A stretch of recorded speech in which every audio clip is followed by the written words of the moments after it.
Hello, hello, hello. Hello, what an energy you have. Nice. As always, your new microphone is absolutely fantastic. It is, right? Hello, everybody. My name is Elliott. I'm from EKB Labs. I'm here today with my, let's say, co-host at this point, Michael. Michael is joining me Hello. on the journey of AI automation, AI agents, and basically trying to implement AI as often as possible into our daily lives without losing the humanity aspect.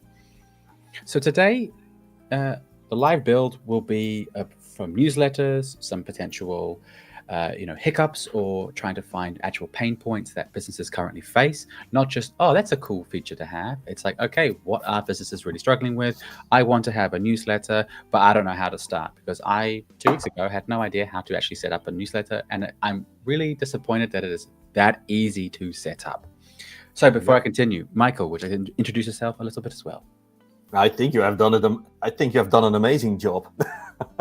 You have covered it. Yeah, I think you covered everything.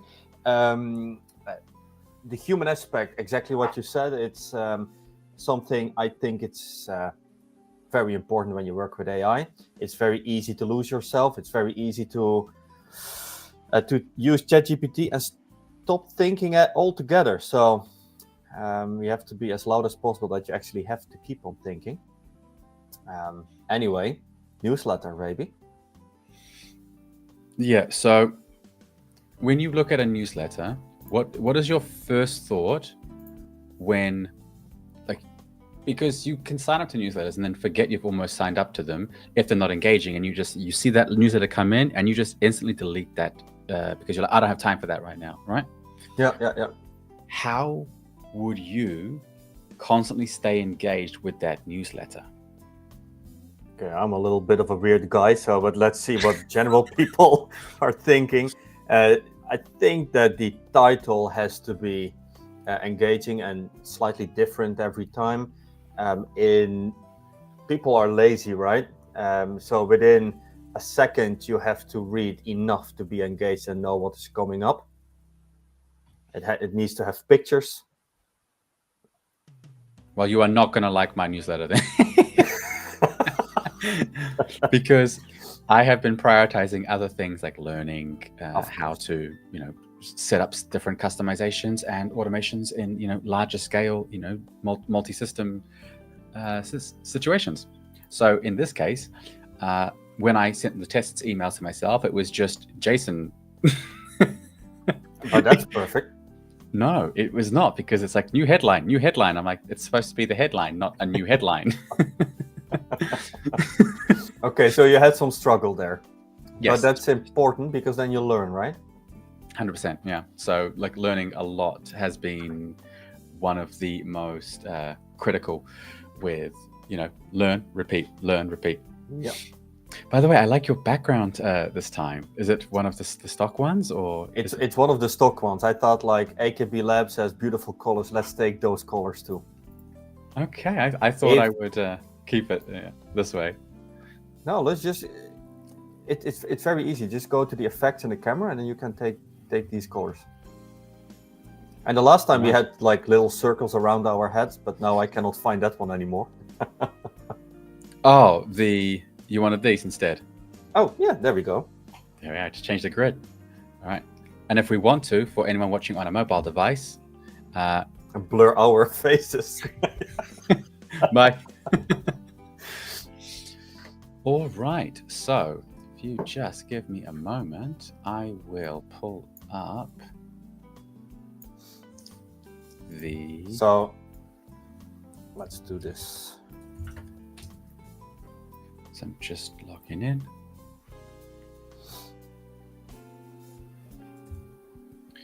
Of course, I try and log in, it fails. It's always like that. Where are you trying to log into? Where? I don't know. I'm asking you. Make. Beautiful.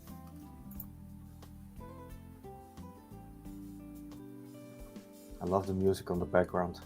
Yeah, it is weirdly calming. Yeah. Okay, so would you like to read what is on the screen and give me your impression of what you see. Okay, I'm opening actually to full screen here. Get Reddit post. So that means a hook.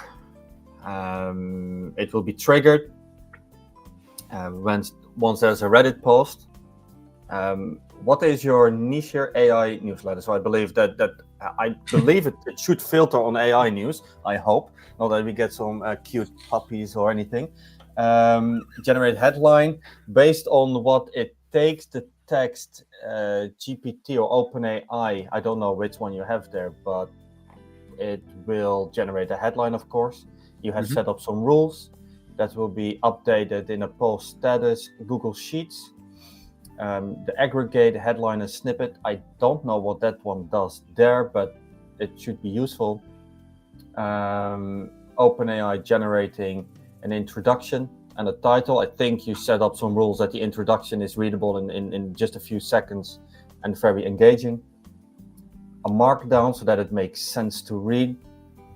MailChimp, so it will be mailed. I cannot see the small letters underneath, but I think it's campaign. And I just got new glasses. Okay, there we go. Perform a campaign action. Okay, so MailChimp actually creates a campaign there and gathers the emails. And the second one is actually sending it out. There you go. And then it adds the new post to a Google Sheet. So just, for maintenance, let's say. Yep. And now I've gone too deep in the zoom because I've zoomed the entire screen. Yeah, but it's nice. I think I do like this about Make. So somebody who has never seen this before can actually make sense out of it a little bit. So it doesn't take that much of time for you to explain this to a client. Yeah. So what is great about Make is it's just really simplistic. It's got a lot of things that do on the back end, but it's very clean. I mean, it can get technical if you've got a parsing text and that's what got JSON schema, because I spent a long time trying to understand how to set the objects and using the correct JSON, because you can have one line wrong and it will just read the information incorrectly completely. And these are good to have, like these additional code builders because we don't have a development background. Having these code builders assist you, and then you actually, if you read through the code, and sometimes if I want to understand exactly what I'm doing, it's like, explain this to me as if I had no idea what programming languages use. And it's like, it will sometimes give me analogies that are for layman people, or very technical, non-technical, just depending on how I prompt it. But I would say, act as a Socratic coach throughout. You will perform the actions. However, after each action, you will explain why and how this has happened. So if I look, saying in the Netherlands about explain it to me is Japanese language. It's a self-book, so that everything is explained in just a single line for a baby or toddler to even understand. Or what they actually understand. Well, you have explained like I'm 5. Explain like a ELI 5 or ELI 10, because sometimes it's just easier to understand it if it's a.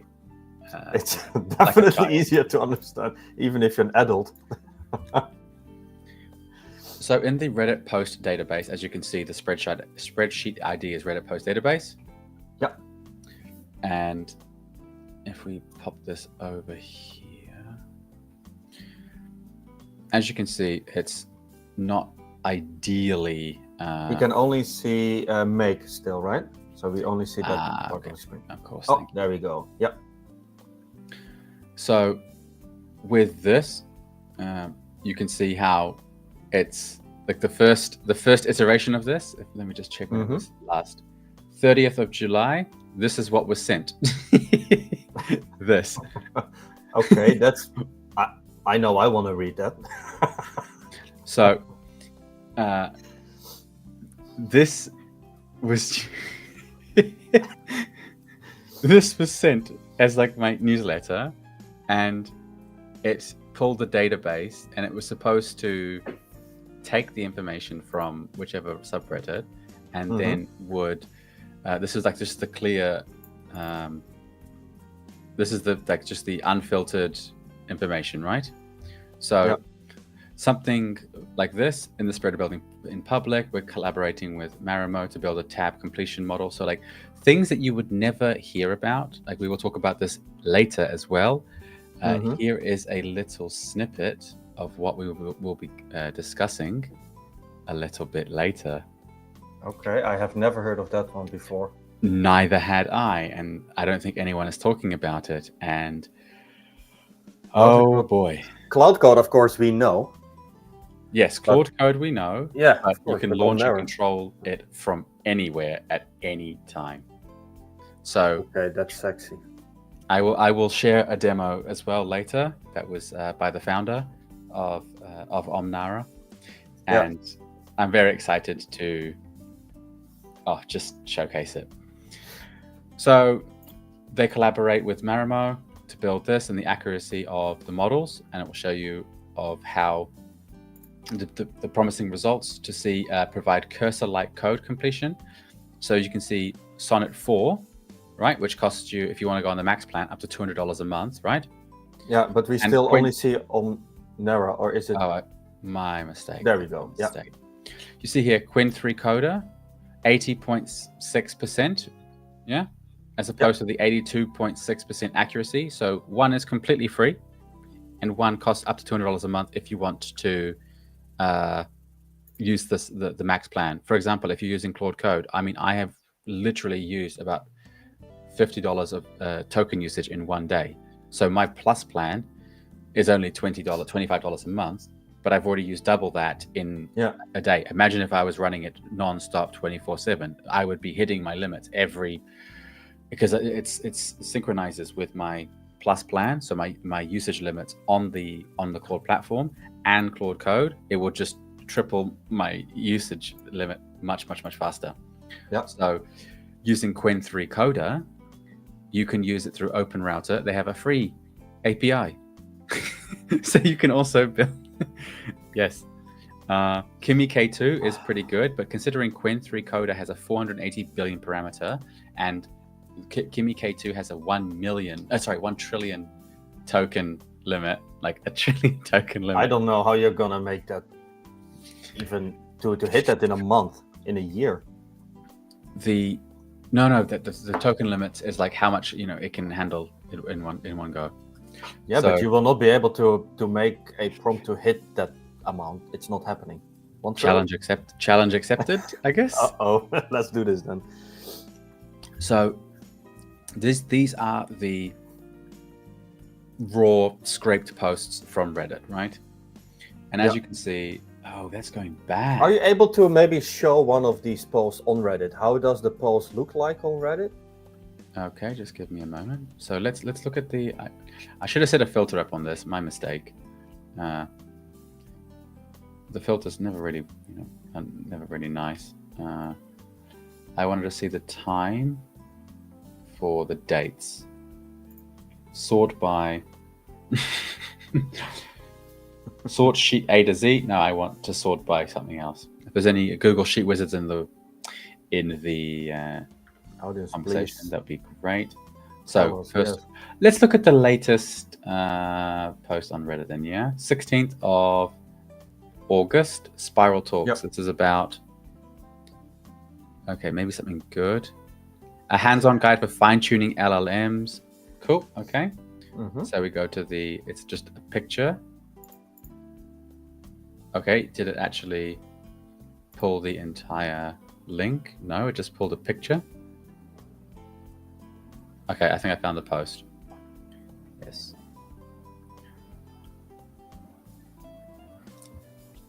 All right. So here, a guide to GRPO fine-tuning on Windows using the TRL library. Like, that's a lot of technical jargon. Hey everyone, I wrote a hands-on guide for fine-tuning LLMs with GRPO, Group Relative PPO. Yes. Because my headphones, I don't have sound anymore. So if somebody is having the same issue. Are you able to hear me? I'm able to hear you fine. Potentially, just troubleshoot with the settings. Okay, I can hear Using you now. Hugging Face's TRL library, my goal was to create a practical workflow that doesn't require Colab or Linux. The guide and accompanying script focus on a TRL-based implementation that runs on consumer GPUs with LoRa and optional 4-bit quantization. I want to say already stumbling. A verifiable reward system that uses numeric, format, and boilerplate checks to create a more reliable training signal. Automatic data mapping for most Hugging Face datasets to simplify pre-processing, and practical troubleshooting and configuration notes for local setups. This is for anyone looking to experiment with reinforcement learning techniques on their own machine, which I think I will be doing. So read this blog post from Pavan Chalapak. You did a great. Apologies for butchering it, and then get the code. And I'm open to any feedback. And I'm currently looking for my next role in the LLM computer vision space and would love to connect about any opportunities. So Pavan Kunchala is looking for a job. Let's help him. Yeah. He is an AI engineer and a full stack developer. So that's the raw post. And it takes all the information and it will go through its, let's say, system through the current automation.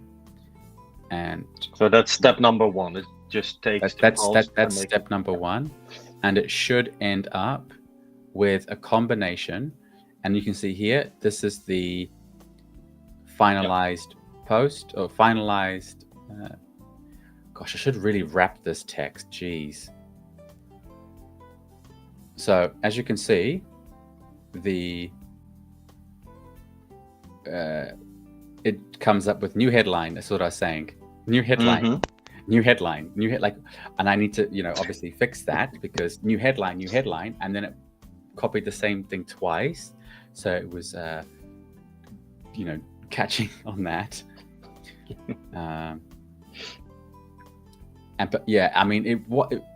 Minus the hiccups, and there's no it's not fluffy, it's not extra nice. I look at all of the other really cool newsletters where they have nice little borders and they have this, and I'm like, they're using Beehive and not MailChimp. So I think by the next stream, I believe, if not tomorrow, I believe I'll try and set up Beehive as well, just so I can compare the two and see with the same flow. And see if it is. If not, I will just completely scrap this flow, start again, learn from my mistakes, and then go from there.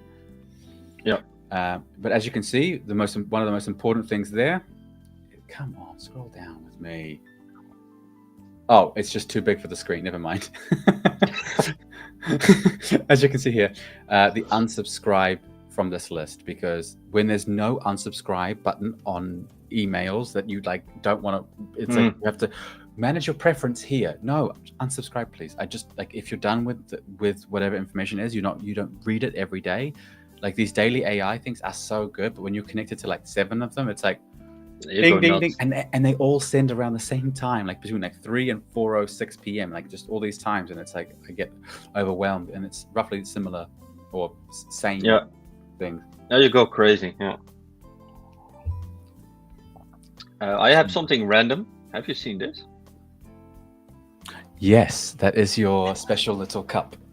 Yep. Oh. Anyway. So, what did you think of the current spreadsheet or the Google Sheet so far? Not a bad system, eh? It's not bad, and it works. That's important. So, how simple it is. You have a spreadsheet ID, then you have the sheet name, the scraped posts. So I generated scraped posts, and then it will filter new with yes, and then equal to new, and it will only search for the ones that are new, and it will limit to 6 of the new rows. And why would you only limit to 6, not to 1 or to 20? Do you want to be sitting there reading a fully fledged newsletter for 15-20 minutes? Yeah, no. If each of the posts are quite complex or quite long, it's using my introduction and title, and then we'll see where we can optimize it. So I haven't changed this since 5 released, so I can probably get it even better now with 5. People are using 5 mini, but I would still want to go with, if it's just purely text, go with 5 nano. It's just cheaper. So the pricing system for OpenAI right now, it's the same price as 4.1 nano and 5 nano, same price, but obviously significantly smarter. Not just a little better, right? Just a little bit, just a wee bit. And I like how this unnamed image generator, Nano Banana, no one is claiming it. It's it's just like poof, just appeared. Everyone's like, what the fuck is Nano Banana? So we'll use GPT-5. Ooh, some values are not supported when using GPT-5, Mini, and Nano. The following parameters will not be sent in requests: top P, presence penalty, frequency penalty, temperature, stop sequences. Okay, maybe it just works on its own. We'll see if it changes much. Hopefully it doesn't. So right now, this is the generating the headline and snippets. We are creating a newsletter that lists new and exciting developments in AI. Your task is to take as input a Reddit post headlines and snippet and rewrite it for our newsletter. Rules. Use a casual, Spartan tone of voice. Use a third-person point of view. Use new lines gratuitously, and keep paragraphs for 1 to 2 sentence max. Don't direct people offsite to offsite resources. Return your output using this JSON format. Well, clearly it has been. It does exactly what you ask it to do, right? Yes, and we're using the user roles here. And here we have old headline, old snippet. And it will take the options from, I can't scroll across on that. So the raw files, the raw columns there. And so that we'll use that that content there and using the sources. So this is old, quite a while ago, pbs.org. I want to work on that. So it will, the response format will be in a JSON object format with a maximum completion tokens at 2048, because it's just generating the headlines. It doesn't need to use that many tokens. Yeah. As you can see, I had it, lower temperature for more focus. So because it doesn't, Nano GPT-5 models don't take the top P, the temperature, or the frequency penalties. I don't have the frequency or presence penalties anyway, because positive values discourage repeated token usage, increasing diversity and the likelihood of new topics. So it's, for what it is now, I don't think it is sophisticated enough to warrant the use of the penalties. Ooh, and we have decide to use tools or not. That seems to be a new one. Try that. All right. So, Okay, so now we know what OpenAI is doing in this particular step. Which LLM and model do you think I should use to optimize this prompt? Now, considering you know a lot and all about all the different LLMs. I would go for Opus. Ooh, Opus? Just for the headline? Okay. Yeah, why not? Let's see what it comes up with. I was going to say go with Qwen, because there's also something I want to talk about later. We will go through Qwen. Then let's go with Qwen. But just to give you no, I will go with my current. I will use Claude, but I want to just very quickly. Maybe we can put them next to each other to see who comes up with side by side. Side by side. Yes, that's the word. Just have a quick look at this. I uploaded a video. I need a summary and a transcript of the video. It has done it. Okay. So this is why. Okay, let's talk about that later then. Exactly. So we will compare.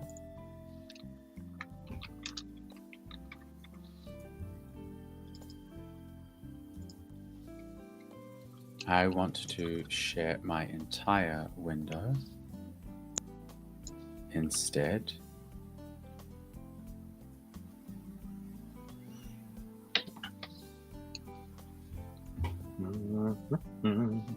Yes, I can see the whole window now. Okay. And Claude. I have too many tabs of each of these. But I can see Wonderful. only. Yeah. Okay. Perfect. Yeah.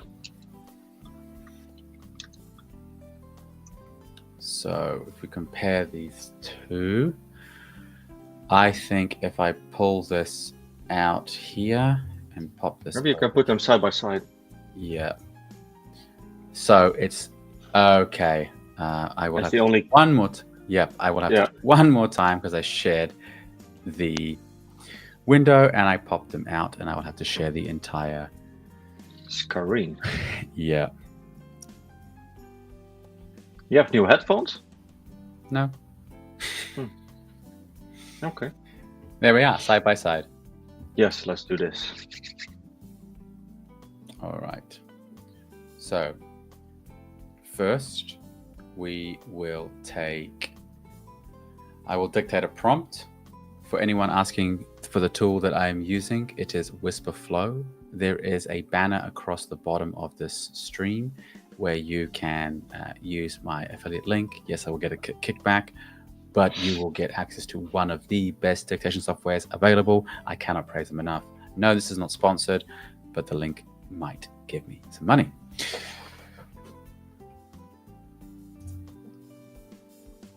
You are now going to analyze the Google Sheet node in this make.com automation workflow. I need to optimize the prompt that are currently listed for clarity, cohesion, and for optimization.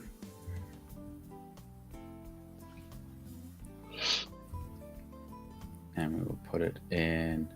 We're using 5 auto, 5 mini, 5 fast, 5. I think we should use 5 thinking just to give it some kind of a, to keep up with. Yeah. And you don't want to use it in Qwen or as well? Maybe a third one. Okay, this is going to get a bit tight on the screen, but I'll put it on GPT's side as well then. Now with Qwen 3, we can use Qwen 3 Coder or Qwen 3 235 billion parameter, released 25th of July. So let's do Qwen 3 Coder. It doesn't think because it's already quite, as you can see here, audio, video, image, and document. Like, that's powerful. Yes, it really is. Okay. And also, you can add a model as well and do it side by side in tandem. Like its own little playground. Yeah, it's crazy.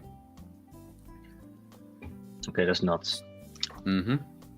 Can you imagine if you can actually have different AI LLMs holding hands with each other when they are thinking? That would be great. Yep.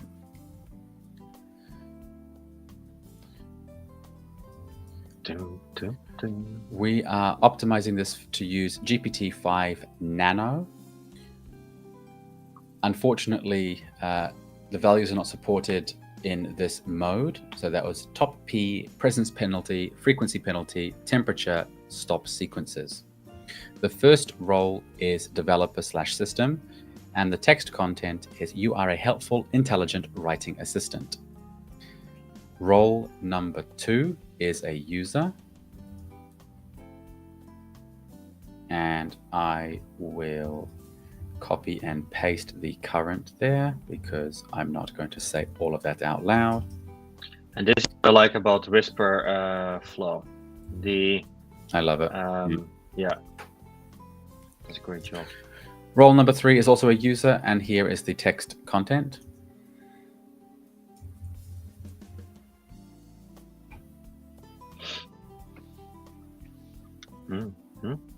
Okay.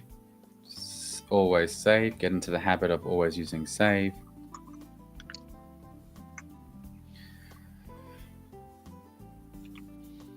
All right, so I'll take that as well, pop it in Claude. Normally I would take a screenshot, but because we are trying to dictate as often as possible, Hopefully, I won't run out of.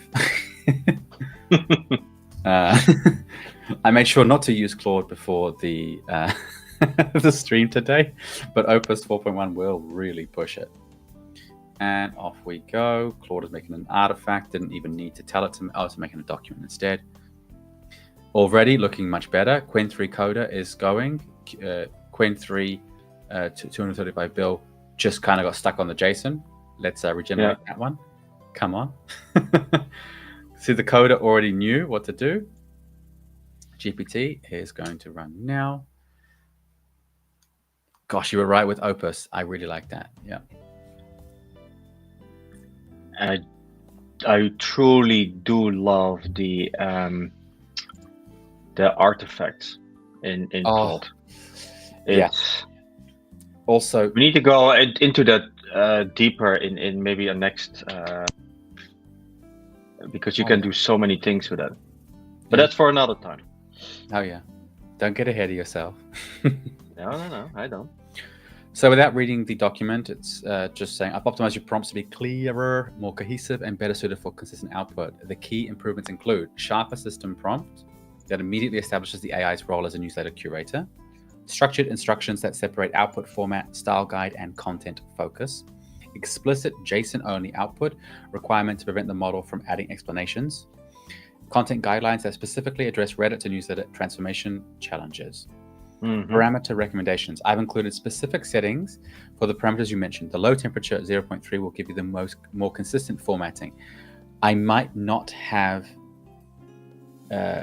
specified enough in that prompt because it was told to ignore it. Well, I was hoping it would ignore it, but I think I prompted it incorrectly there. While the moderate penalties keep the natural language, the stop sequences will prevent common Reddit artifacts from appearing in your output. That is good. Okay. 2 versions provided, full version and a compact version. Awesome. Maximum clarity and tokenization usage. Sweet. Consider adding error handling for malformed JSON responses. You might want to add a validation step to ensure both fields are populated. Test with edge cases like very short snippets or headlines with special characters. Monitor the output for any recurring patterns that might need additional stop sequences. Would you like me to help you test these prompts with some sample Reddit posts to see how they perform? Yes, of course. Yes, that would be fantastic. Please. Look in the subreddits of artificial intelligence, ChatGPT, and machine learning.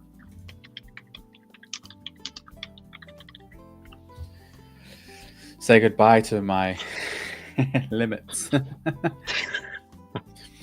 All right. So the optimized newsletter automation prompts. I'm going to swing this over here. So before I go and add them and... Let's check what the other two did.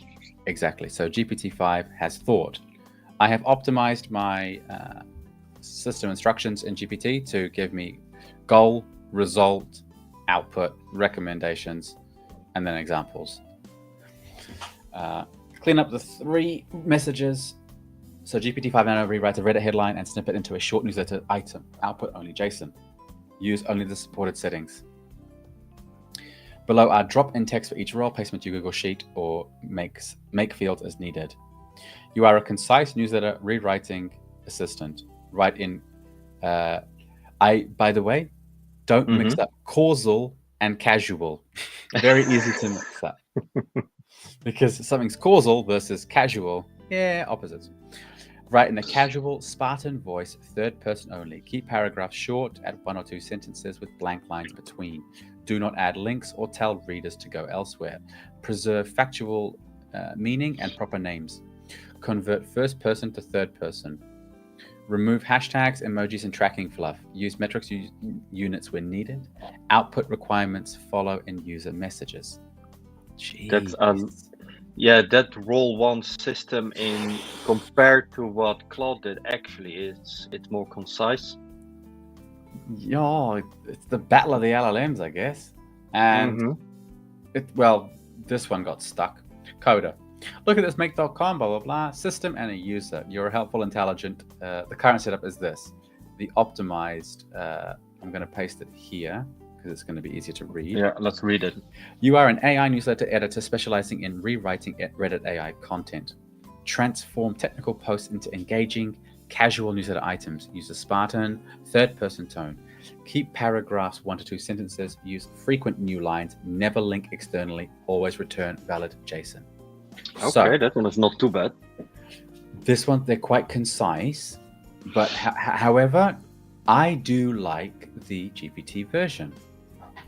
Agreed. All right, so we will. Nope. Nope. Wait, was it in the GPT one? Yep. Like, why is my brain thinking it's supposed to be here? Interesting. But it ain't. Yeah. My brain hadn't clicked that we switched over. Okay, so we're going to change this over to. Here we are. That's much better. Also, if you see this little asterisk, it means that this new change, your changes haven't been saved. So whenever you can, if you're on Windows, Control S. If you're on Mac, Command S. Yep. And the scenario will save, but your node will not save. You have to go in and click save. That's very useful. How often we actually have lost everything. Yeah. That's frustrating. Oh, the amount of times I've like it's timed out, and I was like, no, what did I lose? All right, now on to the next one. So we have the create a newsletter that lists new and exciting developments. So that's raw user text content. Let's see. I'm going to let you. Can you see that? Would you like to read that out? User prompt 1 instructions. Transform the Reddit post below into a newsletter item. Output format JSON only. And then the new headline code, new snippet. No additional text or explanation. Style guide, third person perspective, Spartan casual tone, 1-2 sentences per paragraph max in capital letters, liberal use of new lines for readability, no external links or read more CTAs, focus on the development/breakthrough itself. Content focus, lead with impact, emphasize what's new or significant, strip Reddit specific language, upvotes, OP set, etc. That's a strong one, actually. I wouldn't have thought about that. No, not at all. What GPT is coming up with? Ooh, that's a big one. So I'll paste it there for readability. Okay. Task, rewrite the given Reddit headlines and snippet for an AI newsletter. I think I like the first sentence already more. Anyway, style, casual and GPT-5. Coming in clutch. It actually does a great job. Anyway, third person, short lines, 1 or 2 sentences per paragraph, new lines between paragraphs, no links, no offsite directions, no emojis, no hashtags, natural tone, trim hype, keep names and product names intact. I do actually like the no emojis and hashtags in the style, to be really fair. Content rules, if claims look speculative, hedge lightly with may or could. Okay, do not invent facts. That's a brilliant one. Don't hallucinate there, right? Prefer concrete outcomes or what changed. If numbers appear, keep them as is and convert units to metrics. Thank you. When sensible. If input is missing, return empty fields. Okay. Output, return exactly one JSON object on a single line. No extra text, no code fences. I do love this. I am genuinely impressed. blown away. Because Opus 4.1 is good for coding. However, GPT-5 is, I think, combining the coding language, like mindset, and also yeah, this is awesome. And what Quen came up with? Okay. Let's not disregard Quen. Let's not forget Quen. And let's see what Quen can bring up. And before you start reading that out, Quen wrote this in JSON. In JSON, yeah. It actually went full code. Before we continue, I just want to say, Mr. Vivek, thank you very much. Thanks for the nice, brother. Right back at you, brother. All right. Would you like to read that out? You don't have to read out every parentheses bracket. You can No, just read the I plain don't know language. if we need to read it, but I think we had Opus coming up with something sensible. We had GPT-5 coming up with something amazing, and this one comes up with just a few lines. Rewrite this Reddit AI post for our newsletter. It's pretty vague. Casual, Spartan third-person tone. Frequent new lines, 1-2 sentences per paragraph. That is. It's not there. No external links, no markdown input. It's even empty. Nah, to be really fair, let's not even. No. So Quinn 3 lost yeah. out there. That's okay though. I'm sorry, Granny. Quinny. If you came up with this, you're just a Granny. That's it. Yeah, next one. Okay, so are we going with GPT-5? Yeah, we go with GPT. I think it's a oh my no-brainer. Gosh. Oh gosh. I'm Sorry, Claude. Sorry, Claudie. Sorry, So we got Claude. Quinny, Claudie, and GPT.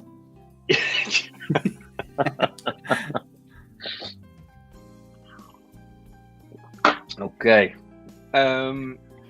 Right. So.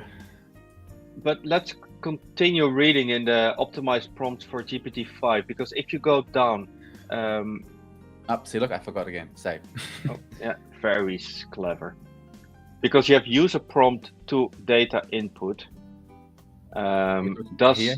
GPT-5 has that too? Yeah. We will find out. Yes, it does. Well, this is more of a it's referencing. If you look at it when you click it, it's actually referencing the That thing, a function in make. So it's using the first. Where are we? Yeah. Using for the rows inside the. But I think that you have to put input, and I don't know the English term for that. 2 dots on top of each other. The colon, the next to it. Yeah, colon. Yeah. Colon, yeah. Colon, not colon. That's something else. If you can, I think you have to put it before that one. Input. The sun starts shining, so there we go crazy here in the Netherlands. Yeah.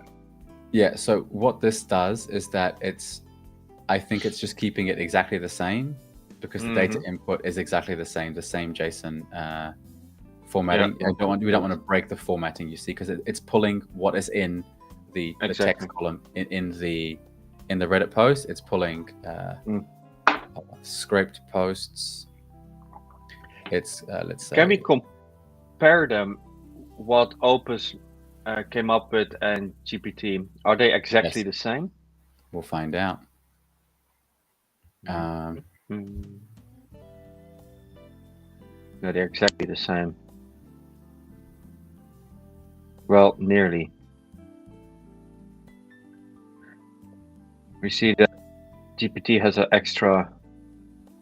extra characters. No. Yeah, but differently. No. No, they don't. No, it's exactly the same. It's just in a JSON style, so it's like Exactly. it's color coding it properly. So yeah, okay, and I think Quinn has lost the plot. It just Quenny left the chat. Quinny went, okay, mate. Like that was down to me, because I first said analyze the Google Sheet node when actually we were on this one. So that was straight up just my bad. But GPT-5 and Claude could figure out okay, maybe he's actually talking about the GPT node, not actually. Exactly. All right. So I think we keep that as is, and then we move on. Exactly, because the recommendation parameters are interesting. I mean, give it a go. Maybe it will suddenly randomly become more supportive. If I suddenly change this back to 4.1 nano or 4.1 mini or something like that, then of course we can. So the number of responses to generate, it will be 1, because we only want 1. Top P present penalty. Actually, he wants us to put a presence penalty there. Yes. Okay, let's just try.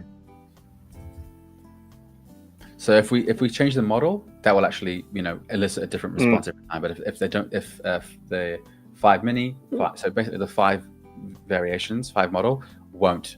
But if we did 4.1, 4, 3, anything else, if it's supported, it will change the output basically.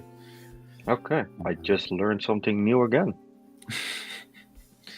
I have spent so many hours in here. So many. I spent the hour so you don't have to. And I thank you. Stop sequences. Oh, sheesh. It even... Yeah. I didn't... Did I talk about the stop sequence? No. I don't remember you did. Yes. Oh, actually you did. I said it's not... Unfortunately, the values are not supported, so we're using the following. Yeah, there you go. So I prompted, we are using the following. It said, do not use. Just, you've got to be very...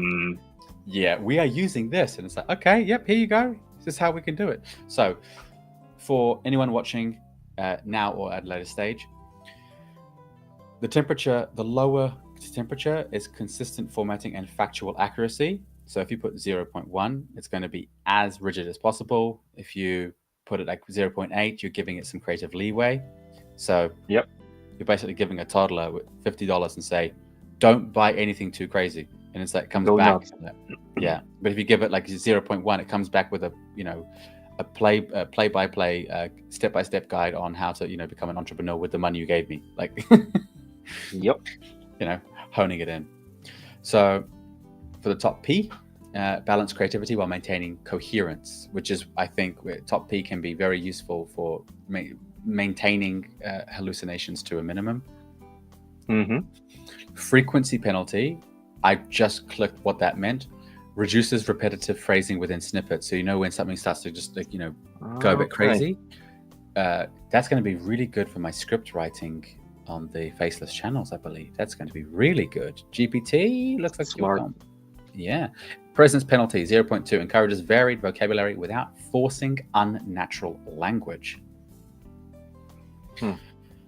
Gosh. So this is what I mean. Like when I'm prompting, like I read through the stuff and I learn stuff. Like this is what, like people saying, people are going to get dumb just using GPT. And I'm like, yeah, if you use it like Google, fine. You're just expecting an answer. But if you actually go through and actually learn, use your brain. Yeah. Yep. And I'm sorry to interrupt you, right? But sure. GPT-5, did it came up with the exact same optimizations? Recommendation 0.9 for top, pretty close. Temperature 0.4, very close. 0.2 for presence and 0.2 for frequency. Stop sequences, Stop sequences only showing. I got a hornet in my room. How did it enter here? Great. Here's me worried about stop sequences, and like you got a wasp, a hornet. Oh gosh, make sure you get rid. Oh shit. It's looking at me. I can feel it. So we're going to take a brief intermission whilst we watch Michael try. I'm going to make you full screen while you scrolling around, dodging the wasp. No, this ain't the size of my freaking finger. Go away.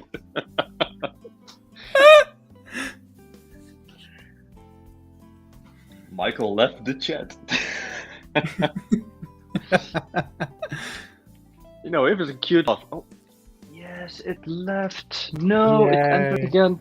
Go away. Okay, I'm closing quickly the window. Whew, there it is. Back to the stop sequences. Yes. Who knew that a live stream like this would be live dangerous? There we go. It's almost a Die Hard movie. Okay, let's continue. What did we continue? Because I literally did not listen anymore to any of what you. That is fine. Anything what you said. Back to the stop sequences. Look at the stop sequences from GPT-5 versus the stop sequences for Claude. I don't even think Quinn got there. No, it did. No, it did. I'm so sorry. Oh, actually did. Control output length. Okay. It actually gave NNN to Claude. I think Claude wins out on this one. Prevents common Reddit style additions and excessive spacing. Update, edit, no. Oh, okay. So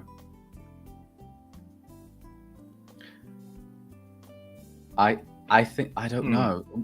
Obviously, this is live testing, so we'll go through. I want to go with Opus. What do you think?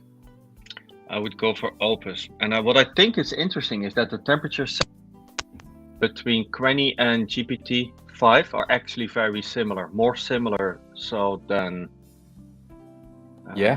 Temperature. No, 0.4. Oh, no. Gwen said 0.7. Balanced creativity. Which I mean is fair, but if we're trying to have a factual accuracy, exactly, that's adhering to the prompt a bit better. Yeah. Okay, runnable checklist. Good. And I've made So would you like to read out the runnable checklist?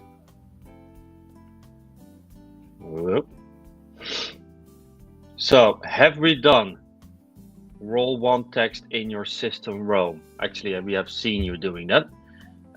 Role 2 text in your instruction row. We have seen you do that, and we chose both times the GPT-5 output. Keep role 3 as the JSON with your mapped cells. You did that too. Set temperature to 04 top. Anyway, the temperature you have put as how Opus did, right? Yeah. Set temperature. Set presence as frequency penalties to 0.2. I think you did that too. Set stop sequence to new line only. Did you do that? Can you scroll down? Because we used Opus for that one. Yeah. Oh, exactly. But anyway, we did that. Ensure the model returns 1 line JSON. Remember, we don't need to get caught up too much on it, just because it will. No, exactly.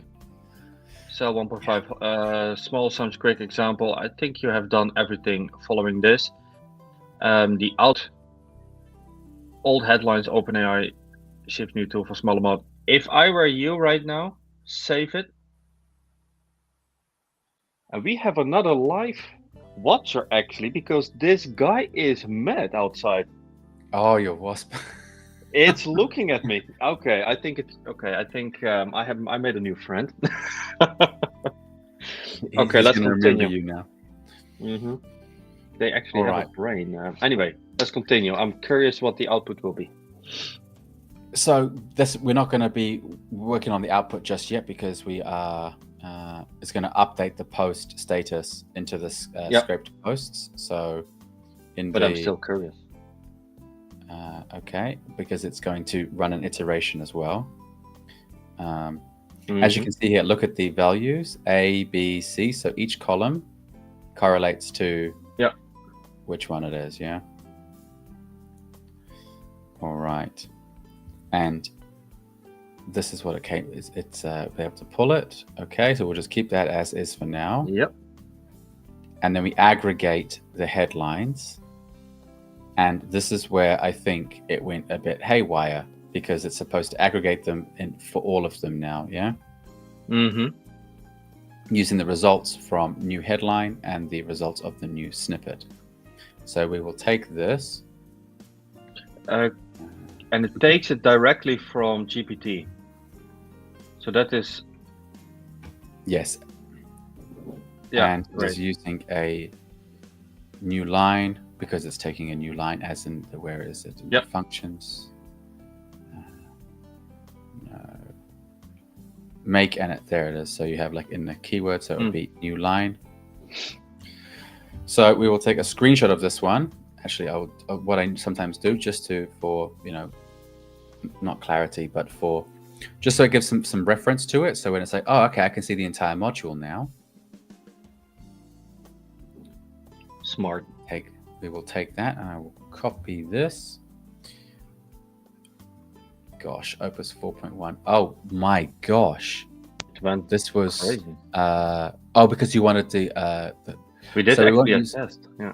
It did. So look in the subreddits of artificial intelligence, GPT, and machine learning. Good. I got some context, got the data. It analyzed the controversy already. Okay. First of all, just reading that's why they rolled it back so quickly. They did remove all the legacy models. Yep. I thought I was crazy. Without I was warning. Like, I was like, did they just go? So that's also really good for, and if you create like an opinion, 5 real Reddit posts tested from artificial GPT and machine learning. Controversy, user backlash. Yep. RLHF breakthrough. Okay, that's Meta's SAM2 video. Look at that. I've just learned that Meta has a video segmentation. The controversial University of Zurich AI. Oh, I want to know what that is. Personal automation success stories. Okay, so it removed Reddit specific language. OP here. RIP inbox. Thanks for gold. RIP inbox. Converted to third person. Applied Spartan writing.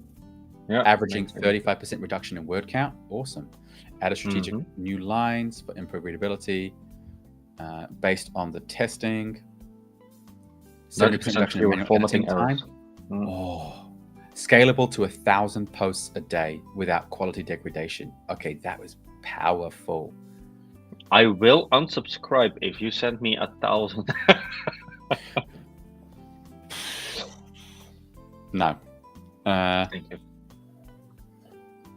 The optimization now Mm-hmm. is 99.95. It's all above 90, which is fantastic. Far above 90, right? Yeah.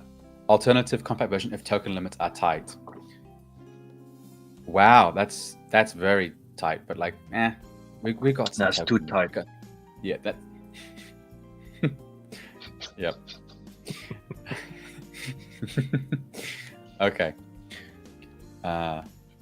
Okay, so we did the aggregation part. Is great. Then we have. So for the text aggregator, analyze the attached image and advise if this correlates correctly and if there is any improvements needed on this specifically.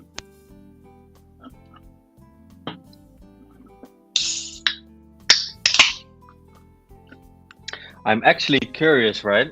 So we have done all of this now, right? Mm-hmm. Is it, let's say that we want everything to the 99%. Mm-hmm. So we have after optimization 99, 95, 90, 98. What do we need to do to make it all go to 99, right? I'm just curious if it will come up with anything interesting. We can prompt it to force itself. Yeah.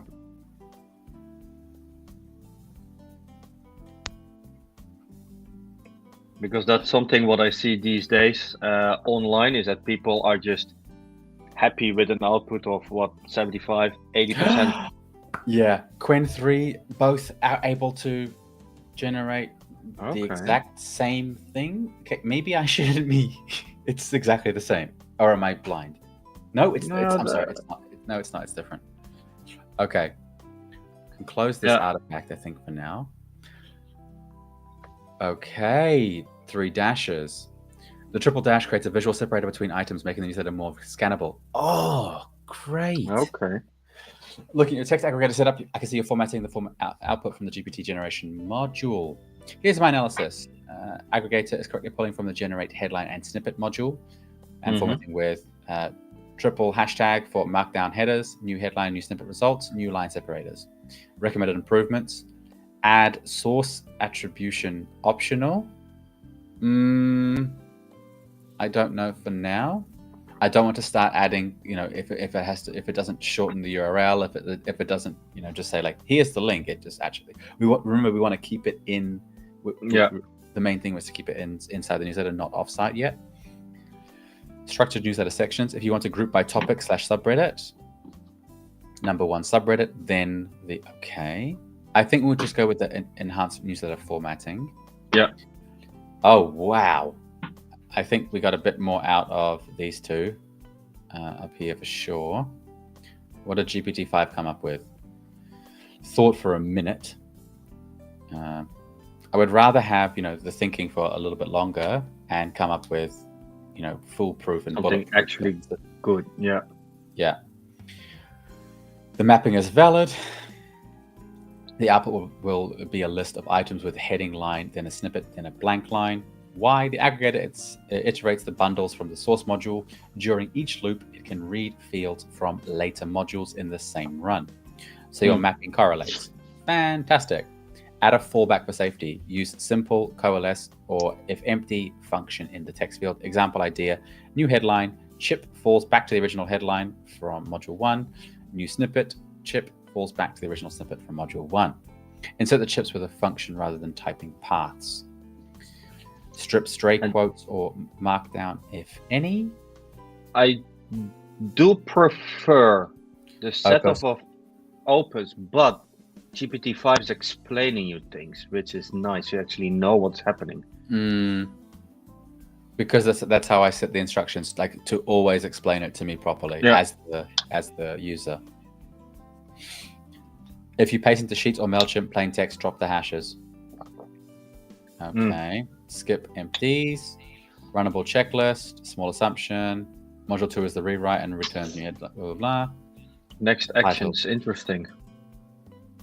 I can give you the exact expressions with your field chips. Tell me the final destination of the aggregated text. I will tailor the formatting and the length caps. Okay. Interesting. But the final destination is much further down the line. Okay.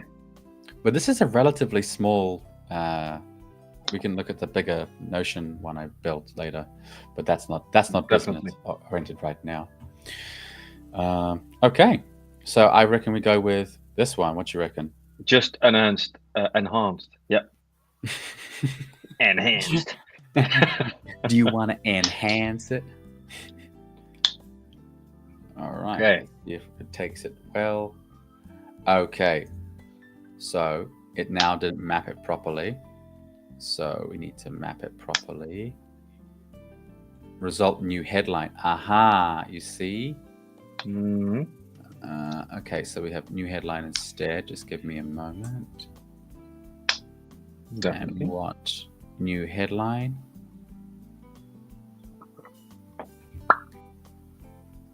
Okay. So yeah, I can just remove that and then put result new snippet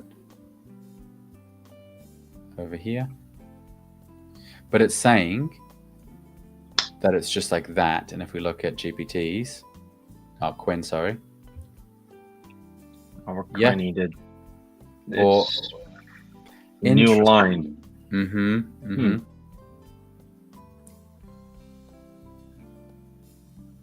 Okay. All right. We will keep that there, so new headline can be out. All right, so now we're on to. It's already saved. If I'm. Yep. Yeah. No, exactly. Let's generate introduction. Interesting. Okay, so it's still on 4.1 nano. Okay. Let's change that bad boy. I never know which one to do. Is it this one or this one? Like, I don't know if the date changes. If there's like something special behind it. If anyone watching knows this, just let me know. Right, we are now going to work on this. This is okay. There's a new role there as well. All right. So I want to take. I'll take all three over here. I think bringing them over here for the comparison will be good. Yeah. So I can, read what I'm seeing. For the next step, the OpenAI module, Generate Introduction, has a developer system role with You Are a Helpful, Intelligent Writing Assistant.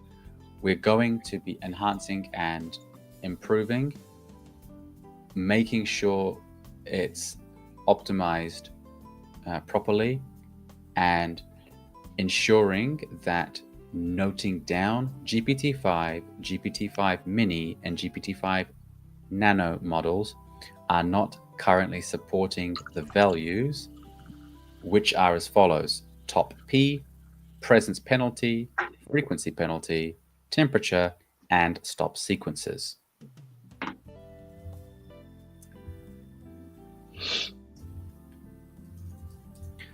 For the second role, which is a user, this is the text content. I am not, that's so much.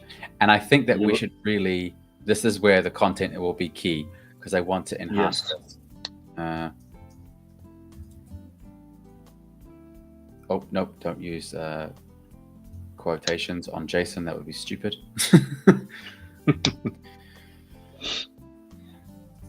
For the above role and message, this message 2, I want to ensure that this content will keep the reader engaged using the knowledge you have from our conversation above.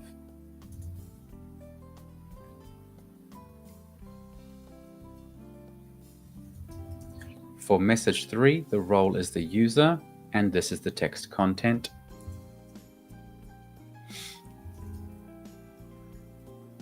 You right there? Yeah, I love the music on the background. It is. It's so calming, charming, but it's also not annoying after, like you hear like an elevator music, you're just like, oh my gosh, I can't hear it anymore. But it's so. I just picture being on a beach. Yeah, exactly. The waves are just lapping in, and it's just like, oh, okay, and it's like it's not annoying at any point. Okay.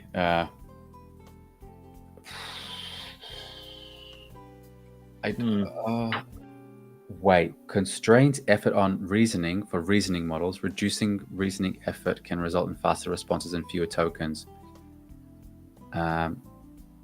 Okay. Do you want to do something?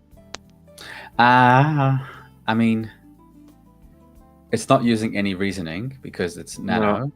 But if I look at what's available, so I can't believe they still have 3.5. And it's expensive, right? Very. No, wait, GPT-3. No, that's cheap. Yeah. So, yeah, I like how it had 16K and we have like billion parameters. It's great. No, I'm kidding. That's the token window.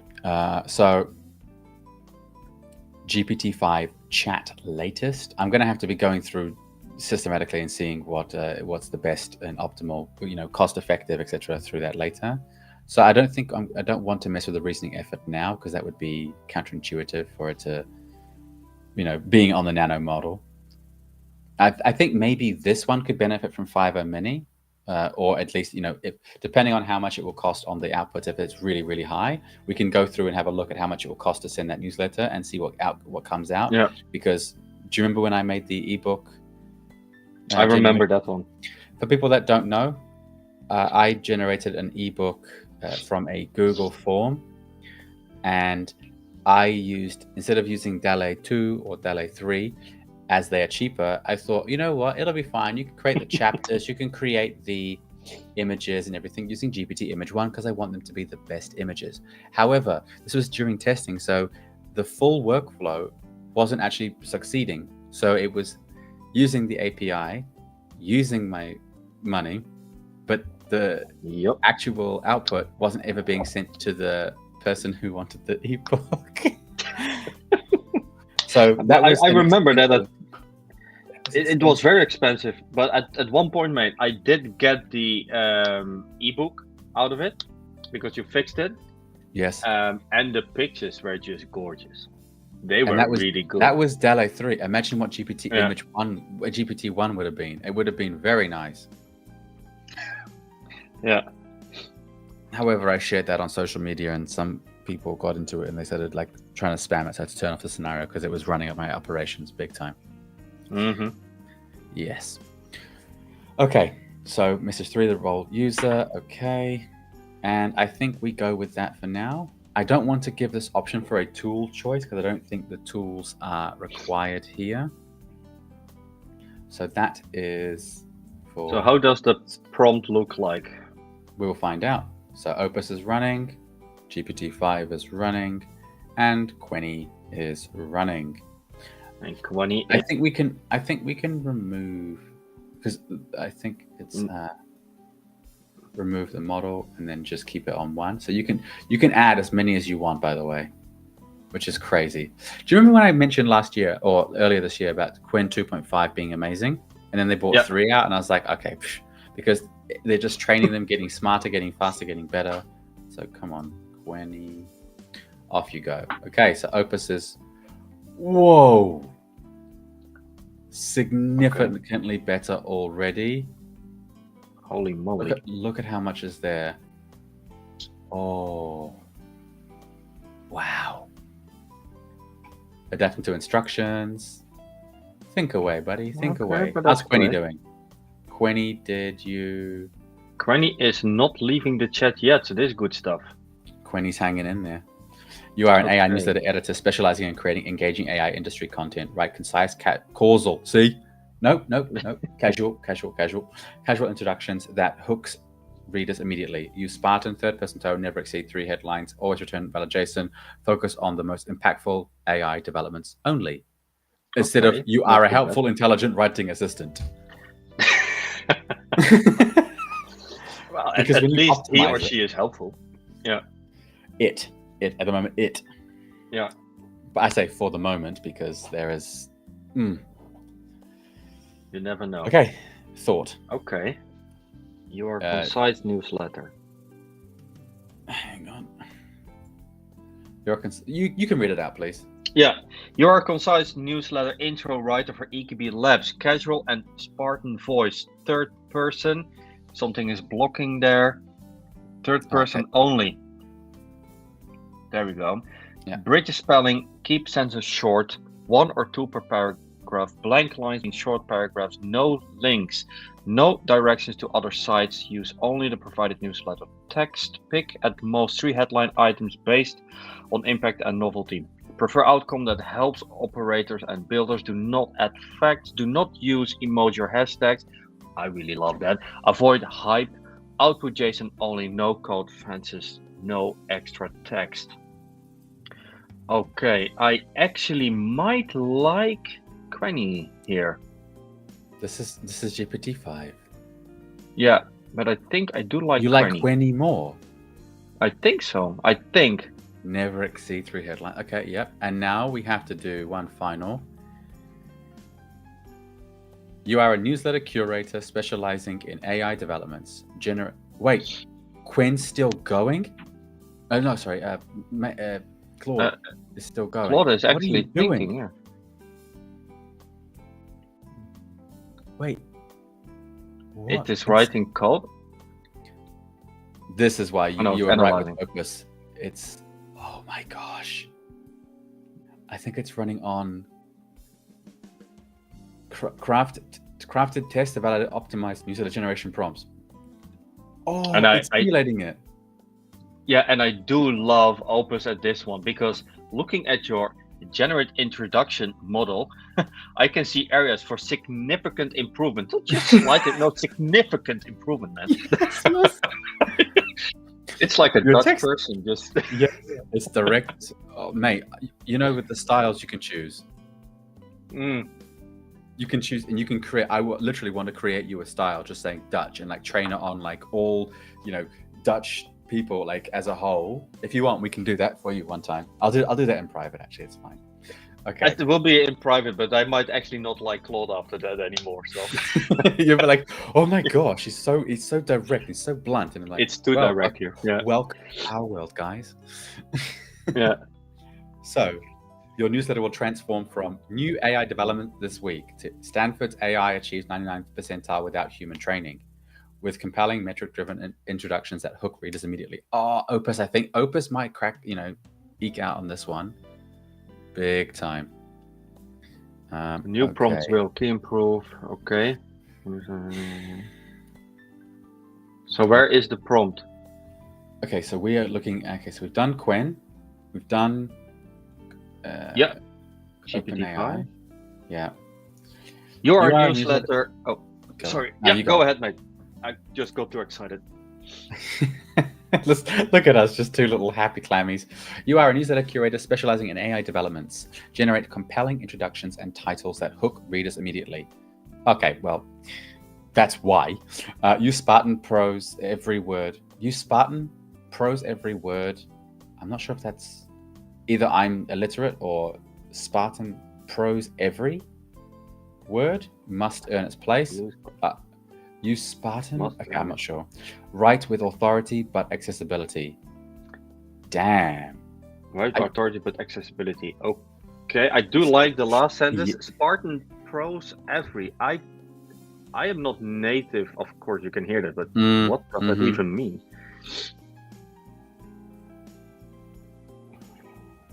I don't know.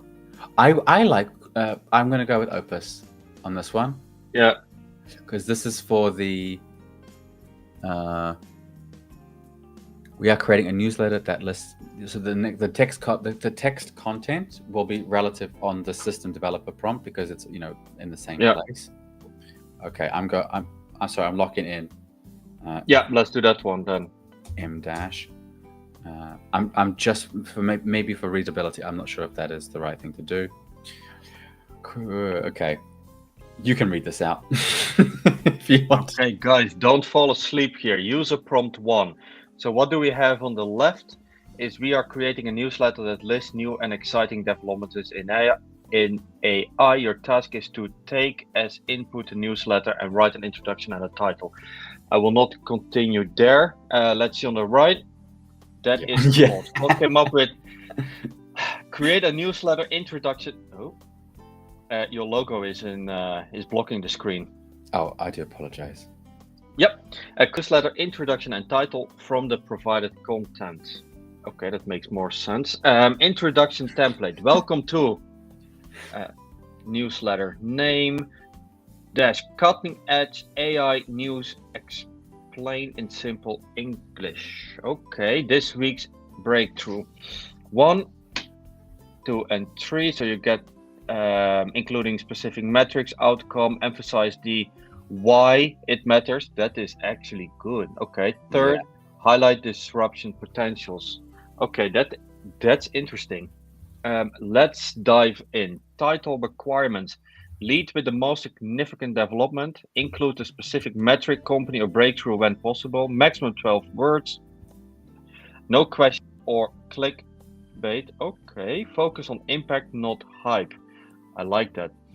Style guide, Spartan writing, short, punchy, clear, active voice only, 1 idea per sentence, specific over vague, hook readers with impact, not sensationalism. Okay, that's actually, I like it.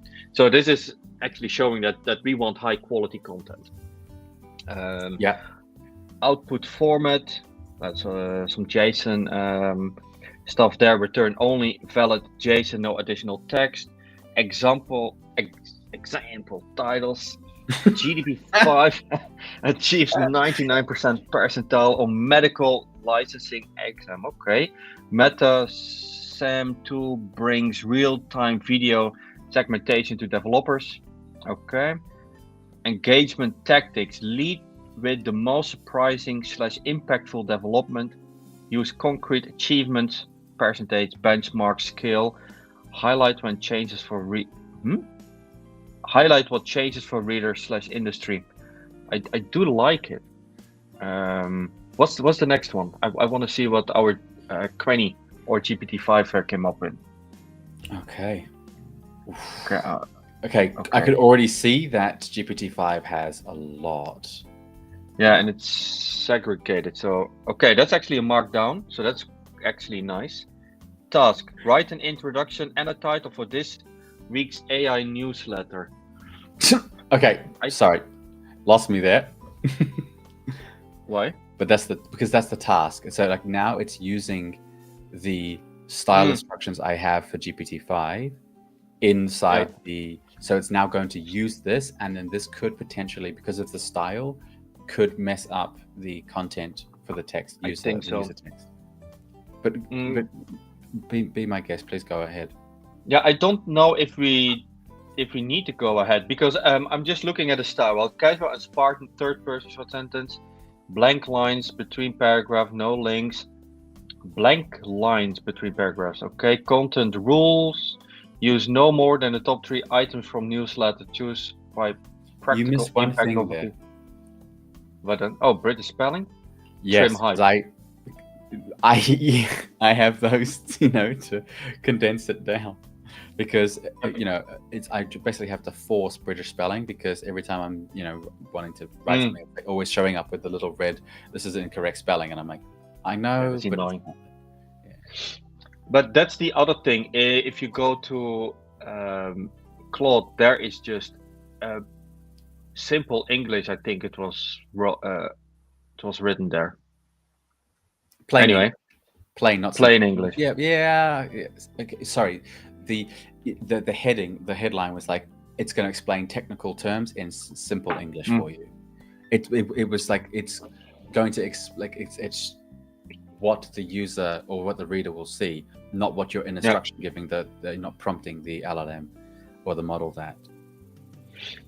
Then we have the template for the introduction. Welcome to EKB Labs, cutting edge AI news in simple English. In this week's issue, headline 1, 2, and 3. Let's dive in. Could you scroll down, please?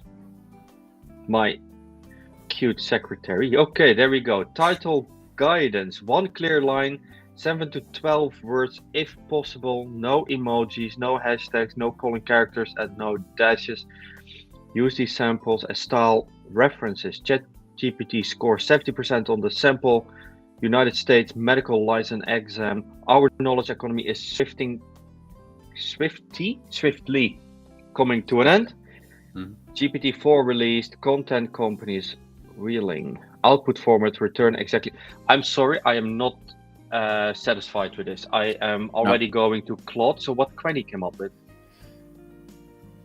I'm gonna pop it in here for you.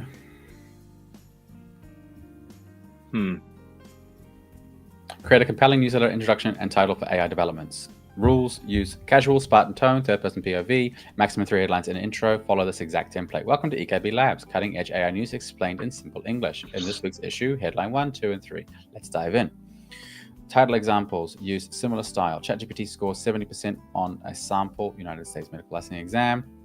GPT-4 released. Oh my gosh, it should automatically be 5. Input newsletter content, newsletter with the section 3 text, and then return only the JSON introduction. Okay, Claude. We don't have to. Yeah, we don't have to even. Yeah, no, I'm good. So argue here. Are we looking for this one? I think it's safe to say we can go with Claude on this one. Oh, and to be really nicer. It's much nicer, and to be really fair, it's the only LLM who got GPT-5 correct, because both GPT-5 itself and Quenny came up with GPT-4. 4? Huh? That is funny. Yeah. Oh yeah, that is funny. Okay. It's always so good to see these. It's always really good to see the live playground. Like people pay for these playground systems, but it's like, yes, you have to switch between tabs, but honestly, when you have one place where you do all those things, but then let's say, I don't know, you can't use the artifact feature in the playground in one of these like u.com or something, where you have it there was adverts for them for ages, and there was a bunch of where you could play with all of them in one go. So correct. So we have done that one. User prompt 1 instructions. Okay. So just a quick interruption. In about 5 minutes, we're going to have a brief intermission. We're going to take a little break here, just so we can rest our voices, and we will be back after a short break in 5 minutes. So it's just a 5-minute countdown. That's amazing, because I have been drinking a lot of water recently. So, yeah.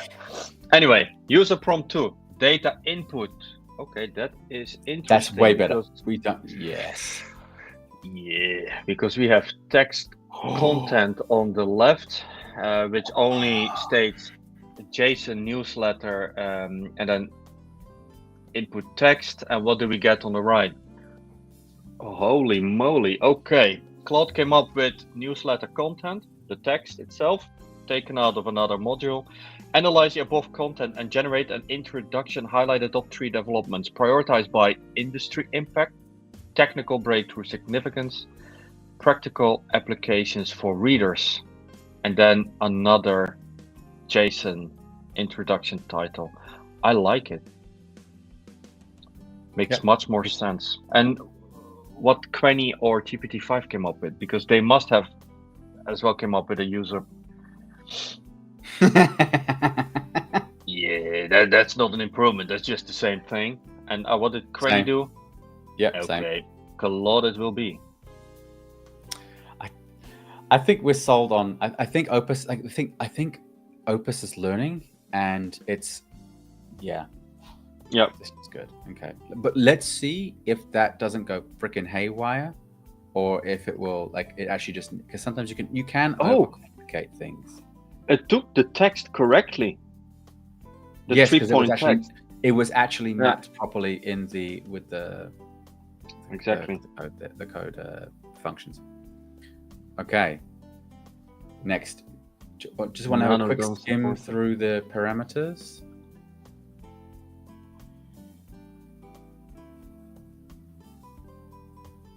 Yeah, so we have recommendation parameter settings. Since GPT-5 now does support the traditional parameters, focus on prompt engineering. Now, let you be an expert in that. In prompt parameter control, add these instructions, to your prompts if you notice issues. Okay. If for consistency issues, maintain consistent formatting. Do not vary the template. For repetition issues, use unique phrasing for each bullet points. For creativity balance, focus on factual accuracy. Transform technical achievements into accessible insights. Okay, that's interesting. Alternative compact version, token optimized. We don't want token optimization at the moment. Let's just go nuts. Yeah, let's spend my money. Cheers. Exactly, baby. That's what you're like, it's not mine.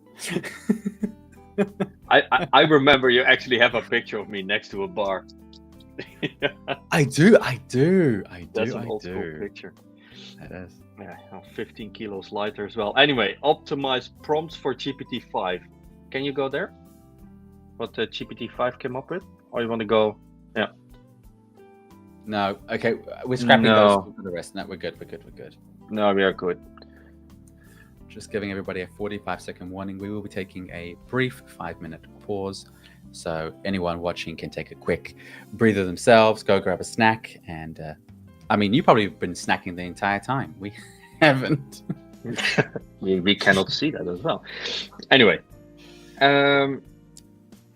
so if you scroll down on the left, is there anything we need to change there as well? Temperature. Because here it says it doesn't support the traditional parameters. Focus on prompt engineering. So everything that you just suggested. Yeah. All right, guys. See you in 5 minutes. Bye-bye.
And we are back.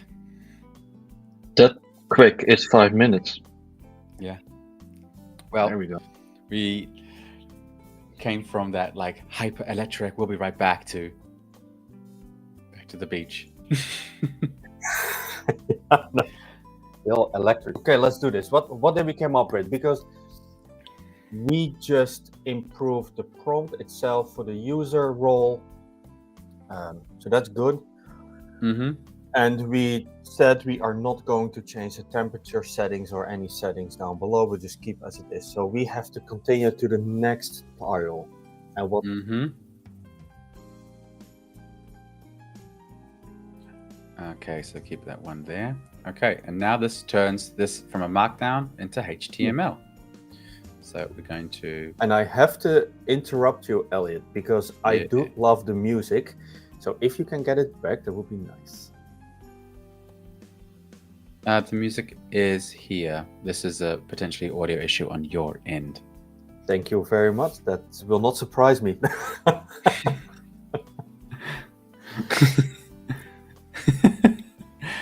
I am sorry about that one. Yeah, okay. So I'll take the screenshot here. Yep. Okay. Attached is the next module in the workflow, which is the markdown to HTML. Let's improve this using the style of which Elliott usually communicates in, and keep a friendly, upbeat tone, and look at improvements, optimizations, and I sometimes get stuck and just say "and."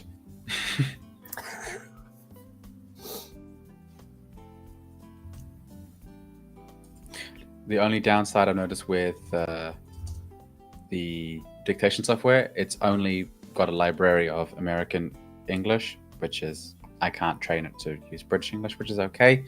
Come on, Whisper guys, please allow for multiple language recognition for other alternate spellings. That'd be great. So attached is this. Okay. We will attach each of the... What I do like is that you're actually showing us as well that not only text, but use pictures as well. Oh, yeah, because sometimes if you need a bit more explanation or some clarity. Yeah. I feel like we should have been using Gemini as well for this, because Gemini is pretty up. But I didn't want to add too much. How did we know? Yeah, we didn't. Actually, I forgot, to be really honest, but we actually might have used it. But yeah, that will be just too big.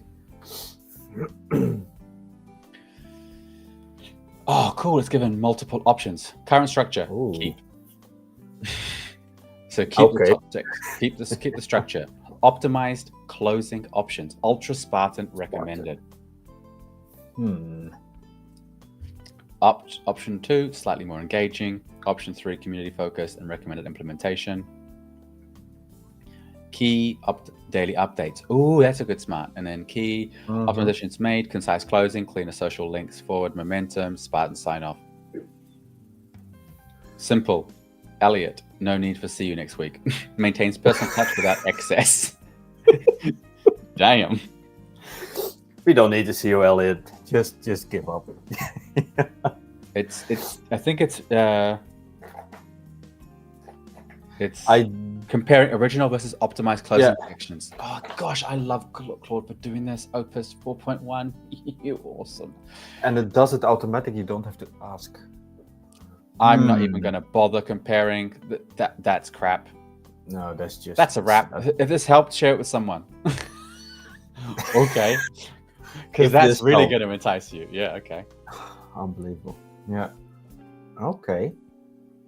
Quenny did actually do some stuff. No. Okay, enjoy this? Question mark.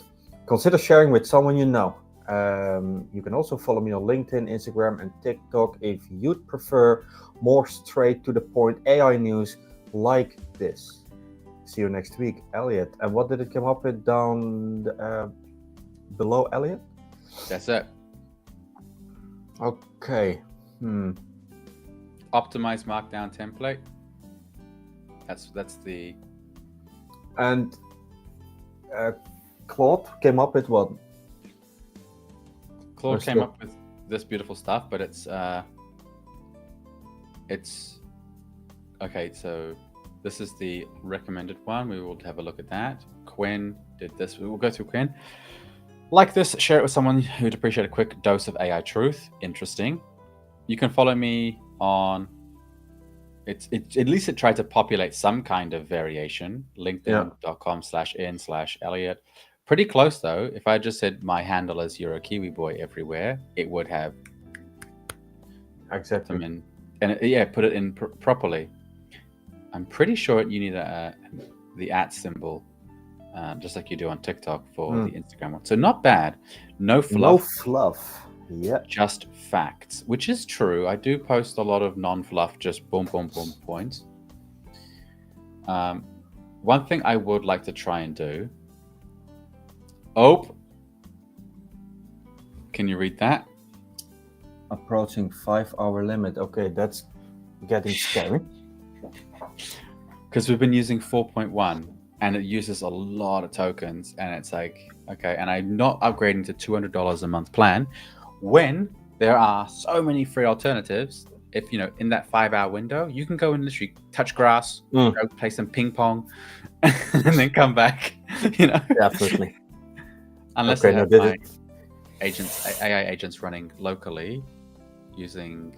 I can still have stuff where I can just take what's there and just port it over. Okay, let's see how far we can get still. When we're getting there, I don't want to lose Opus now. I don't want to lose this now, because the only downside I noticed with Claude is that if you want to switch models, you can't. You'll lose everything. Chat, and it's like, dang. Yeah. Which is fine, except for when you want to continue in at a lower volume, at a lower thing, and that's why I really love how you can switch between, and you don't change the chats. And if you have, like, I have Superpower GPT attached. For example, if you look at how my GPT looks like, normal GPT pages just look very clean, very normal. But if you look at this, I can actually go through and look at sections throughout the conversation. So I can just scroll right up to it. Oh, where did I paste that image? I'm not sure. There it is. Exactly. Yeah. Especially when you're busy for 2 hours, it's easy to, Yeah, very, very, very helpful. Okay, so let's there we are. So we're here. So I think we can leave Gemini out for the moment. Okay, we can find here. So that's a wrap. Found value here. Forward to someone navigating the AI landscape, daily updates, LinkedIn link. So I'll just literally input. I like that actually. Yep. Next week, more breakthroughs, less noise. Cool. That's a cool sign off. I actually do like it. Yeah. Dang. Thank you, Claude Wardy. And found value here. I know you speak like that. Forward it to someone navigating the AI landscape. Yeah, just don't send it to anyone. Let's send it to somebody who's interested. Yeah. What I said in the prompt? Mm-hmm. Let's optimize Elliott's closing to match the Spartan efficiency of the newsletter while maintaining that friendly personal touch that keeps readers coming back. In Elliott's friendly, engaging style. Exactly. Why these changes work. Before, after an impact, CTA, consider sharing. Forward it, and 3 times higher share rate. Awesome. Yes, because if you force, word count, 36 words. After 25, more concise. Verbose explanation, clean one-liner, professional and scannable. Sign off. See you next week. Generic. More breakthroughs. This noise creates anticipation. Oh, psychology here too. Jeez. Yeah, but I do like the CTA, right? Consider sharing. Like you ask somebody to consider. No, just tell it. Would you like to do this for me? And they just go, no, I don't want to. Would you like to give me money? No, just give me money. No, that doesn't work. See, Dutch style. Yeah, but that ain't working. So anyway, let's continue. Okay. Expected performance boost. Let's check back in a month and let's see if I've got more newsletter subscribers. Because I have not been pushing that newsletter because, well, for obvious reasons, it's dog shit. I'm gonna put it in the calendar so that in 1 month we actually are coming back to all of this. Well, we're going to be live streaming in 2 weeks together, if I'm not mistaken. Duh. Yeah. No, but I mean, like, we're in person physically. Actually, that is true. Yes. Nice. I already forgot that. That's really bad. It's been really busy. So, email forward rate from 2.3% to 8 to 12. Right now, the forward rate is 0. So I think any improvement. So 4 times improvement is 4%. No, it's 0. It's still 0. 4 times improvement on 0 is still 0. Oh my god. Social click rate 1.2% to 5.7. Yeah, I didn't have any links in there. So again, 0. 3 times improvement. Reply rate 0.5% to 2, but 3. Unsubscribe rate 1.5% to 0.5. Yeah, I have to have subscribers for it. 66% reduction. And so far you have unsubscribers 0. Yeah. That's some great Sanitize. statistic, yeah. Set to no to preserve markdown formatting. URLs replaced with links. Yep. Keep the triple dash separators for clean visual breaks. Where were the... Oh, there they are. Yep, there it is. Clean visual breaks.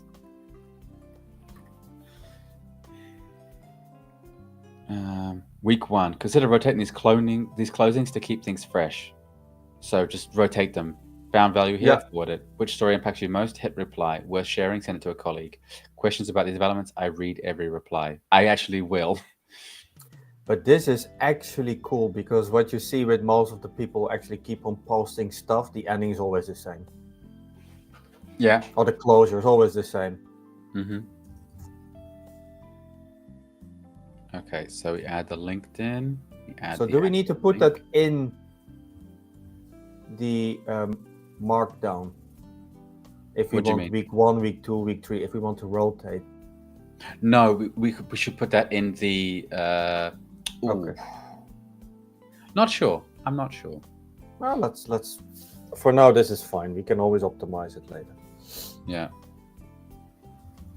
Okay, I was wrong. It doesn't have the @ symbol for Instagram.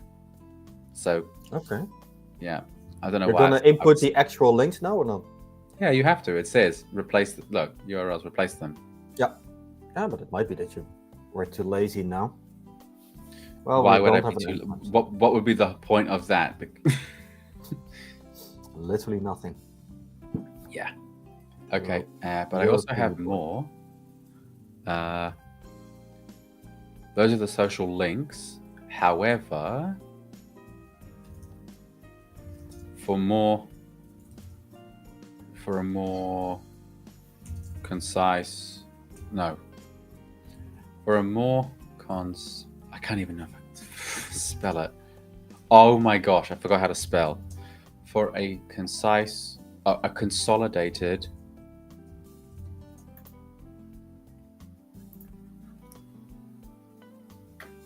collection of social media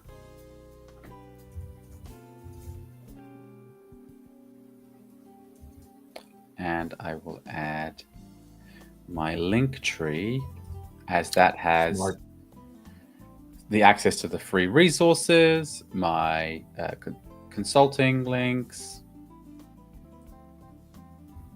There we go. Now we save.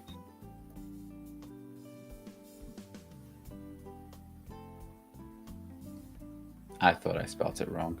It didn't even say it was wrong. Consolidate. And I cannot even tell you spelled it incorrectly because as a dyslexic, I don't know. So I couldn't even help you here.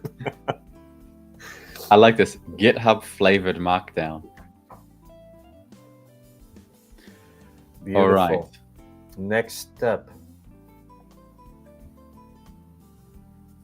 MailChimp. So this is pretty straightforward. I don't really want to use Opus for this, but ouch. This should be pretty easy though to manage. All right. But the approaching From 5-hour the limit. attached, yes. Sorry, you were busy. From the attached image, advise if this is optimized already or if there should be any improvements. Don't need to go overboard. Mhm.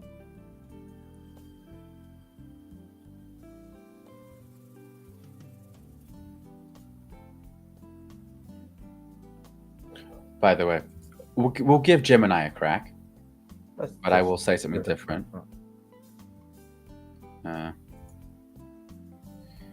And I will try something different, but you will watch me do it here as well. Save. So currently we have a saved workflow, and I will export the blueprint. Yep. And I will take that blueprint.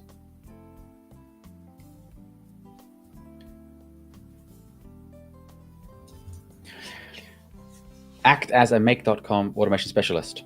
Analyze the JSON automation blueprint. Find key improvements, optimizations, and strategic optimizations. Output your thought process and why these changes should be implemented. Smart. So it might take some time. Well, it is Gemini, so 50-50. Mm-hmm. So we'll get these ones rolling. Oh, that would suck to lose Claude on the stream, but it's okay. There have been some really cool improvements as well in with Google. Like it's incredible what's coming along now. The 2.5 Pro. How old is 2.5 Pro? It's because A while. they should come up with a next version by the end of this year still. Yeah, so Gemini has already finished. Holy moly.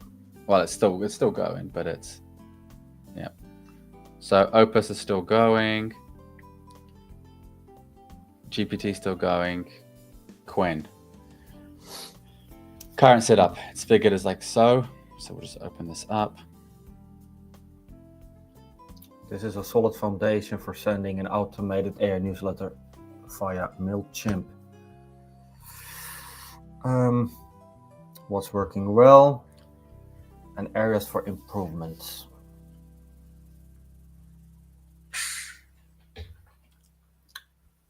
Let's go straight to the areas for improvement. Preview text is empty. Missing preview text reduces open rates. User see only the subject line plus snippet in inbox. Interesting. Ah, There we go. Okay. Missed opportunity to personalize recipient experience mapped to item email. Oh, or Nice. similar if available. Quinn, come in and clutch at the end. Yeah, nice. That's a 180 spin just there. Nice. 70% optimized. Okay, we've got some critical things as well, and GPT-5, good base, few tweaks. God, I've made it too freaking direct now. Campaign title, suggested mappings and guards. Use these in the MailChimp module fields. Mm-hmm. That's how they look like. Format date now. EKB substring. Oof. Okay, so I don't want to delete that, but I want to see what this looks like.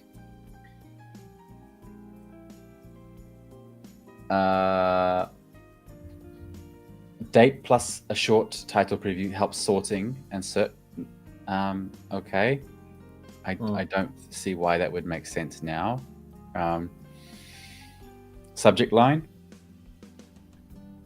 Wait, where's the subject line? Is there a? Yeah, subject line. The second. There it green is. one. There it is. Yeah. There it is. There it is. There it is. Trim substring, replace, result. Good old Jason. Caps length and strips colon and long dash to match your style. When I've been doing the blog updates on my website through automation, having these it's been ripping some stuff apart. So I don't want to mess with that too much. Builds a clean pre-header from the intro, no links, short and readable. That's the preview text from Quen was I like that more. First 3 AI stories this week, and GPT says, "Welcome to EKB Labs. In this week's issue." But look at the JSON versus that. Add a dynamic preview line. And you can copy the clipboard straight from Quen there. First 3 AI. But the thing is, though, sometimes it might actually morph into more. So that would be not ideal. But let's go check it out. Let's check what. Okay. We're done. We're done. I used it on the final thing. But hey, at least we got through That's fine. 80% of it. Yeah. Okay, I'm very curious if the field name will actually work like that. So add preview text. This week, substring 3 text 4. Okay. Or even simpler. 3 AI breakthroughs in 5 minutes. What would I this think look? we just have to try out, right? Would this map correctly? Maybe. It actually does. Because it comes from the 3. So AI breakthrough, ultra fast autonomous reading. Ooh. I want to give that a go because the other one's it looks like, come on. That could get real dicey. It's a bit fragile. And that one was just a shit. Gemini was able to look at this one and say, your scenario automates a multi-step content pipeline. Fetch, process, aggregate, curate, and publish. While the individual module configurations are logical, the overall flow has significant vulnerabilities related to error handling and process sequence. Faulty status update logic. This is the most critical issue. The update post status module ID 7 runs immediately, this one here, after the generate headline and snippet module. The problem, the scenario marks each Reddit post as published in your Google Sheet before the newsletter has actually been created or sent. If any subsequent steps fail, e.g. the MailChimp API is down, OpenAI fails to generate the intro. Your source data will incorrectly show that the posts were published when they never were. This will cause them to be permanently skipped by future runs. Why it matters, it can lead to silent failures where content is lost and never sent to your audience, corrupting your content database. Yeah. Lack of error handling with a bomb emoji. The scenario follows a happy path execution. It doesn't account for potential. I like that. Happy path. Yeah. Happy flow. If for potential failures in the API calls to OpenAI or MailChimp. The problem, if an OpenAI module fails due to a server error or invalid output, the entire scenario could stop unexpectedly. More critically, if the MailChimp create a campaign or perform a campaign module fails, the previous steps, including the faulty status update, will have already completed. Why it matters. Without explicit error handling, you won't be notified of failures and the automation can halt midway through, leaving tasks in an inconsistent state. And just to interrupt you there. Yeah, sure. Yeah, sorry, mate, because this is actually interesting, right? It shows where it might go wrong, but we still need to test it. And the testing phase is not just one run. It needs to be days to test it in and out. And I'm actually curious, if we, in the end, take the whole blueprint and just put it into not Opus, but just 4.0 Claude and all the 3 or 4 models we're going to use, are there any issues with this, etc.? I'm curious what it will come up with. If they all see that there are the same issues, lack of error handling. Yep. I think it will. We can give it to Quint. The thing is, there are so many models out there, and we can literally just try this. I have no issues with that. And by the way, are you subscribed to the newsletter? I think I actually am. You check into your email list. I think I actually did. Okay. Okay, guys, I'm going to be called out if I did not do it. So I play bluff here. But I think I did. No, I know I did. Did you do it through the website? I'm going to do it right now. No, it's okay. The fault is on I my did it through the end. website. No, it's okay. The fault is on my end because I set up the database for my newsletter, but MailChimp isn't synchronized with my domain. So that's my bad. That's my fault for that. Okay, guys, you see the integrity is high here. Subscribe. I just subscribed. It's that easy. Okay, let's see if that happens. Anyway, let's continue. Yeah. The integrity is high. It's like, oh crap, I got caught. like, damn it. Thank you for your honesty.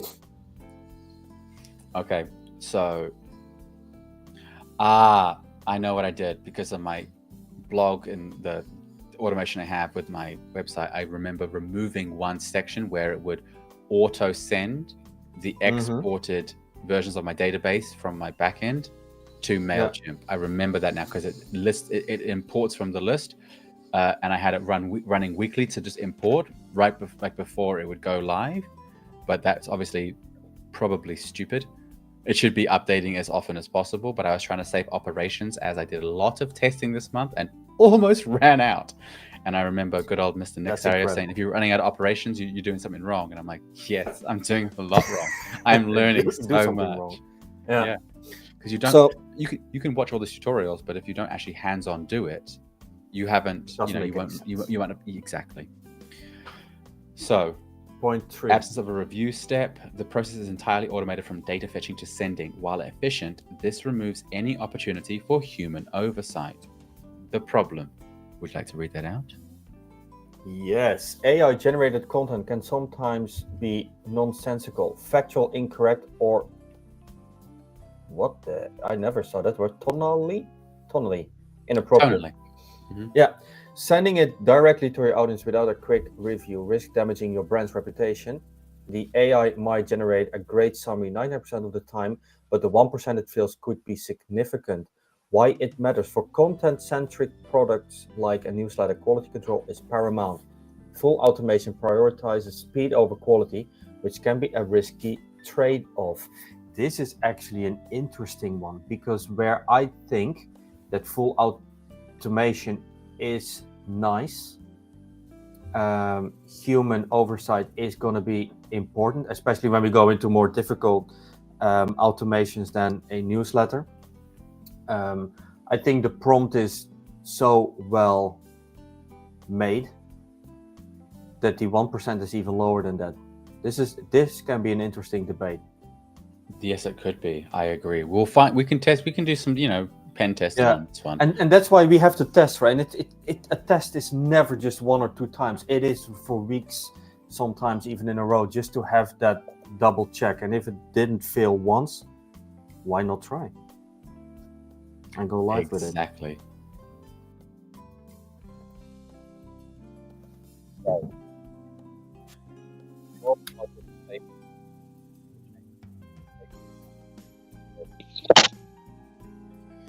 A record should only be marked as published after you have confirmation that the newsletter has been successfully sent. The correct flow should be ID 1, 2, 3, which is this one here, the aggregate headlines. ID 6, 5, 9, 10. Oop, I didn't save it. Smart. 8.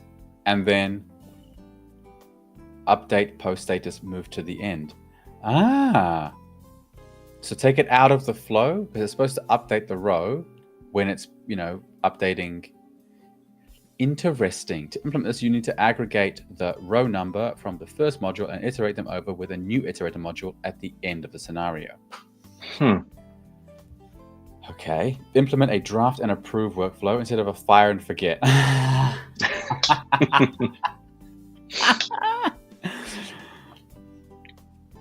Split the automation into 2 scenarios for better quality control. Step 1, content curation and draft creation.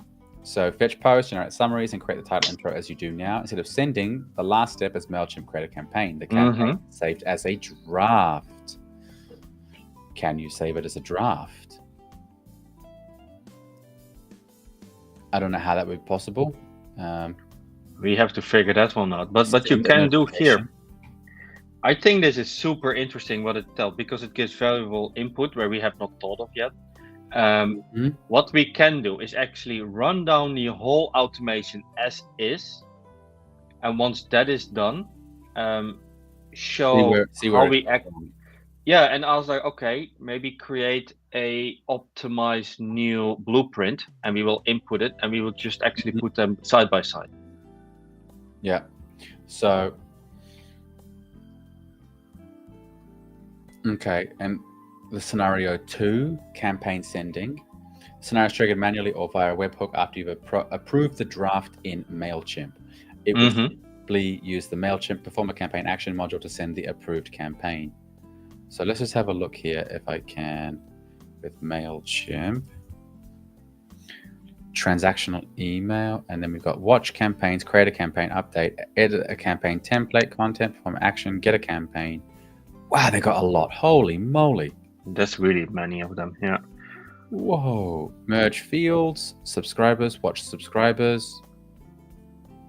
Oh, I just had an idea for like personalization. A new subscriber joins. Yep. Okay. The ones who are there already for like half a year or anything.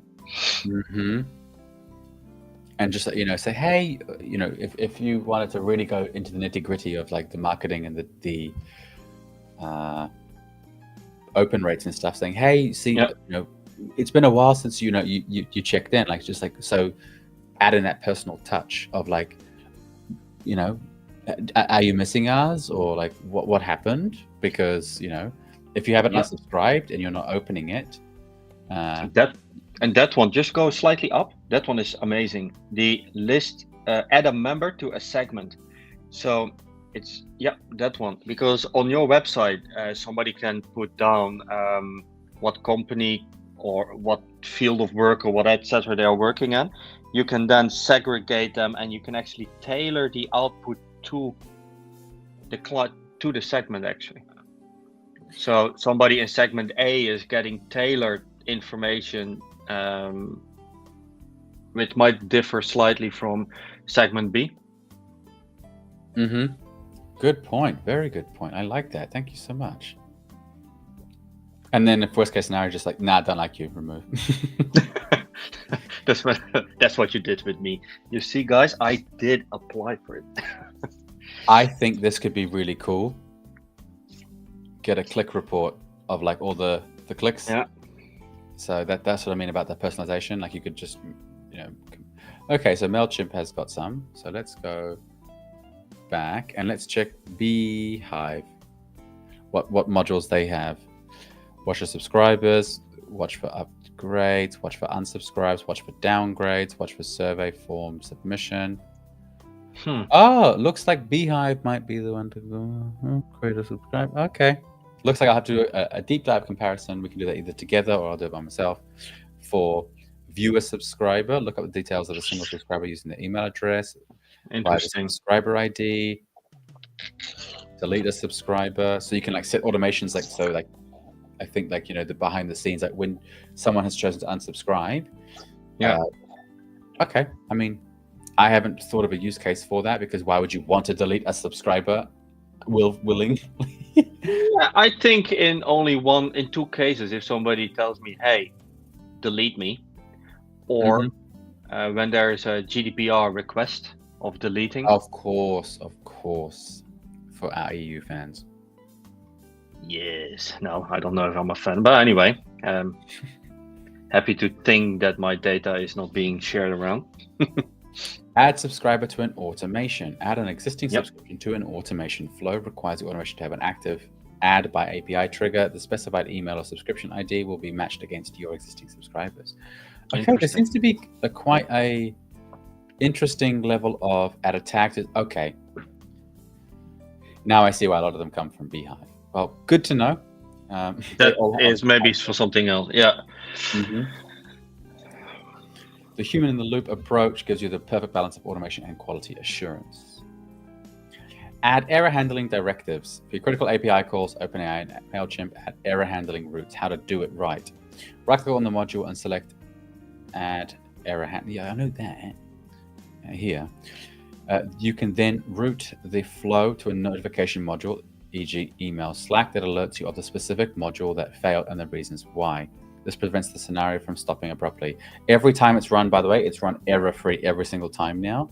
So having that would just be useful for like future, but we can run it through and see what goes wrong. Exactly. Yeah. Okay, I think But it's time to run it. are we sure? With? Because the last MailChimp we didn't check. Perform the campaign action. This is what you do. That's that easy. Okay. No. Yeah. Okay. Let's do this, baby. Mm-hmm. You did change the that sheet up there. Don't you have anything linked to? No, we'll find out. Let's just run this bad boy. Okay, I'm gonna. Oh my gosh, I'm gonna maybe set it to just to one. The first one, just to one article. Okay. Yeah. Okay. I know what you mean. Okay, just give me a moment. I'm just gonna pull up the email. Okay, it's ready for action. Okay, that works. That's good stuff. Okay, we got responses, 6 bundles. Haven't ran it with GPT-5 before, so it's going to be very interesting. Okay, it just popped out one already into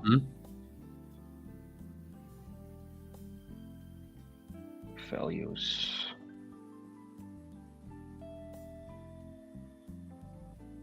Published. Okay. I get it now. Because it's saying it's published, and if it breaks halfway through, it's actually not published.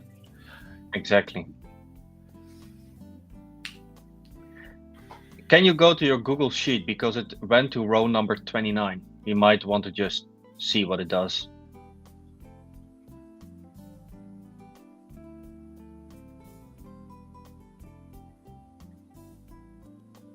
Row 29 in generated, or? That's one I didn't check, mate. I just saw row 29. Okay. Yeah, so here, yeah, that's fine. Whoa, that's that's a slight difference. 30. It's on 34. It did 6. It pulled 6 because there was 6. Ooh, generate. Yeah. And then it adds the input and the output, bundle 1, the text. Beautiful. Uh-oh, not that's beautiful. Scary. That's bad. Yeah, that's scary. It ran with the error. Missing value. Value. Oh, what did we do?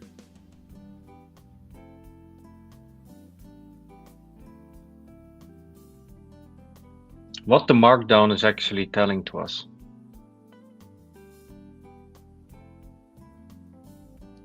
Because it came with... Yeah. So where did it go wrong?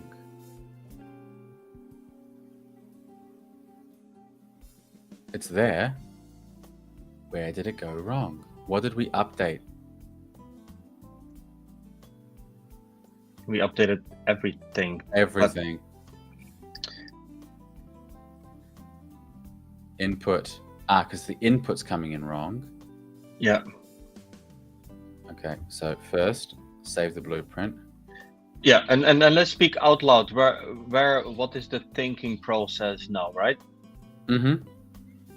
So Yeah, because there are several ways to do this right now. We can actually click on MailChimp, see what the issue is, or we go back one by one and see what the output is. So we go to the first tile and check, did we get an actual output we want to see? Now we already did that. Then we go to the second one, the generator, headlines and snippets. So we go bundle 1. Content empty. That's not good. So that might be the issue already. So why the content is actually empty? It might actually take it incorrectly. So now we are opening the tile. We go to the roles and we are checking where they can actually Wait, did we find. add? No, we did not. Wait, did we use the GPT-5 version? Yeah. But we did not add where it needs to take the thing from. So we didn't add the headline or the link of the task, the text. Mm-hmm. I think I saved the blueprint from before.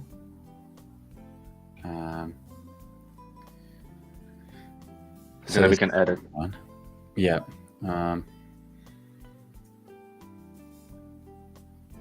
Okay, so first I'll put it in Gemini. So we have received an error. It got stuck on MailChimp because there was a missing value of required parameter title and a missing value of required parameter subject line. Now, those were showing up because the input text was coming in from the generating the headline and snippet. The input was coming with the messages of role system, role user, and the part in module 2. And that's the same for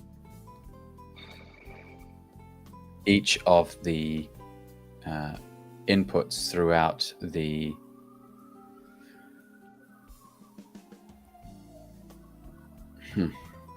Okay.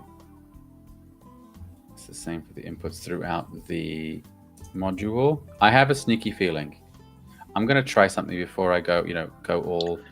Yeah, I think I know what the issue actually is, because we literally told it what it is, but we didn't tell it what it has to rewrite. Honestly, so I'm just going to try system that was working before. I'm going to literally try and see if it's literally the. And you can rerun the model. We added a stop sequence. We didn't have a stop sequence before. True. Okay, we'll keep it with GPT-5. It might be something just as simple as that. Nano, save blueprint, and run again. Because missing value of required parameter row number. But let's see the output already. I'm actually in. Yeah.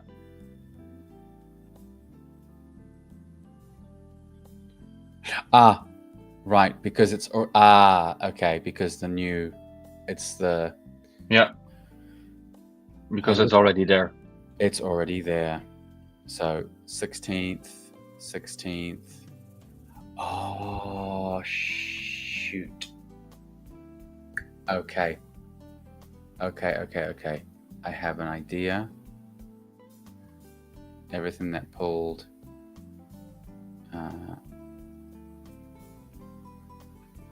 I mean, I think I can delete all of the stuff here because it's going to scrape more stuff, which would make sense, right? So if we just go back here. And to be really fair, this is actually interesting for everybody who is watching, because most people are stopping right now and they think like, damn it, it doesn't work. It will never work. Let's continue with doom scrolling or watch something on YouTube or Netflix and chill, baby. So here, Yeah. the Appify, and we can run this now. We can watch this real time. Interesting.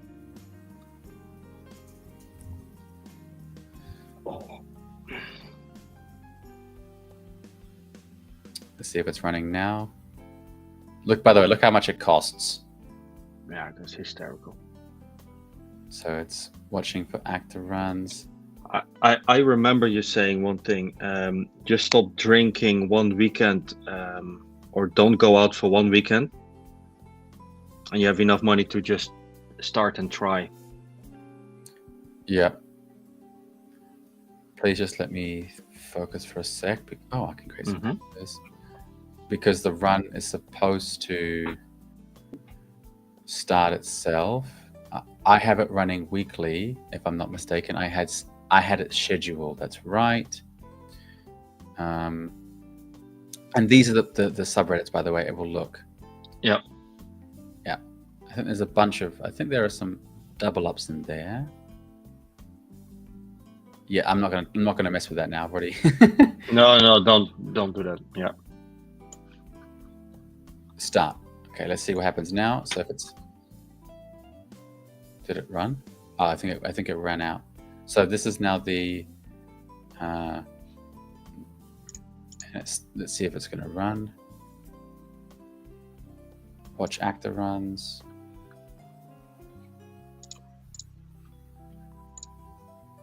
And I like how you can watch real time, the memory it's using and CPU usage of its cloud. Oh, that's actually cool. I'm just going to open over on the other side here. If that Appify, because you can't stop, you can't look at it when it's running.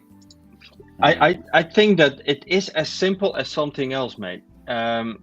Just hear me out, right? If you open, you don't have to do that now, but if you open the module of ChatGPT, OpenAI, what we have there is the user role, and we tell you have to write a text, you have to be cute and do whatever you have to do, but we did not put in the text field, which is linked to the row number and the cell of the Google Sheet.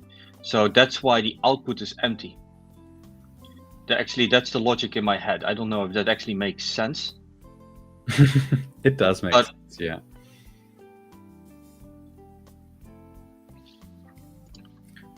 So we're going to see if this actually has worked. We can watch it real time. Oh, that's actually pretty cool.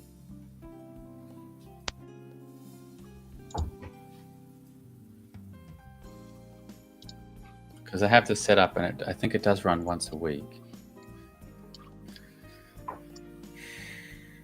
So now it's just going to wait for the exceeded maximum wait time. Okay. And you see how I've got it set here. It says, actually, no, I'll take it off the overlay. So it says immediately as data arrives.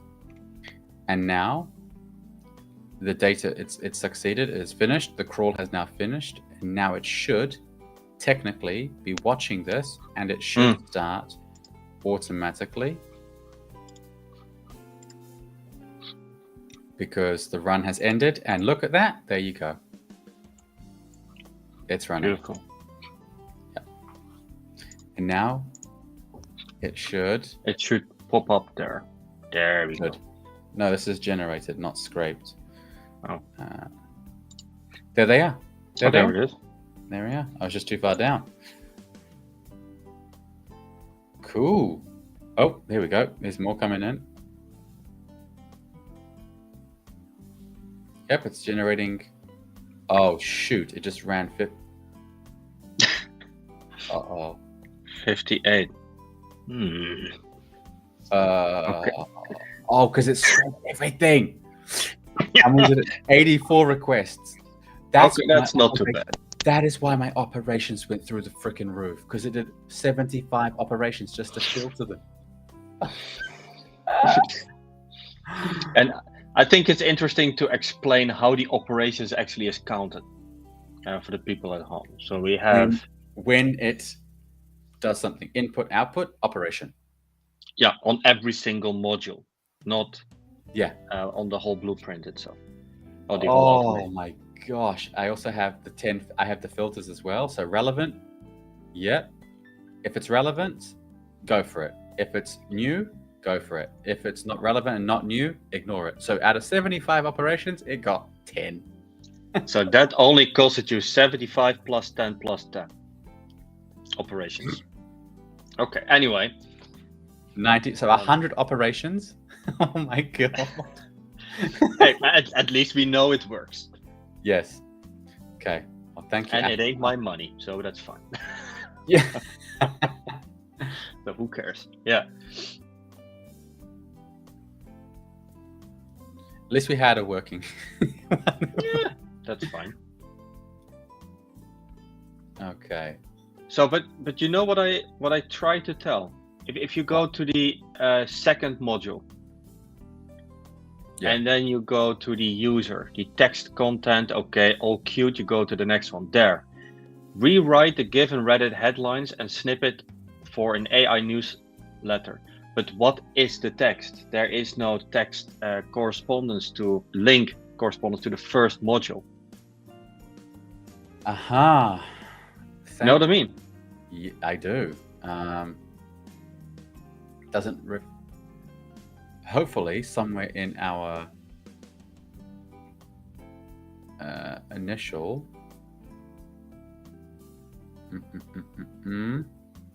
we can look at, hopefully it will keep the original. Damn. No, was I this still missed the text. You are an expert curator. Transform Reddit person to a site, engaging newsletter. Message role. Output format, new headline, new snippet. Because remember, it uses these. But are they linked to the? Look, it's the data input. See? Yeah, but do they work? Well, they're working. Okay, I get it now. Yeah, okay, then it does make any sense that it doesn't now. Yeah. Nice. But however, do you reckon? It might be. Do you reckon we take away and keep it with using Claude's text instead? What do you think? Because it says return exactly one JSON object on a single line. No extra text, no code, no fences. Let's just try. Let's see what happens, guys. Sometimes it's just trying out. Try. Let's see what happens. Error. And sometimes 1,000 times later, it's still an error, but that doesn't matter because we don't. Oh. Nope, I'm just a freaking idiot. Explain your thinking. We still agree, but explain your thinking. It's not mapped because there's a period in between result, new headline. So there we go. Yeah. And fudgesicles. Fudgesicle. I heard that in a series before. Haven't heard that in a while. Hmm. So the result and new headline. Am I blind?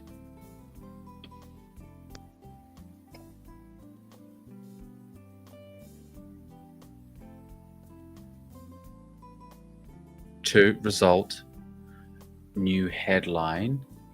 That's why it was written the way it was. Yep. And it had the new headline in black because yeah, that makes sense.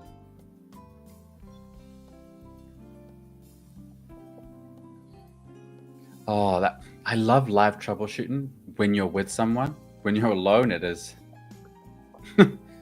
It's just sad. No, it can just be. You can just bang your head against the wall so much.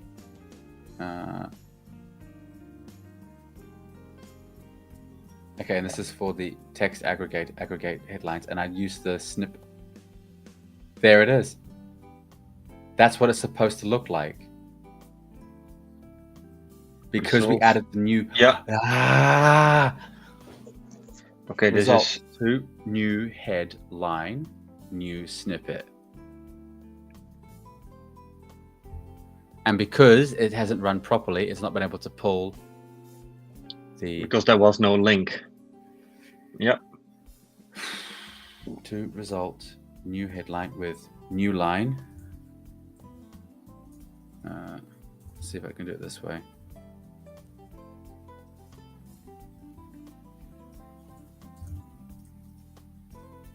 No, it needs to be in Yeah.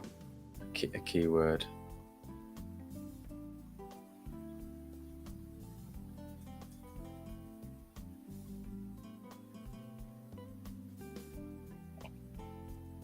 That was it. So Now you added results to up there. yeah, but it's not the headline. So I need to get the... Exactly. Mm, Are you looking into headline, of course? because I wasn't sure.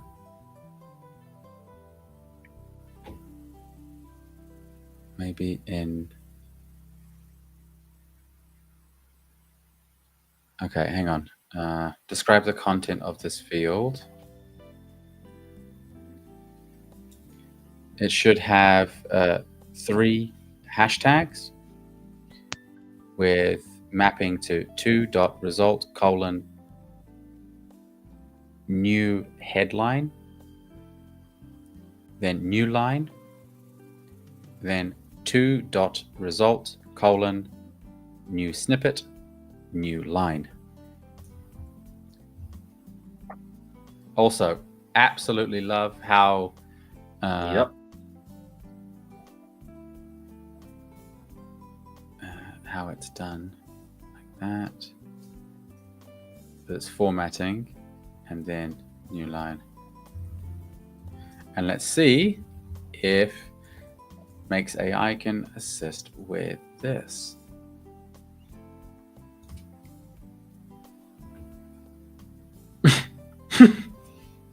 Thank you. Well, that's it helped. It gave you 3 hashtags in case you couldn't type that in yourself. So this is interesting. Before we were able to find results headlines, new headlines, and now we are not able to do that. Why not? Let's see in that module indeed.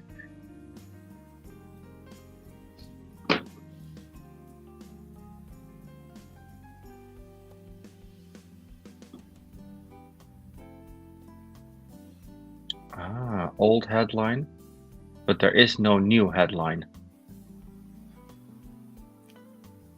Because JSON only, output format, JSON only, new headline, new snippet. Let me just see if I can take the JSON because it's probably JSON. Mm-hmm.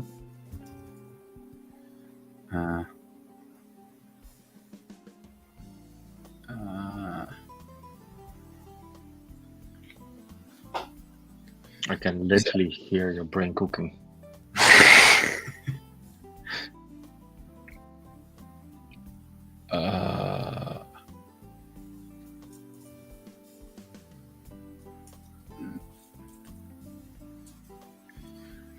And if you put in the new headline in there.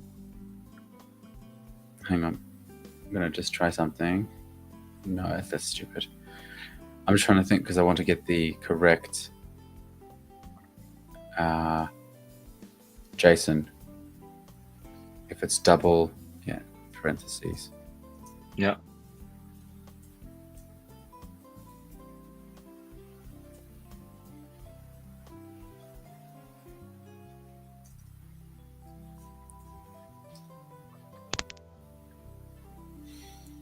I don't know because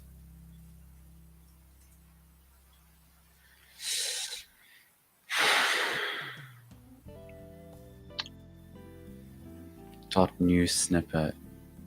I think it has to all be in one. Okay, actually, I'm going to try this.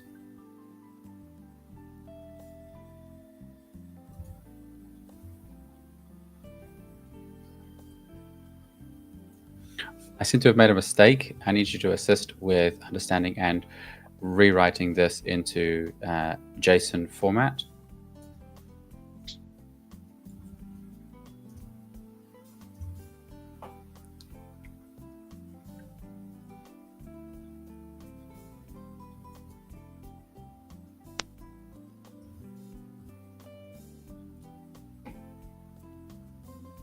So now I'm just going to try and troubleshoot using our, and this is the, I don't like typing anymore. This could also be a cause for concern, or what is also generating the output an error.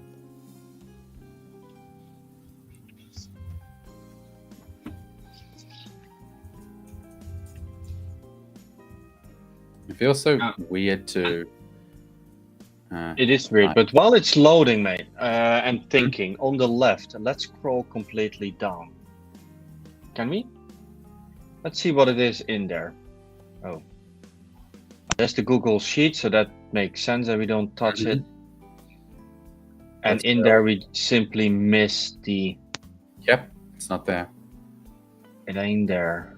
No, it is not there at all. And we will use the power of the AIs. What to paste in the... Oh, sheesh. Use the text aggregator to admit a valid JSON array of objects. Holy sheesh. Yeah, I wouldn't have got that. Gee, that looks... No. That's, yeah. Output from aggregator? That. Yeah. No, No, that doesn't make sense. Aggregator settings. Source module 2, row separator, comma, \n, begin with square bracket, \n, end with \n, square bracket. Ignore empty bundle, yes. But we want to have with, is it new line as well in there? So then our GPT module is not correct.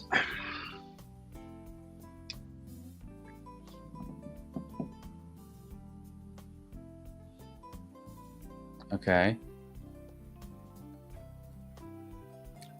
From step 2 GPT-2 module. Huh. The problem is it's not there. Correct JSON representation. Since it's not actual JSON but make.com template, we need to interpret what the output should look like and then represent it as a structured JSON. And you're aggregating multiple posts. The output should be an array of objects. Headline snippet, headline snippet, headline snippet. Yeah. But it needs to come from the results, so don't interpret it. If you want to generate this JSON instead of a plain text, use a code module after the aggregator. Thank you very much. Granny. Okay. Pass the aggregated string and convert it to JSON. Or better yet, use a JSON formatter module. Oh my gosh, it's like more step. This wasn't necessary before.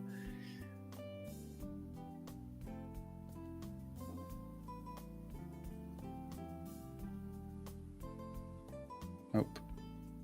Functions and general functions. And I'm actually curious why it is necessary now. Does it need to have just maybe for best practice use automation, headline snippet? But that's not JSON, that's... Okay, Gemini. Good old Gemini. Okay. Of course, based on the error you described and provided blueprint, the issue is not the formatting shown in your image, but a cascading data failure originating from your first open. You were correct. The scenario is failing because the generate introduction and title module's ID isn't producing the required title, which causes the downstream MailChimp. Cool. So 6 isn't producing shit properly. Yeah. 6 is this one because it came from... it's supposed to be able to pull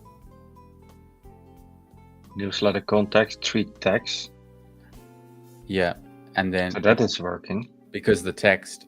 That's the thing. The text is. That's what you said. Yeah, and that's where it just goes. Huh? There's nothing there. The image isn't the problem. The formatting you've attached is actually correct and expected. The text aggregator is correctly using Markdown and new lines to structure the text. This text is meant to be the input for the next AI module, which is designed to analyze it.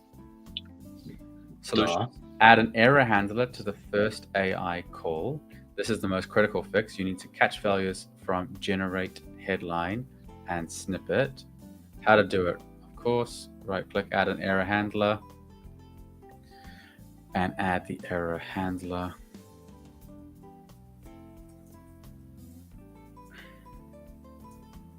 Wait, did they move it?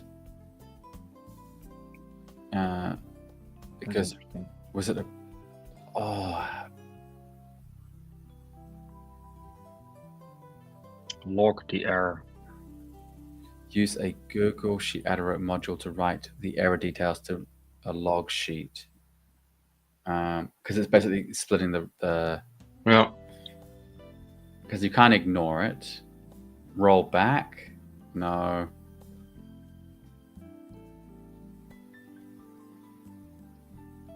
I want to say ignore.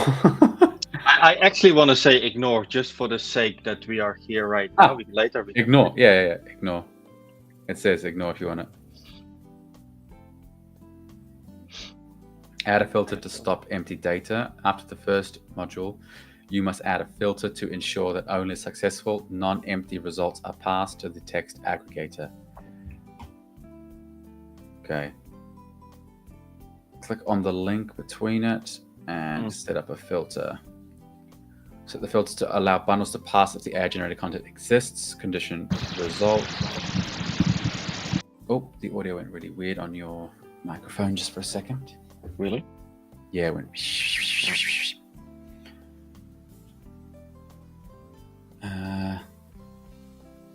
we're going to put this as content exists. Mm-hmm. Condition is result.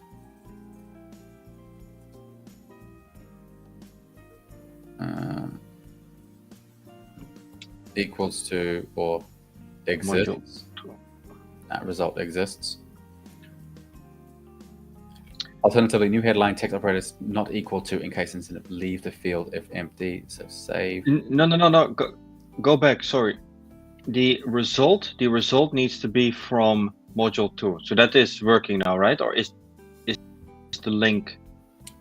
Ah, sorry. You're right. No, you're right. You're right. Yeah, my bad. No, yeah. Thank you. Thanks for catching that. I didn't fall asleep yet, so that's good. Strategic improvement. Correct the status update logic. As a reminder from our previous discussion. Oh, thank you, Gemini. Update the post status module 7 in it's a dangerous position. It marks post as published before. Yeah, it's like, hey, I told you. Yeah, I told you, little man. Listen next time. Yeah. Interesting. Okay, so you should move this to the very end of the scenario after the MailChimp campaign is successfully sent. So hopefully this is gonna...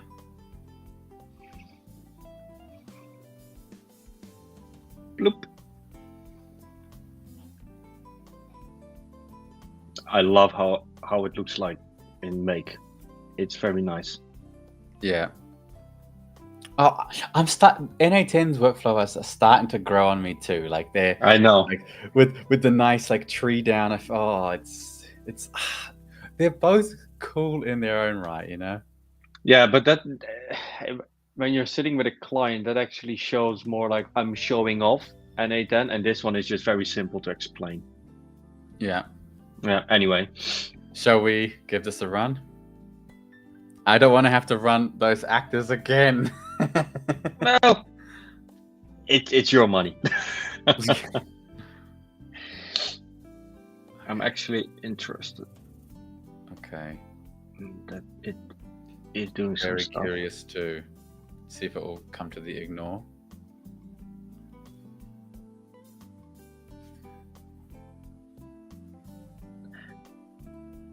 What's the output? Yeah! Okay, that's doing something. That's great.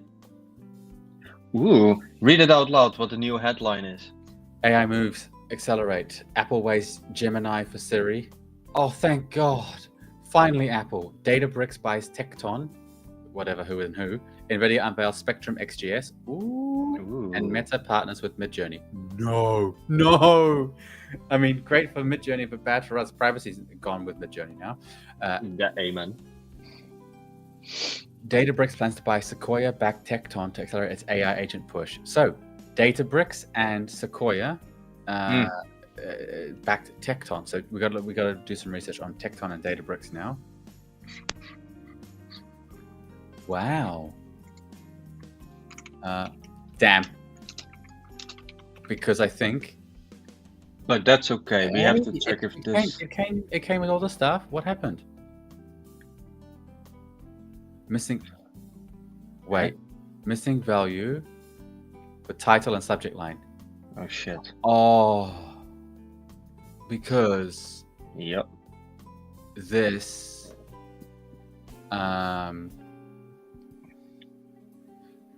Okay.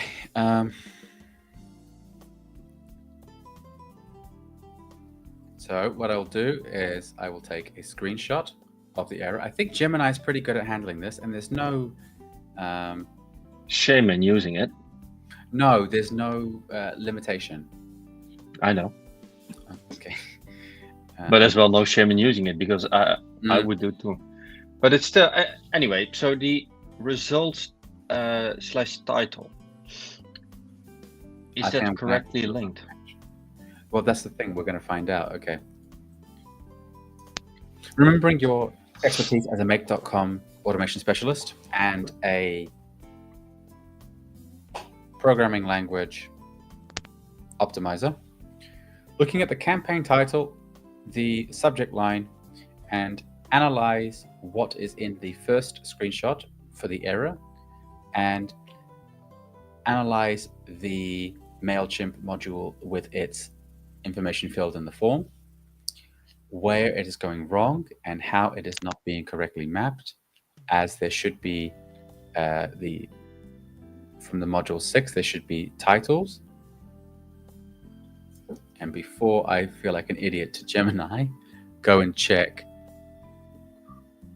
where it was supposed to generate the titles. Introduction and title. Okay. Maybe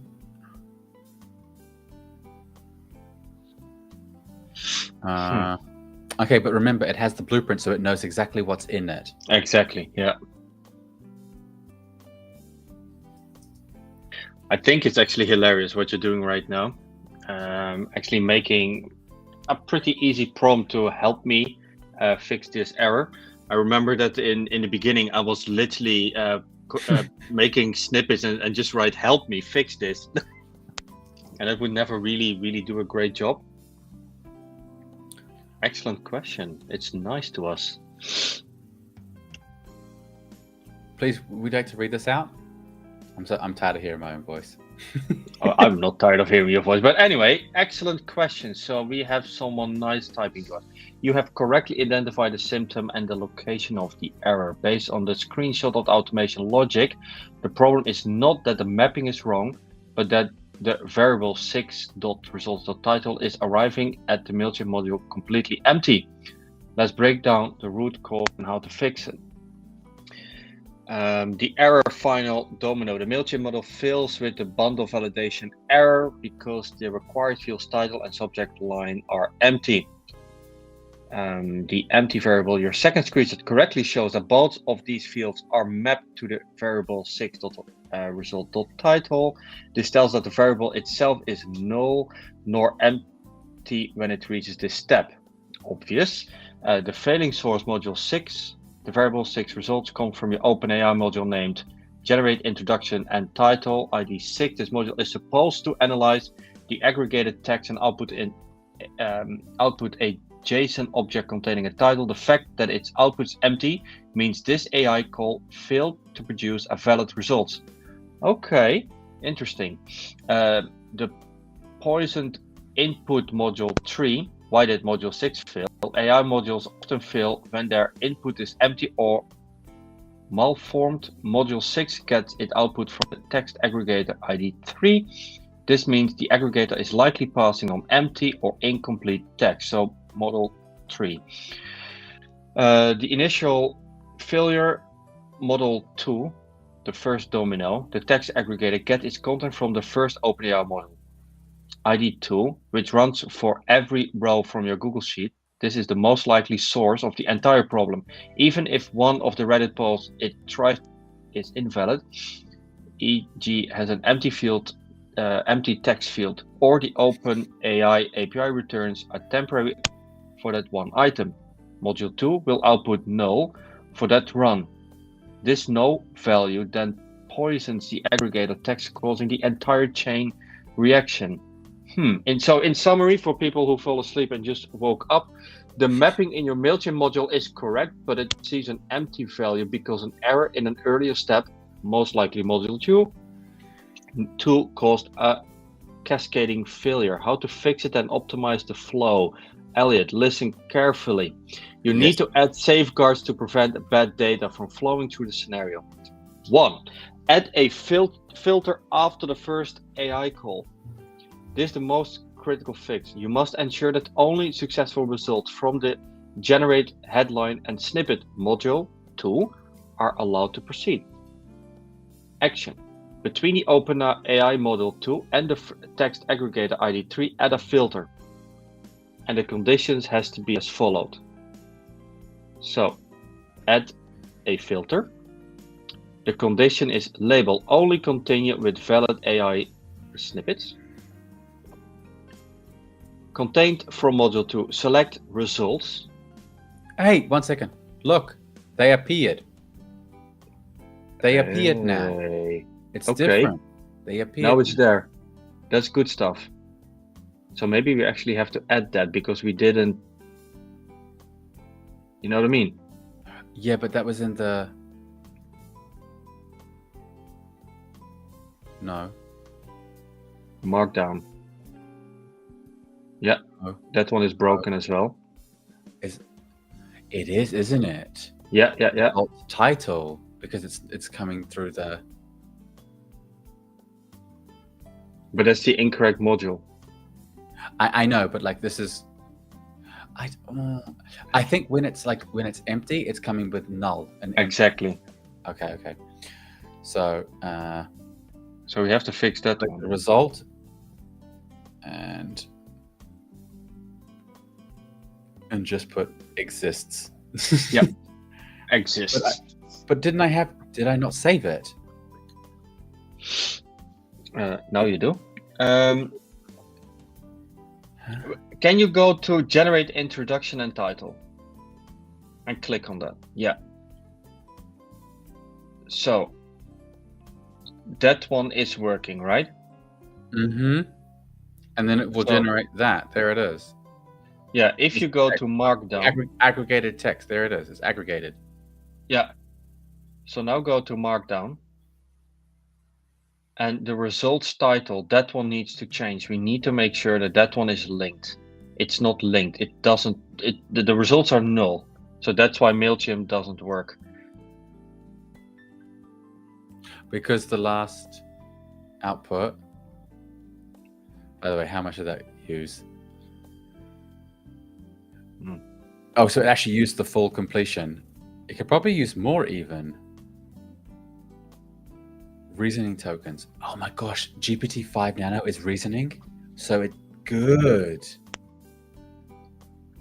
But what is the output of the title? I'm going to add to analyze the entire flow and analyze if GPT-5 Nano can handle more than 2,048 tokens, and if it can, what is the maximum and what is the optimal token usage for each of these modules. That's just something for in the next questions. So the Markdown, we need to make that happen. Add an error handler. That's what I mean. Like so. Just take a screenshot.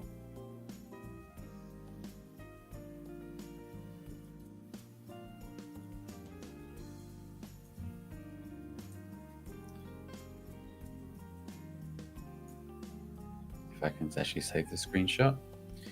In the attached image is a markdown from module 5, and it's returning with a empty and then title for result, and then empty result for introduction. How to rectify this as well moving forward. and add an error handler so that we've got the condition and the filter set up, and add an error handler for debugging. To know why the initial AI call module 2 is failing, you should add an error handler. But it is not. 2. The error handler is this, but we just ignore. Yeah, no, exactly. I would keep to ignore for now. Yeah. You know what we can do? We got Slack, so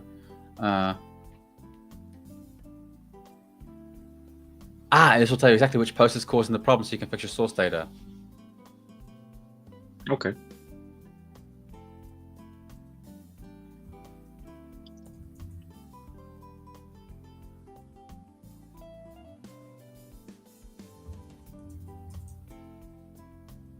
Okay, maybe not that.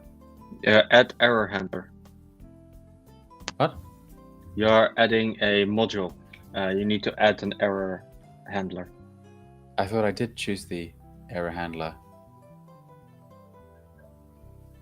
Yeah, this is the error handler. Oh, there it is. Yeah. Okay. Because no, I chose, like, when you right click it, you can choose add an error handler. Yeah.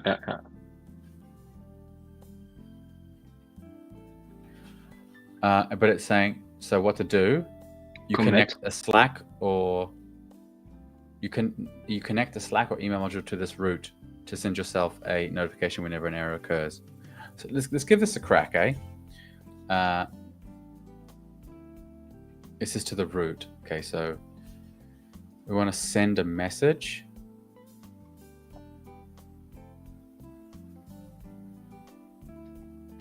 Or just adds a reaction. It's like shit. Yeah. List the channels, downloaded file, get a file. Oh my, where is it? Just type message. Create a message. Yeah, there it is. Before. Is it really? Yeah, it was. Oh my god, it was the 4th down. I feel like an idiot. We're gonna select from the channel list. Oh, you can even send direct messages. That's wicked. So just we'll DM each other like, Elliott's like, this is the error. This is the error. And you're like, full of errors. Let's do it in. I'll just create a new channel. Hopefully it will open quick enough.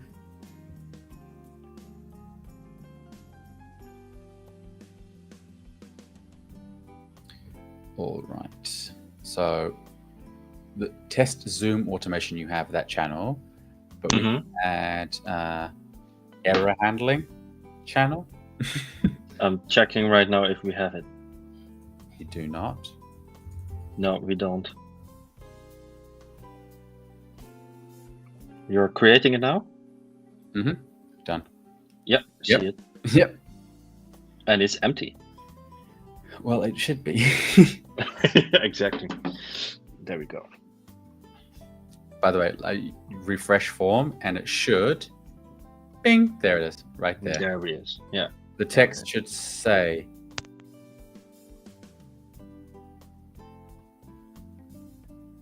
Whenever an error occurs, this will tell you. Wait. I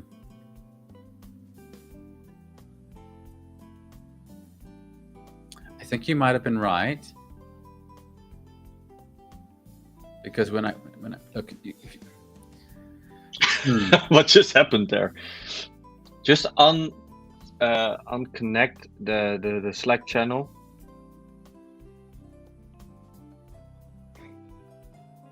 But if we're gonna have, and then commit. Is it commit? Yeah. No. Why not? Because there are no configurable options for this module. That's what I was meaning. That's it. Okay, then we have to just take that one and settings. Yeah. Oh fuck! Don't start it. Oh fudge. Now it's getting real messy, real jaunty. That's fine. Oh my god. Command C.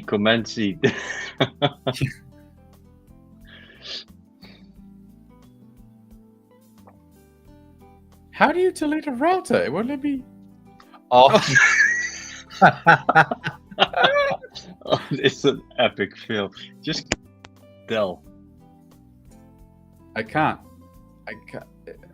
Holy moly. Holy No, that was delete. no on these, but hey, oh, Why it doesn't do it? Why? Huh? Okay, this is the first time I've. what? How do you? This is the first time I see this that it I- doesn't work. What? I'm checking right now on my make. How? Oh, Delete module. It works on mine. Okay, now I cracked up my own module.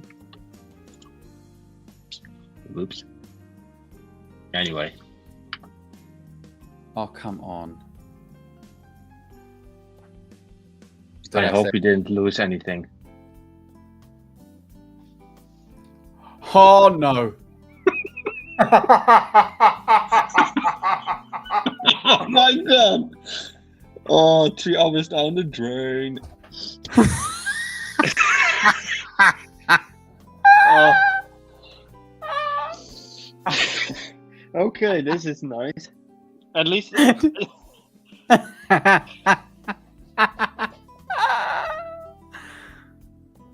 Oh my god! Well, this is not. I am Oh, nicely no. drinking water here, but I need beer soon.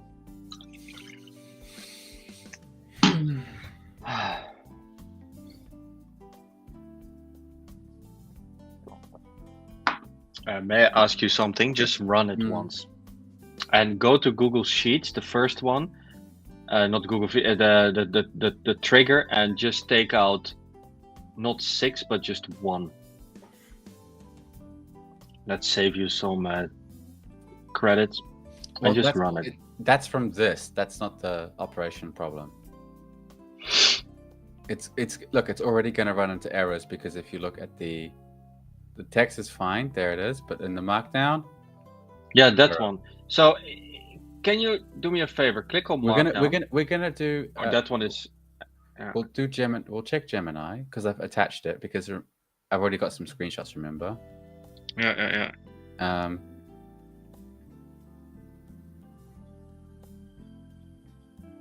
And we were supposed to just move this out the way because That's what it.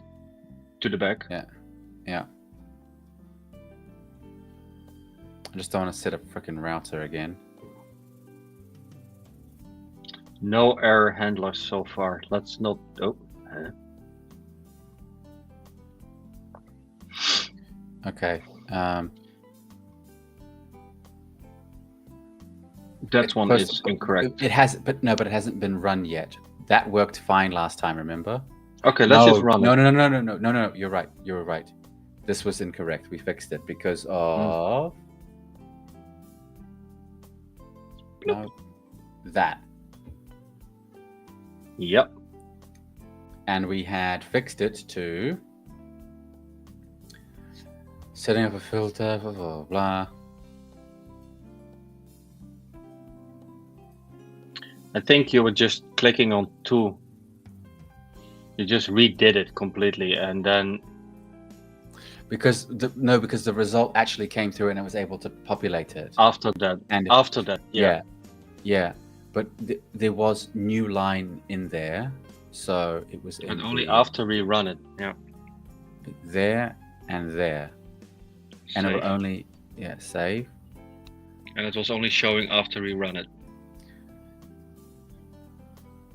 Okay. And then the next thing that got caught up was the markdown, and this is where we're here now. Yeah. To wrap, how to rectify this as well moving forward.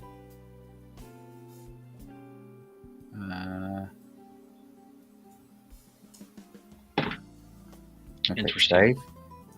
I'm going to, and there was the result title from 6. Yeah, but that one, when you put your mouse over it, it didn't Yeah, jump. nothing has been run yet, so Exactly, it can't yeah. pull anything. But we want to, I'll take the latest blueprint. We're on .2 now.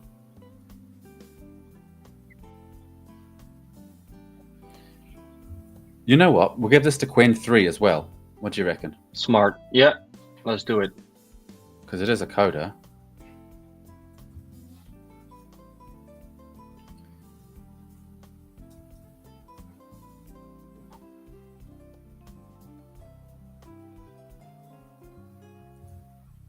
So just adding it as we press go enter. along. Did you add the blueprint as well? Great. Added the blueprint.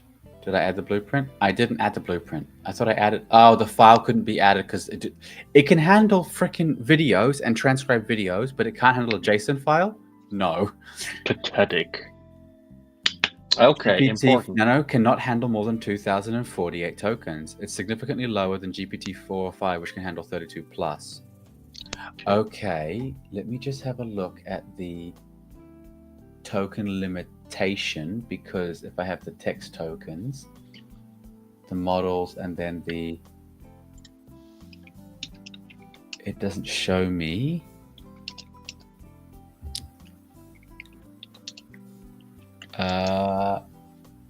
Okay.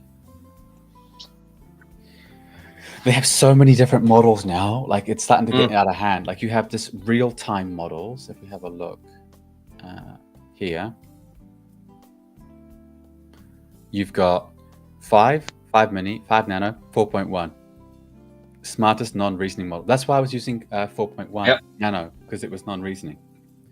So even 5 nano is reasoning. So that, that reasoning effort I was telling you about. Exactly. Yeah. That'll actually be, where was it? Here. Constraints is introduced from GPT-5. All the models may not. Okay, so I should just read further. We should have done that together. Yeah. It's okay. We're both numpties for that. Why the Markdown module is returning empty type? We should be using Gemini first. Tokens. Nano. Any modern model analogous to hypothetical GPT would handle far more than 2048. It's not related to token limits. I know. The model context windows is a placeholder, as no such model has been officially released. Ooh, Gemini. Wow. That's still... And Google's Gemini 1.5 Pro. Gemini. How did you do that? Holy moly, that's bad. Okay.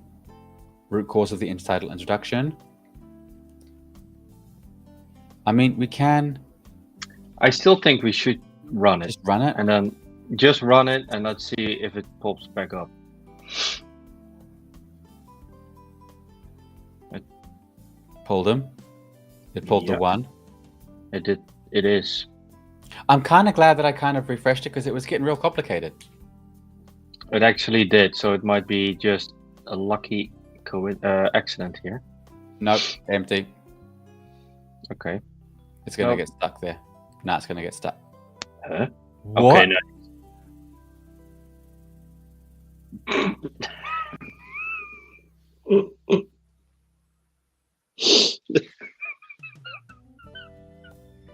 Okay, I don't. Okay, interesting.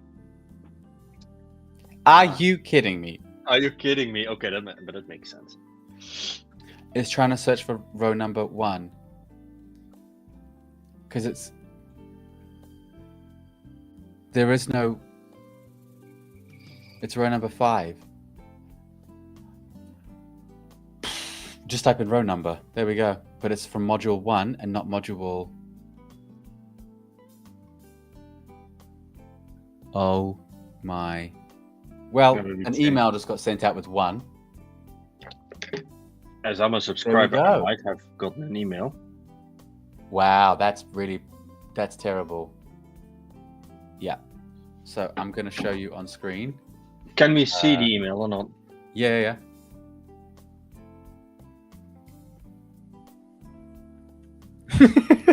That's a wrap. There was no value there. I told I get hungry now. Yeah, but this is interesting because now we can just write, hey, this is the output. What the heck? Okay, so what I'm going to do, save, save.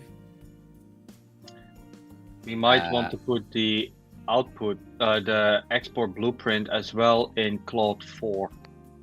Can't. Oh, the tokens are, of course, the user limit is of every. Okay, that sucks. It's not till I've got a couple more hours.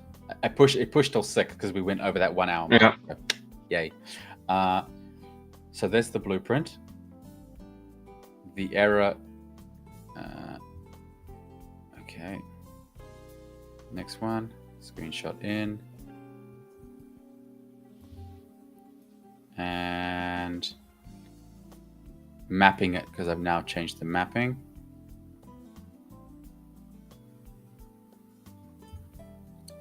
Okay.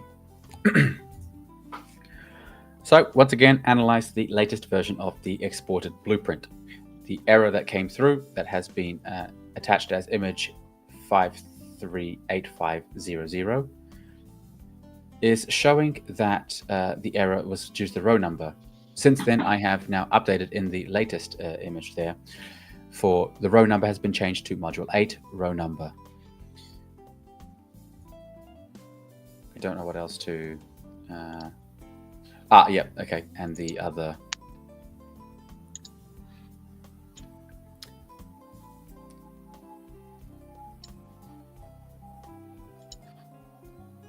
And the final one. Here we go.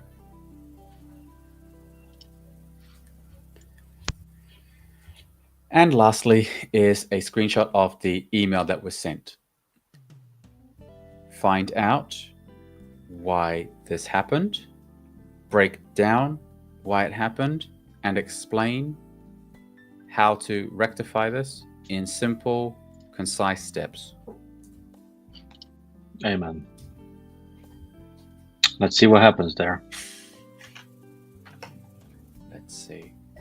I can't believe it went all the way through and it sent, but it sent with nothing. But hey, at least it sent. I think it is because of the.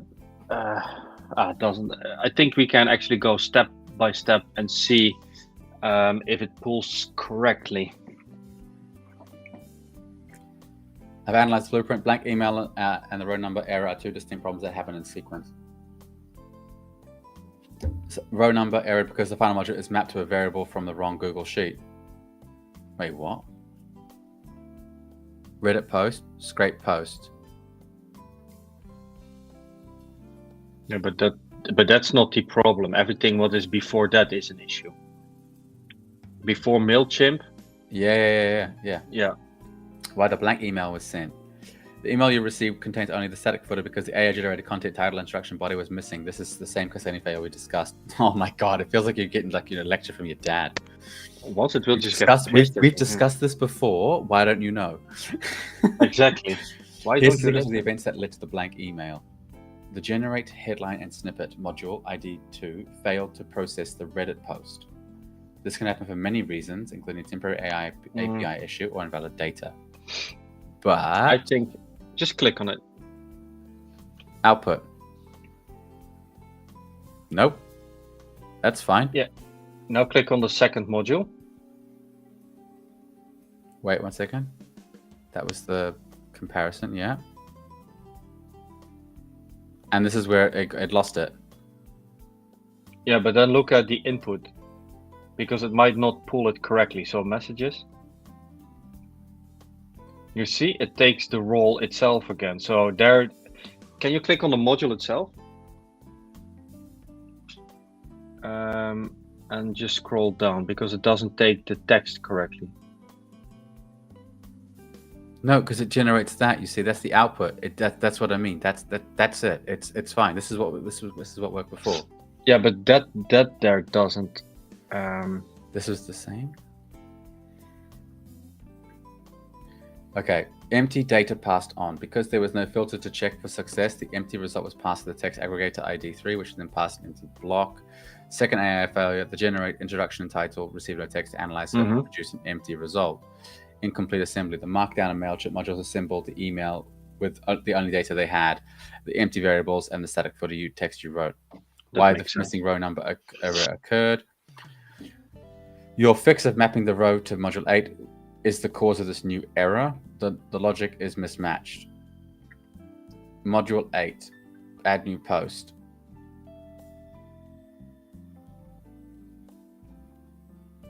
Yeah. Adds a new row to your generated post sheets and outputs that, wait, generated posts. Okay. And module 7, it needs to update the original row in your scraped post.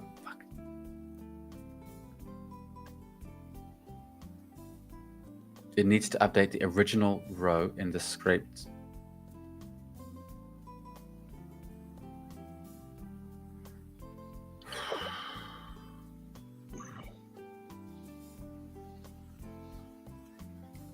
Okay.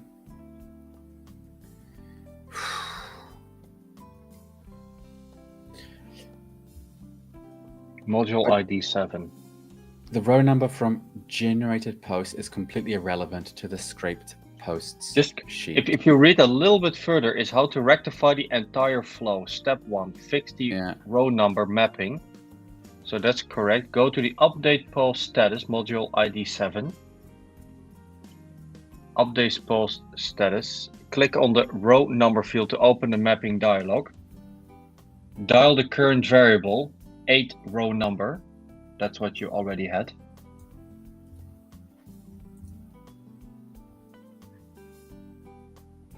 No, that must be 8. And then row number. That's what I had. Yeah, that's what you had. And then what does it say later? Map the correct variable. From the get Reddit posts.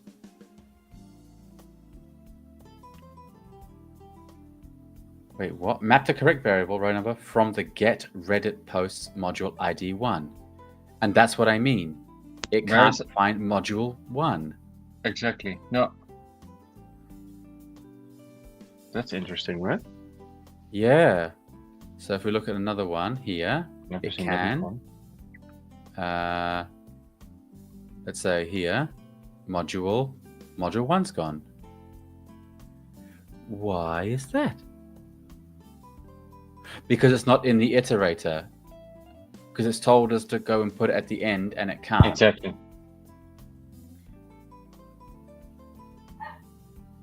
Is it necessary? Anyway, add the critical filter to prevent blank emails. Yeah, but we don't want to have blank emails. We want to have emails with input. Mm-hmm.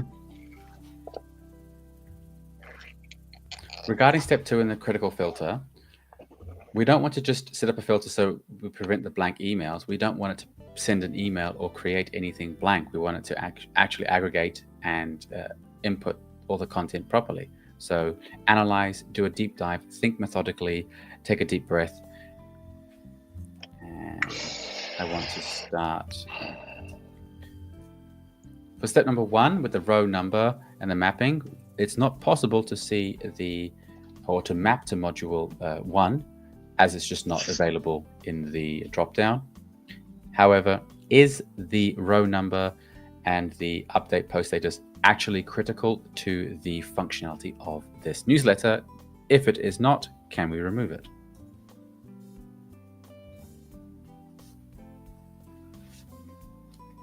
Whew.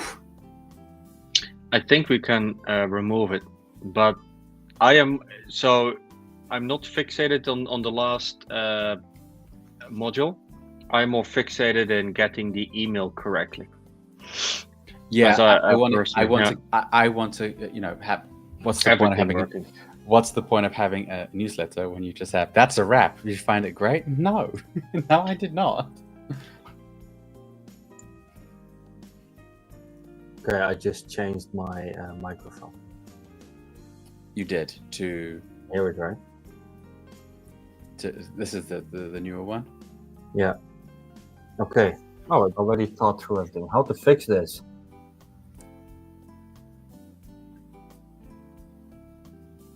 All right. So, would you like to read through this? Well, read it out loud.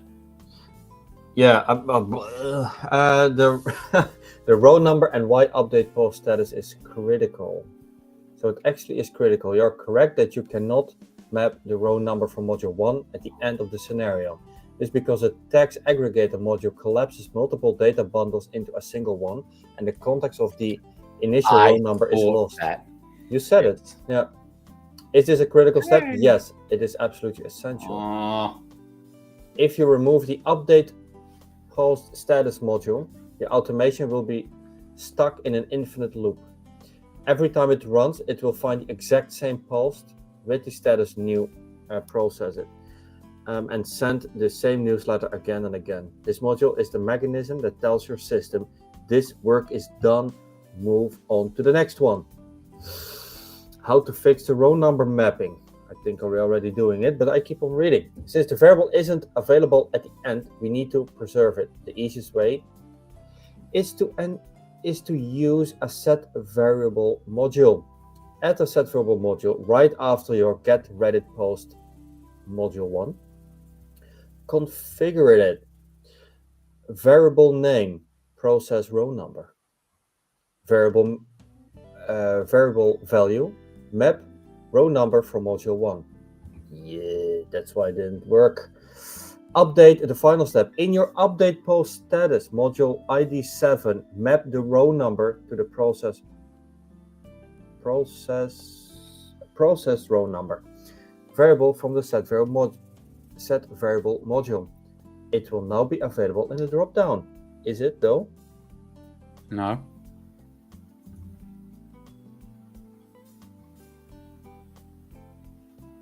So update post status. It will now be available. It's in an iteration, you see, because it's not just 1, 2, 3. It's in an iteration. Yeah. I don't know why it doesn't know it's not an it's an iteration. I think it might need to run through again. What do you think? Let's just do it. It should be able to. Okay. Row number is critical though. So we have MailChimp, we have that. We don't see ID 7, right? No. Okay. So.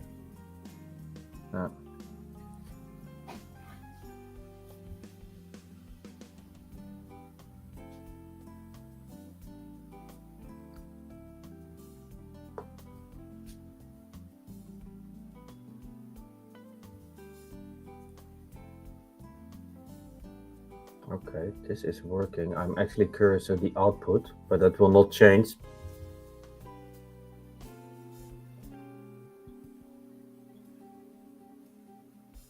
It will fail. It didn't fail. Okay, now you shoot me. Because I mapped it to a different module. It says it can't, but it did. So it sort of mapped it to scraped posts, and it updated it, the original. Okay, and what is the email sending us? Is it still? It changes it. It updates Y column, A6 to Y6. What the email looks like. Oh god. Is it still the same? I think so. Yeah, it's top AI breakthroughs pending. Yeah. Okay, but that's nice. At least the title is working. So now we have to. The root cause of the AI failure. Okay. Let's have a quick read through first before we read it out.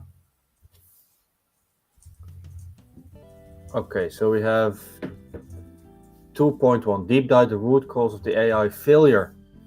You are right to want more than just a filter. We don't want to just stop failures, we want to prevent them. The most likely reason your AI modules are failing and producing empty content is the way data is being sent to them.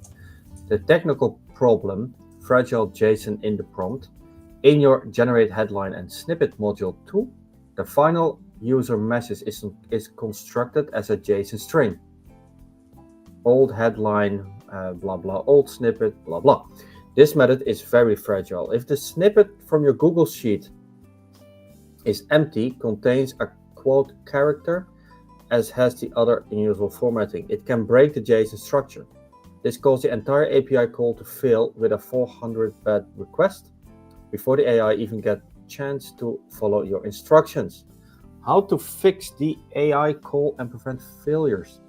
We need to make the prompt more resilient by removing the fragile JSON structure and using a simple plain text format instead. I did tell you JSON was fragile. Yeah, so I'm gonna read this out slowly. How to fix? Yeah, I will read this out slowly. Okay. Just read it through until you are really, like, let's say, I want to say concrete in the understanding. Exactement. So, how to fix the AI call and prevent failures? Is actually interesting because it is not an actual failure within the modules, but the output.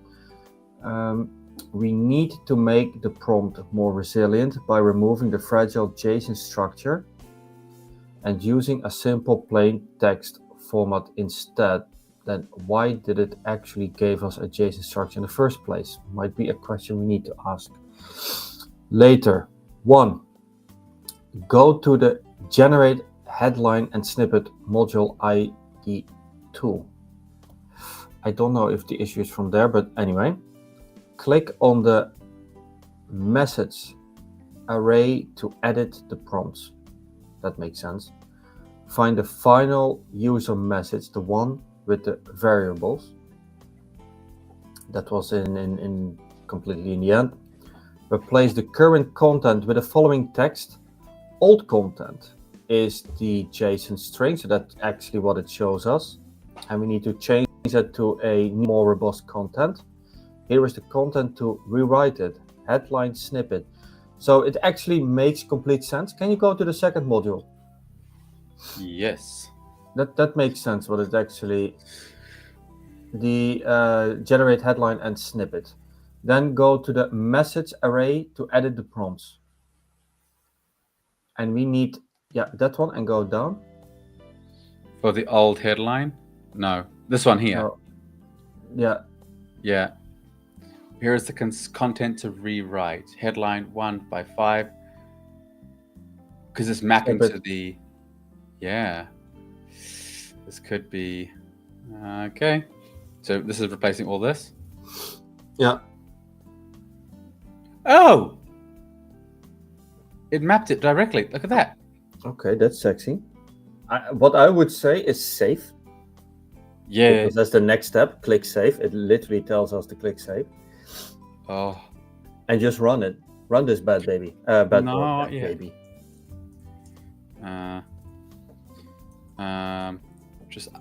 Just give me I don't want to say a prayer, but give me a moment to think.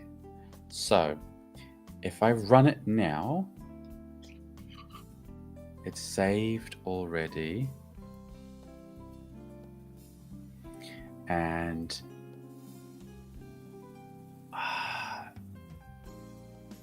even with this fix, keeping the filter in place is still highly recommended as a final safety net to catch any other unexpected.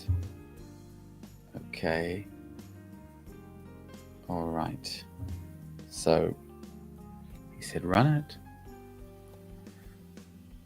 Let's see.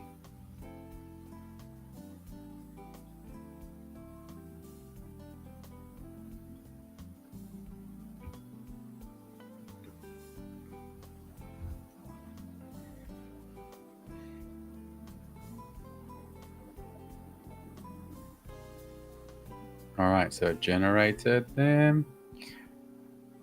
Right, there we go. Straight away, there was a input and output error. Where was the error? But choices 1, messages, refusals empty, annotations empty. Title and subject line.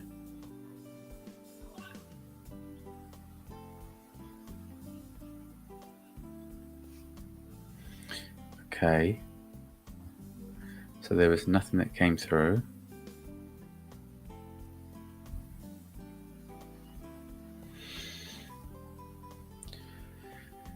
I probably should have saved my original template before I had gone and saved over them, because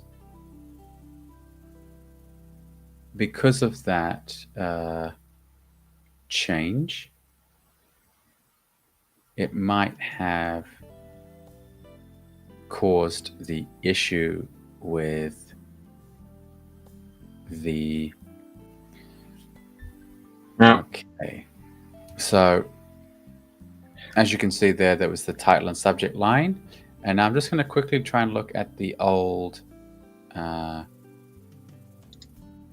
JSON, because I think I do have the original, and what the...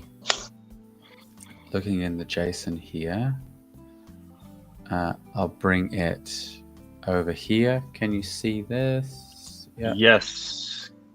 Yeah. Clearly. So we want to look for...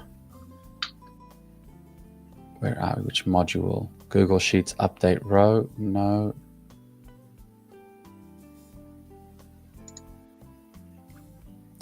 Aggregator.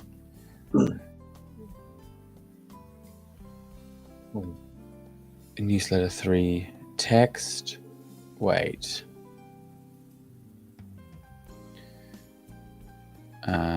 That is, I think, too far because we're getting stuck here, right? Mm-hmm. So in the That one is already not generating it correctly. Yeah. Yeah. So let me just look for the second module. I wonder what we did wrong, or what I did wrong. No, we both are sitting here, right? Yeah. So can you click on the module? Mm-hmm.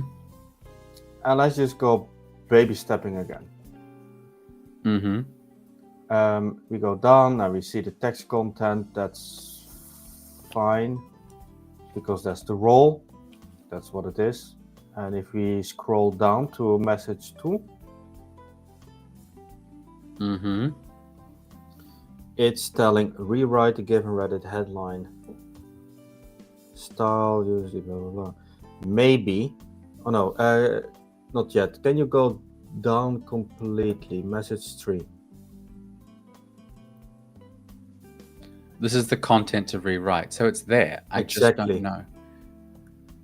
Hang on. I found the original. Good. From module 2, create the completion. Okay. So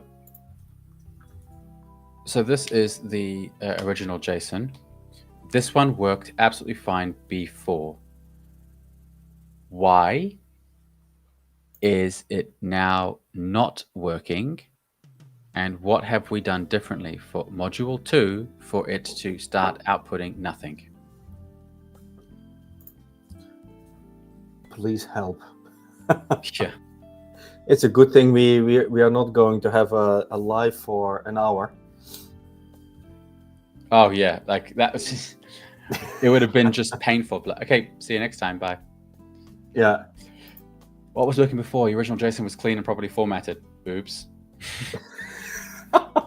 Malformed input data. Most likely culprit is that the 1, 5, 8 are now empty or contain invalid character. Dude, that's all it is. The character. Are the columns 5 and 8 still populated? Now we don't know because it doesn't take from a column. No. Yeah, it does. 5 and 8. Yeah, but that one is in the end, so it doesn't get there even. Wait, no. What? You know what I mean? That module we moved to the end of the line. No, before- this is no. This is for the first one. Like, oh wait, that one is a scraper. Sorry, stupid. it's all right.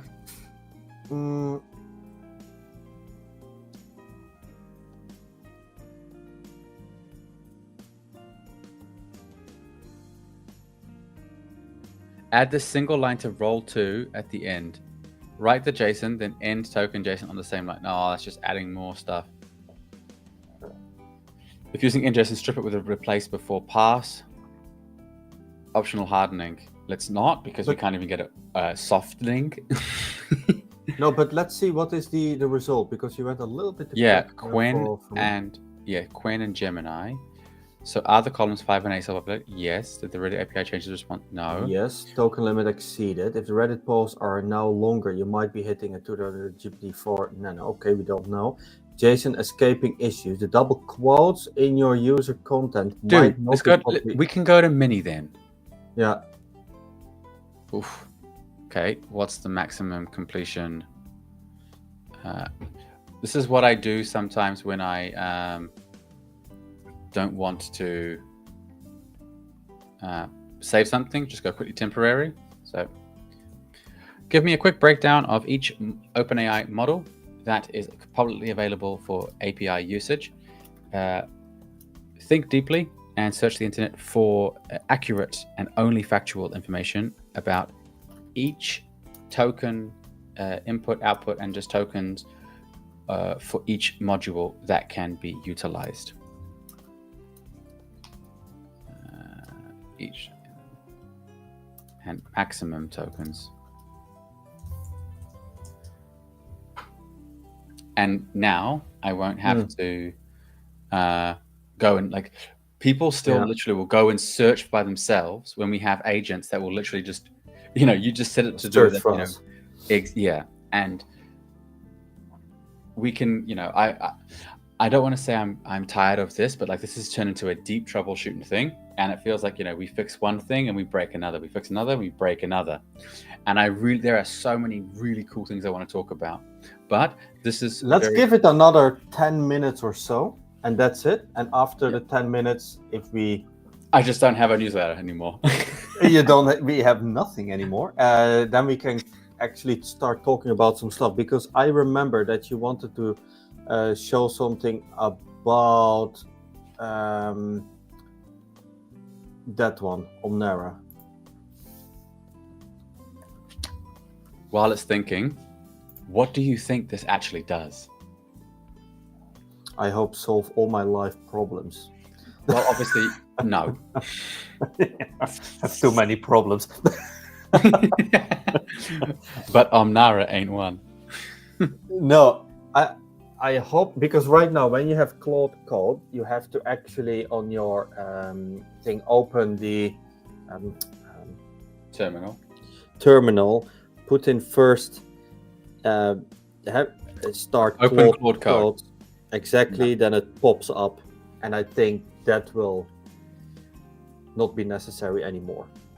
So what I hope it is going to be a clickable button. That is a good good thought. However, if I'm not mistaken, no. But there are, like, you saw the JSON from here on that, yeah? Yeah. That's an IDE, and where you can edit your code. So it's just like an elevated terminal. Oh, that's actually awesome. Yeah. But yeah, there's a whole new, there's a channel on here, AI Code King. It's fantastic with like just anything code related. It's just updated really fast. I get some updates from Fireship. That channel is also really, really good. My gosh, it is thinking so hard. Well, I think actually just go into its own. Yes. On its own website. Stop thinking. Okay. That's just a little bit. Hopefully there it is, community. Yep, it's searched. So our input output is 4,000 was maximum for 3.5 turbo. Jeez. Wow. 3.5 turbo had 16. Mini Nano, 1 million. Wait. Where? The Right. Okay. yeah. Yes. See, 1 million tokens. That's the context window. No token limits found in sources. Okay. Context of 256k tokens input and output. Whoa. It just work. So with Nano, that's so weird. So that kind of, yeah. You so just what want is to the go limit? back to 4.1. Kinda, because if we Yeah. look at the prices, 5 nano is 0.05 cents. This is 5 cents, and 4.1 nano is 10 cents, so it's cheaper. However, if you go mini, it's 25 cents versus 4.1 nano, and 4.1 mini is 40. So 5 is It's cheaper, but like compare 5 or 10 cents versus 25 cents, like it's okay. We'll give mini a go anyway.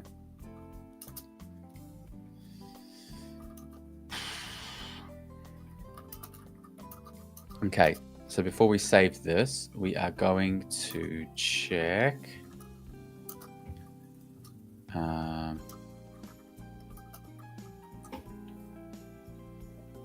right.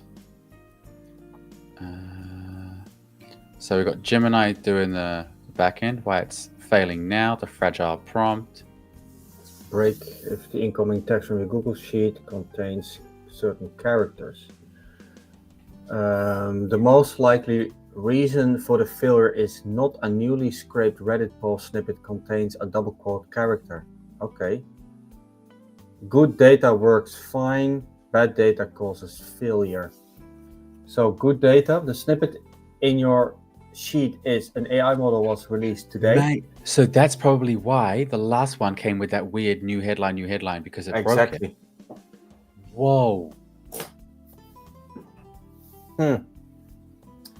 So what changed? You likely did nothing different. Your automation simply scraped a new post on Reddit that contained data like a quote that your fragile little baby prompt structure couldn't handle. The change wasn't in your workflow, but in the unpredictable nature of the source data. How to fix it permanently? Okay, good, we get a fix. So, to prevent this from ever happening again, you must switch to the more robust plain text prompt format we discussed earlier, Elliott. I just this did format that. is... But the thing is that, look, it's pulling it. If you look, there it is. Exactly. Replace the final user message with this headline. Done. Yeah, that's it. That is it. Can you do it again? Just be... I'm sorry. Control A. Oh, sorry. Command A. Command V. There it is. Copy pasted. And if you scroll, something is JSON format down there. Yeah, response is a JSON object. We want a JSON object. Maybe to text. Let's not. Just rerun. You must instruct the model to produce JSON via a system or a user message. If not, the model can generate an unending stream of white space until it reaches the... Okay, hang on. System or user message using JSON. Okay. So system. And then output, return exactly one JSON object on a single... Maybe this is what's maybe, throwing it off. I'm sorry. It's okay. Because if we look at your output using this JSON format. I think it might be this. Because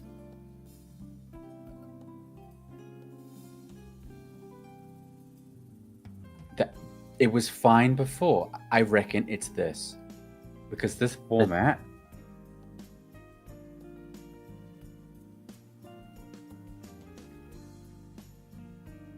It's... Okay. add input validation, modify your third role,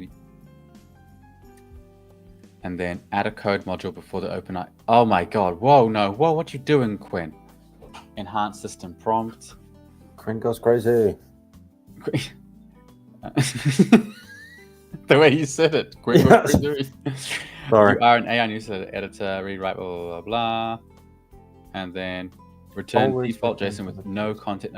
Wait, if input is missing, return default JSON with always return valid JSON. Add error. Here we go again. Content. We are creating a newsletter that it's exciting. We are creating a newsletter that lists new and exciting developments in AI. Your task is to take this input, Reddit post, headlines, and snippets, and rewrite it to our newsletter.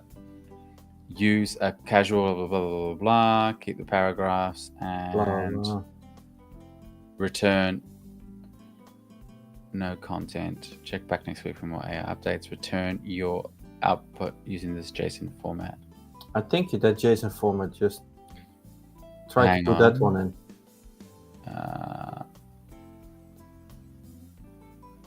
I just want to say, like, just save it somewhere. Yeah. Is this optimal and correct JSON? The way I said it, JSON. JSON. JSON.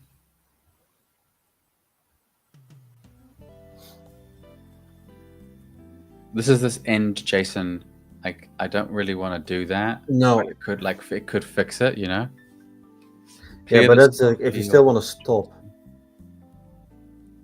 Clear the stop field in. Yeah, I cleared the stop field. Show advanced settings, like all that extra stuff. And go. I still don't know how much 5 can handle, but I don't want to put too much because that costing me a lot. Let's do 4096 because that's the thing is it will keep running it up like it says. If it doesn't have a way to stop, it will just come with blank and use that token every time.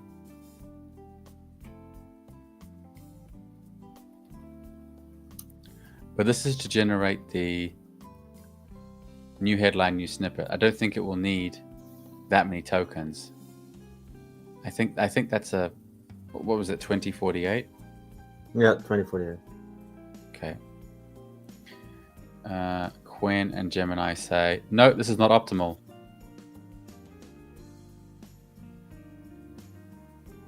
Optimal JSON should be no content available. Okay. So it wants us to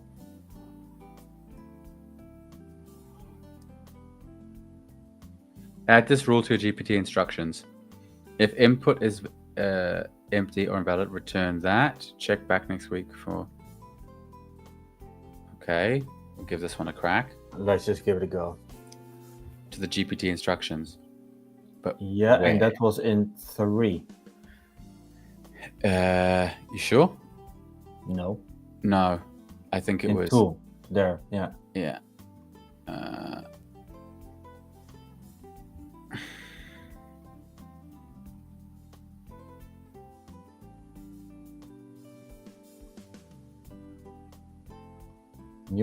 New headline.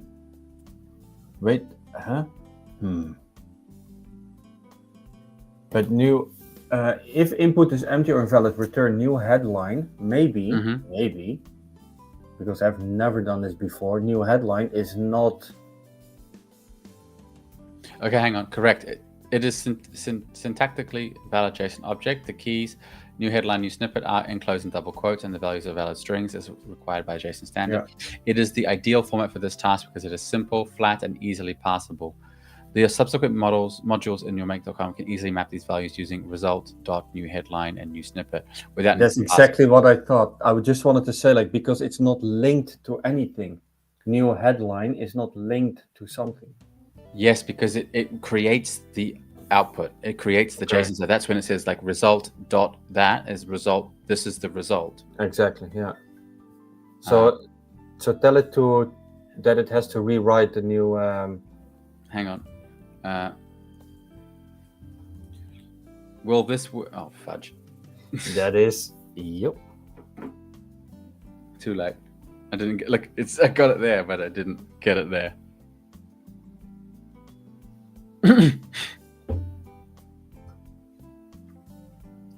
No.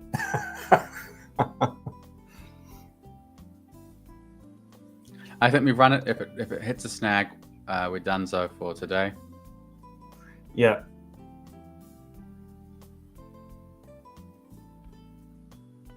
And then still, I want to give it a go later, just to check what the heck is going on. Okay, it's telling it will work to prevent the scenario from failing with an error. But it doesn't. Okay, anyway, how your proposed solution will work. Bad input successfully. I don't care about that. Comparison fallback JSON vs the filter. Hey. Okay. Hey. Oh. Hey. No. Okay. Ah. I don't care about that error, to be really fair. I just want to see the output at the moment. The result title introduction. That's still not working. So the markdown is not linked to anything. Hang on. So we'll take this. Wait, I think we're nearly there. Okay. And we So said close. 20 minutes ago, 10 minutes later. Guys, Yeah. this is how it works with Elliott and myself. And when we say, oh, let's have a 10-minute call, literally 3 hours later. Oops. Oops. But we get a lot done in that time. It's not like it's wasted. No, it's not just bullshitting. I'm scared to open the window. Oh, because of the guy being there. Yeah, I'm actually scared it's gonna just, because I didn't see it for a long time, but once I open it, will just show its head and He's say like, like, hey, I'm back. surprise, motherfucker. Yes, because the wasp would say, Here's Johnny. oh, I was All right, so analyze the 3 attached screenshots and advise on what is causing these errors. Think methodically, systematically, and respond with confidence in a factual and correct make.com automation workflow scenario that is bulletproof. Kaboom. Oh my gosh, did you see that? I said bulletproof and it said correct manner. It literally... So like, no, Elliott, we ain't, yeah. Mm-hmm. Okay, this is hysterical. So it will actually help me speak more proper. Yeah. Well, it doesn't correct British English. It only corrects to American. Of course, the screenshots provided clearly illustrate a classic cascading data failure. No shit. Oh shit, Sherlock. Jesus. The core problem is that you 6. generate... Oh, sorry. Yeah. You go. You on. I know you're excited now. I am. The core problem is that your generate introduction and title AI module 6 is failing to output the result. This creates empty variables that causes errors down the line. We are that far, guy. Evidence from your screenshot. Okay. MailChimp error. Markdown output. The markdown configuration. We don't have to get into that, mate. We know that's the issue. I want to see solutions here. Results. The issues originate with the AI call that is supposed to generate the title model 6, which is likely failing because its input from the text aggregator model 3 is empty or invalid. This is in turn exactly is almost certainly because the very first AI call from ID2 is failing on the source data from Google Sheets. Here's the content rewritten, but we have done that, right? That doesn't make any sense. Replace this fragile format, but that one is gone. I think, I'm sorry, I am a little bit annoying. Can you go back to Markdown.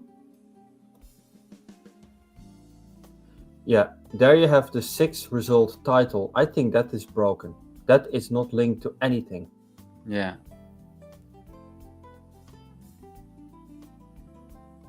So we need to get to the title. What is the title? And I don't understand the logic yet. So if you can click on the OpenAI module. Yep. I'm on it.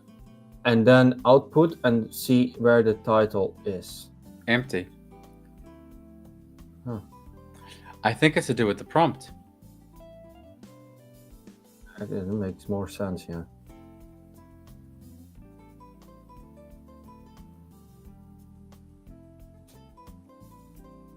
Newsletter content. It gives us. Okay, that's hysterical. Oh, no way. No That's way. broken. I think right at the bottom. Yeah. Right at the bottom. That's the issue. No. Yeah, but. Maybe make a picture of that and just say like, hey, how to fix this. Yeah. Okay. So it seems that we've got past that, and it's actually an issue with module 6. Here is the updated developer/system role, and this is the text content.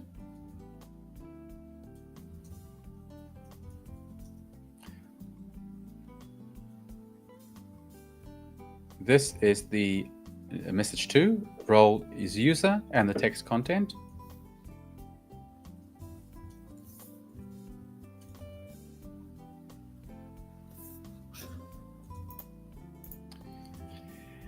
And this is the message 3, the role, user, and the text content.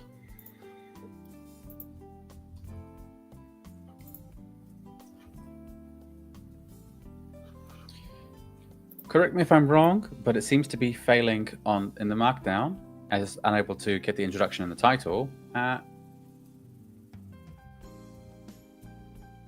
I just went. Let's see what happens. Yeah.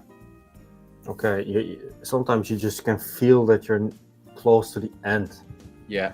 And I don't mean the end of your life, but to fix it. Yeah. The amount of times I have been banging my head against the wall, left for a day, came back and gone, oh, this, and it's fine. Yeah. It's that easy. That's when I'm playing around with Power BI from Microsoft. Mm-hmm.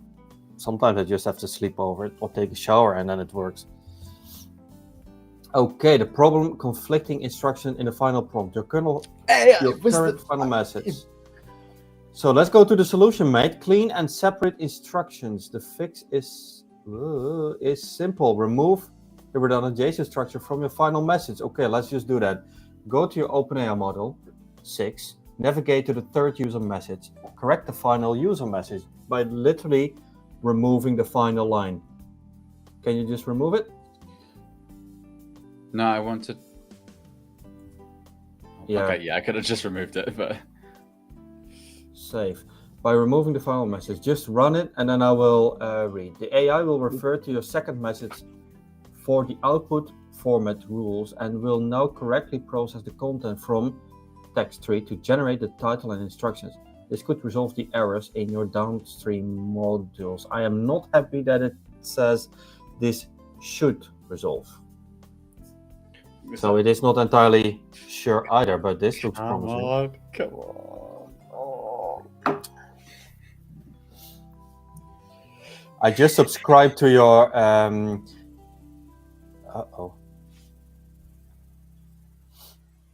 But that's okay. Let's just see the markdown.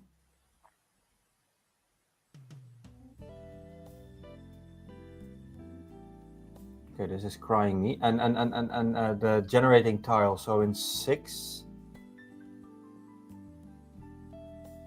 did it actually? Yeah.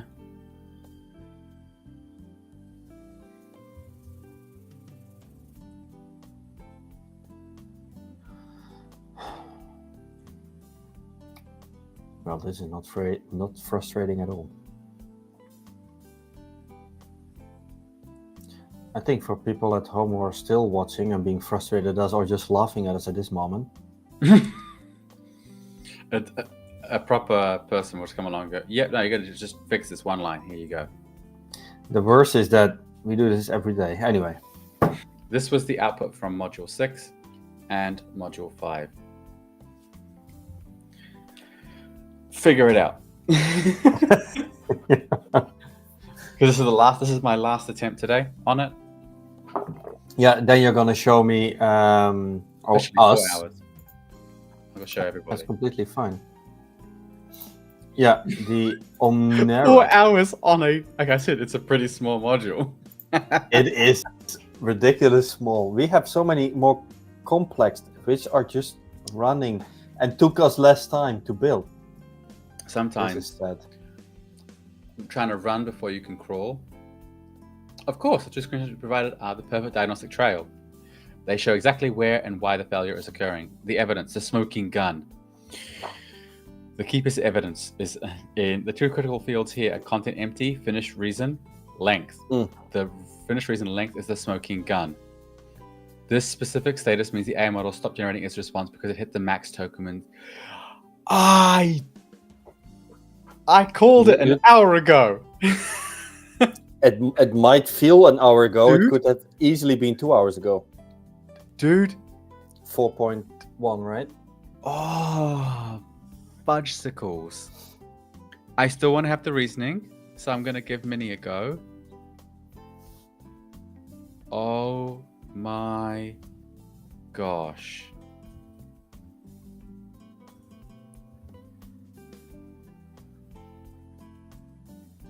Save.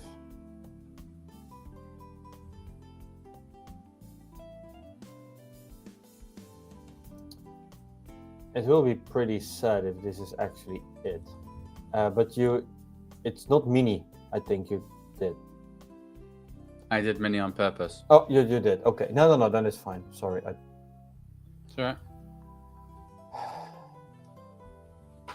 Okay, but it's actually interesting. Oh, right? because we increased the input. Yep. We asked it to do a lot of thinking. Oh, shoot. The AI is rambling. Like we are doing at the moment. And because GPT-5 it has the reasoning. So all nano, mini, and normal Automatically. reasoning. So it's rambling. It's the thinking out loud. Oh, thinking my where... God. Okay, this is good because here it was going through too quick. This really is already quick, and it was I've reached my limit. This is where it's going to start costing me lots of money. When I generate, if I generate through the API, I generate script. Oh, it was the tokens. Hey, guys! Woo! We did it. Actually, you did it. We needed 5 LLMs to help us, but it is done. This is sad. Anyway, let's see the output. Oh my gosh! I just got it. NVIDIA Spectrum XGS connects data centers. Show it to us. Show it to us. Okay. Yeah. Okay. I even feel my heart is even happy. Because we selected one, right? Yeah. We just did one.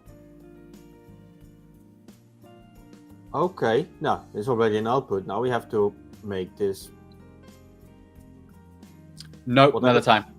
No. Just open. No. I just what I said is now we have something working. That's great. If you want to optimize, which is fine, we don't do that now because then you will just get me out of this studio. But that's for the next step. But that's a wrap. I'm actually happy. The links are in there, and I'm actually curious if your linker tree is working for a consolidate collection of social media. I'm actually curious if that link just works. Oh, yeah, it works perfectly fine. There we go. So if I click on this one, I should be able to bring them up. Linktree, LinkedIn, Instagram. Everything works fine. TikTok. The thing is, I'd like to shorten that just like so you could have it like in a icon. Yeah, but that's for another time. So what we Okay. can do besides this, we will optimize it. We will make it all nice, and then we will just run down the steps we have done in a month You know from how many now, because operations that's I what did, I actually want to know. including that, it was 700 operations through the Appify running, and it's okay though. Anyway, in 1 month we will get back to this joke. That's what we yes, said. yes. But Okay, you're going to so- show us something actually interesting, and that is called Omnara, if I pronounce that correctly. You have. Okay, I did my best. So, regarding, so we'll put all this in here. Where's Omnara? There we go. Yep. Yeah. So I need to make sure that I pull up the right thing. The falling star is actually going out. It's going from Yeah, the it's mountain. really cool. Yeah, but it looks more like a cannon or anything, because a shooting star should not go from a mountain into space. Okay, but who am I? Dude, really? Like, just really? It just took us 4 hours to just do something simple. So I'm not complaining. Yeah, like. You got mail. Who got mail? Yo, I just heard a bell. Aha, yes. But that's fine. That was because I Okay. just optimized it for something. And I need to open QuickTime. It's not playing the demo. I don't know why. I guess I'll have to open it with backup VLC player because that always works. So I'm going to have to. Oh, there it is. It's just sitting there. It actually works. Because I've got my Yeah. Claude Code in the background. So, as you can already see, tell me what you see on screen here. I see your mouse, playback. I mean, I'm putting it back because I sped this up for the demo because I'll be creating a short video later today with this demo as well. Yeah. So we see something on the right of an iPhone, most likely. A black screen in the middle, and on the left we see somebody speaking. Can you hear the audio? No, I am not able to hear the audio. Okay. So basically, he is running the. So you have Claude Code. Yep. But you have Omnara, the dashboard, in its the mobile and the web app.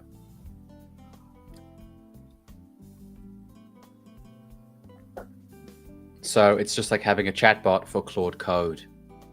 That's awesome. Look, Agent. make a quick plan to make a dummy file. Schlepping, contemplating. Oh, wow. This is where this guy would step away from his computer, and you got it on your phone, you just continue it on. Oh, wow.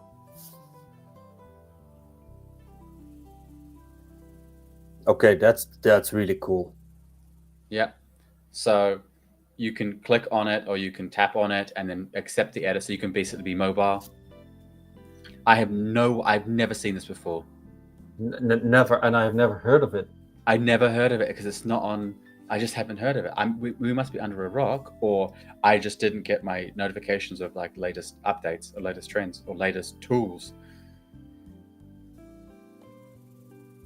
You can also hook up you can hook up like your AI agents like you do in Claudia. Mm-hmm. So if you've got AI agents that work with Claude Code, you can hook them up as well, and it all works. How amazing. How amazing. So, yeah, that's just, I said it would, did I say it would change everything? I'm thinking right now where to use it. You can use it anywhere when you're in the train. You just literally have, like, let's say you have your laptop open or something, and I'm not sure, I haven't been testing it out yet because I've been, preparing for today and, doing all the, newsletters. Yeah.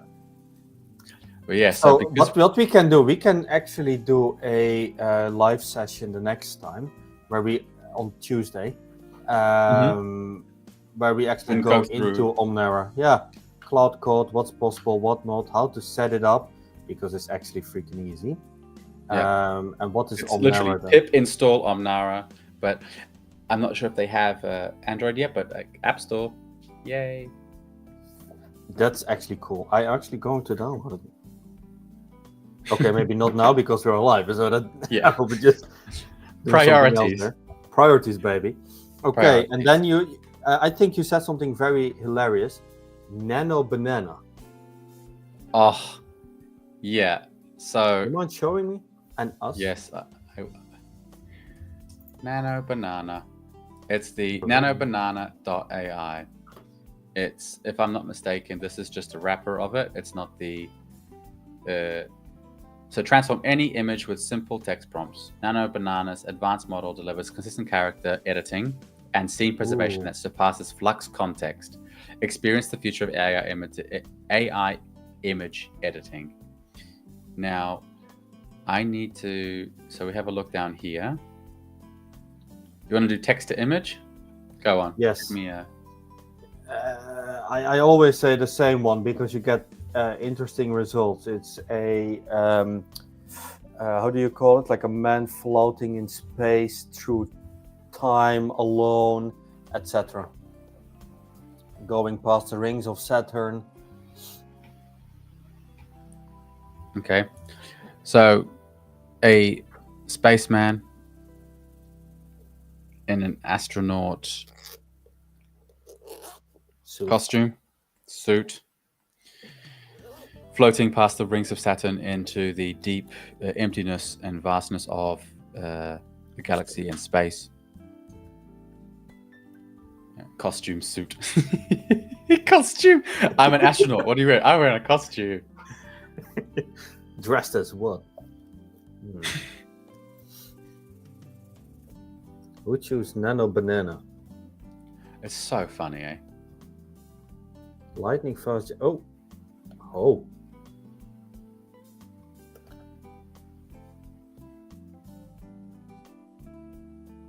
Cool. Okay, now I want to make that better. So, let's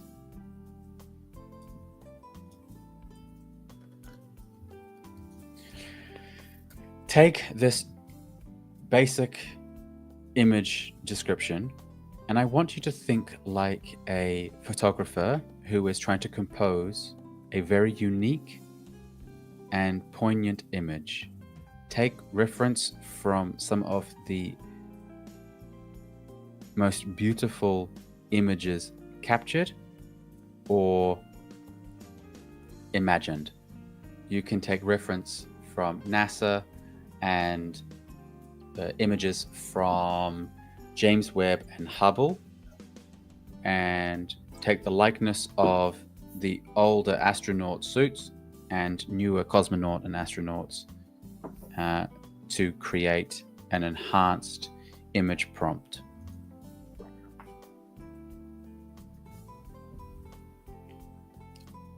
Oh no, I chose thinking. This could take ages. Oh no, creating an image prompt, there's already busy. Yeah. Well, I still got a little while for him to go. But let's try Quinn again. Our Quinny. Let's go. Quinny. Thinking. I love how with Quinn you can choose the thinking budget. Oh, that's actually cool. Yeah. Let's have 80,000, but you don't want to have too much thinking because then it will... 10 hours later.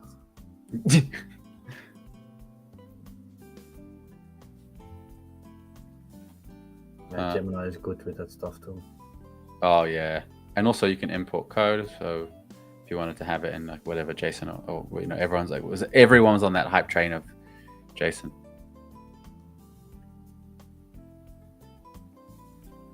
Okay, here are 5 refined prompts. Each reads like a photographer's shot list, like you can drop on your image tool.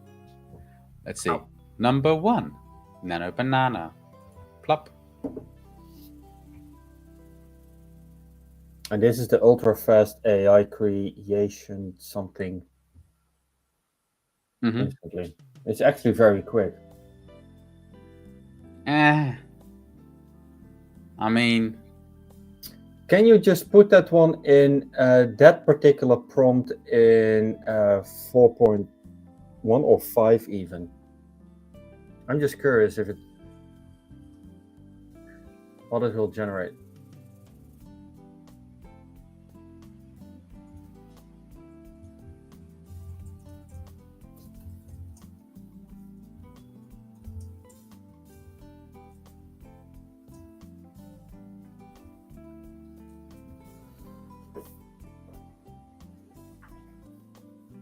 Banana. Banana. B-A-N-A-N-A. Banana. Did you even spell it right? Yeah, but where is that song from? Oh. B-A-N-A-N-A-S. It's yeah. Anyway. Okay, cool. Oh my gosh, Imogen. Just this but AI. It's completely wrecked out of its mind because so many galaxies you don't even see when you're going past Saturn, I believe. Ah, yeah, I took the reference there. And our GPT?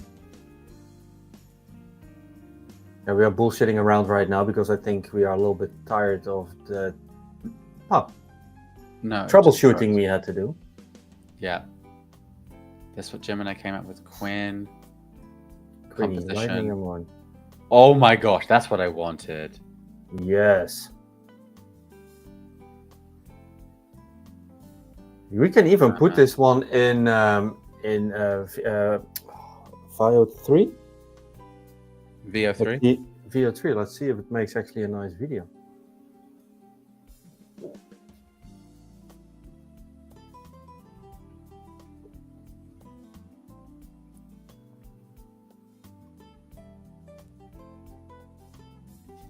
Give it a go. Bananas. I think I broke GPT. I think you actually did.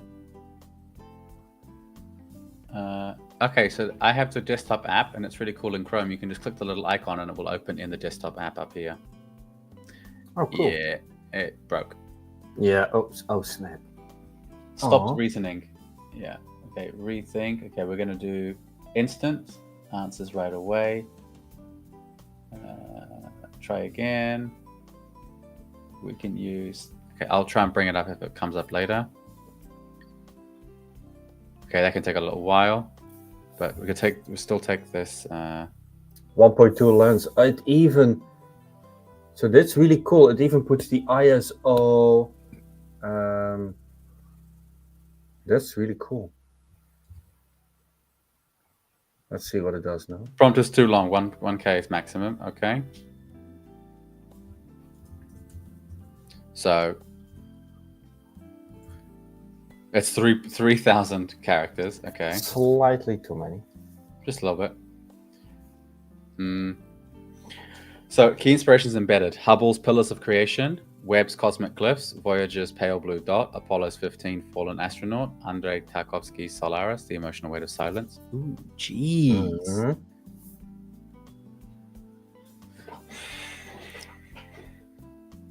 Let me see if Midjourney can handle it. That's a good one.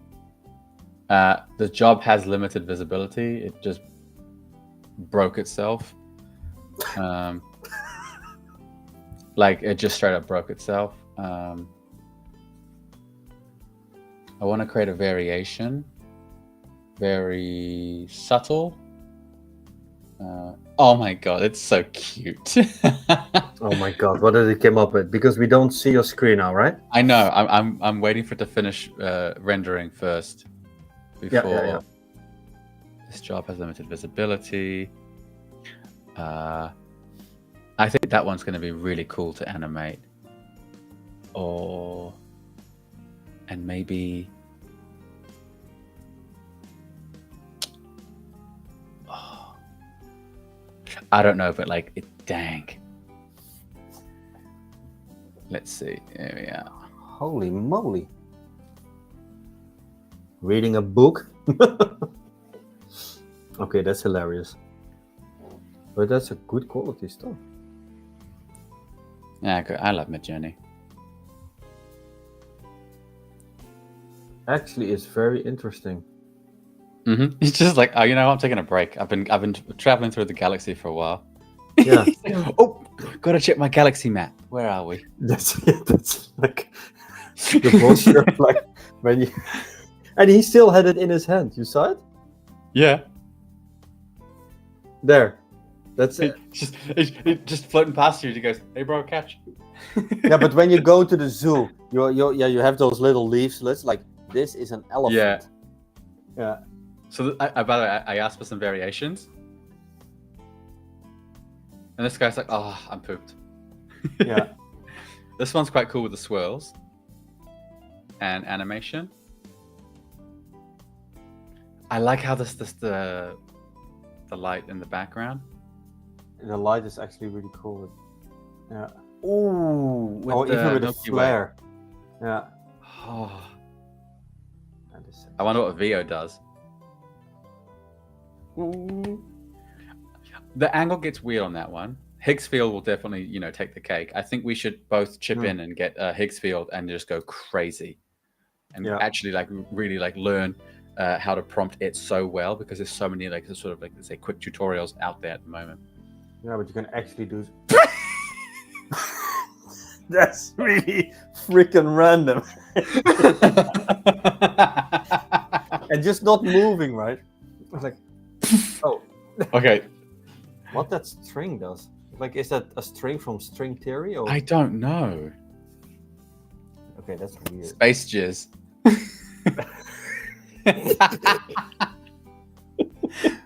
Oh my god. Look what it did. It picks up a picture. But from whom? Is it just... I have no... It's probably... Please tell me it did not bring Tchaikovsky or something like... That's wild. Okay, that's hilarious.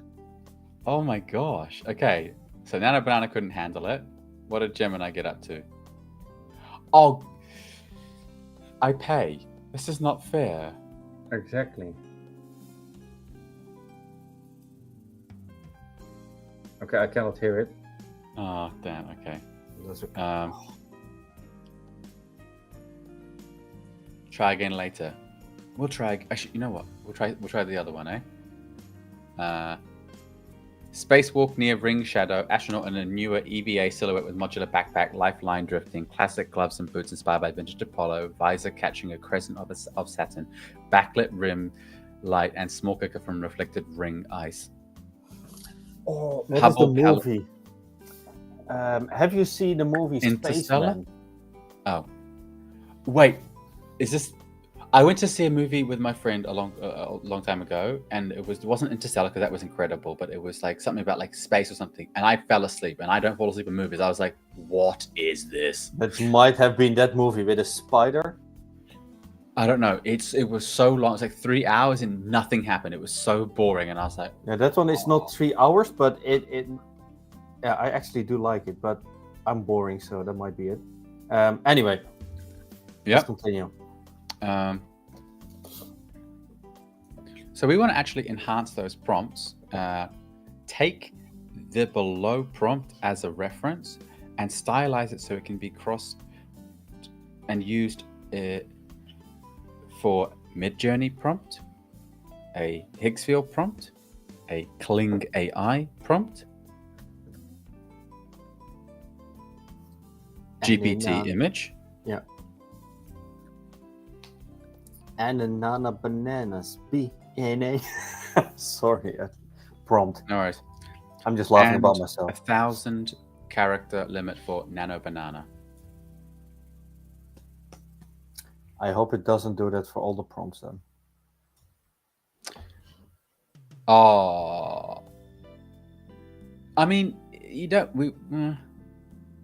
Crafting effective prompts. I like this one. I think honestly, my favorite is the first one. Like, if anything, it's just like cool.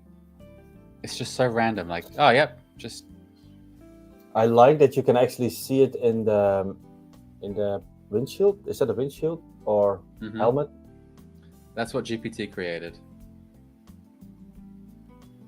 Actually, not bad. A lot of details. Like the details are just nuts. The rings are a little bit awkward because the rings are going in front of it, but Yeah. So I'm gonna try it with that bigger prompt now. you got a bigger prompt? Well, the one I asked. The first you know, one. The one that's like here, yeah.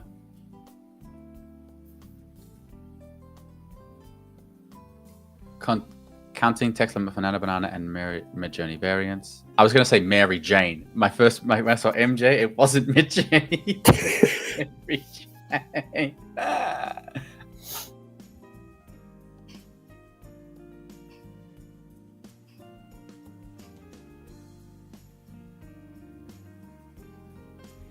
Okay, is it done? Nope, still going. Okay, but So it was. Look at that. You can watch it go methodically down. Okay. 1276. The thing is, though, by the way, when it's counting links for Nano Banana and Mid-Journey variants, the prompt is still too long. It needs to be under 1,000. I'll condense it by simplifying sentences, removing filler words, and combining ideas to cut about 250. It's still too long. All right, the text is still 98 characters too long. 994, got it. Below are 5 cross-engine prompts here. Each is self-contained and ready to paste. No tool flags, no brand names. British. Yay! I got my British spelling. Solitude Beyond the Rings. Photographic. Okay, we'll give this one. Just give this one a go. Job has limited visibility. I wonder what is happening with this. Okay. You can actually see the completion. That's nice. Yeah. Okay.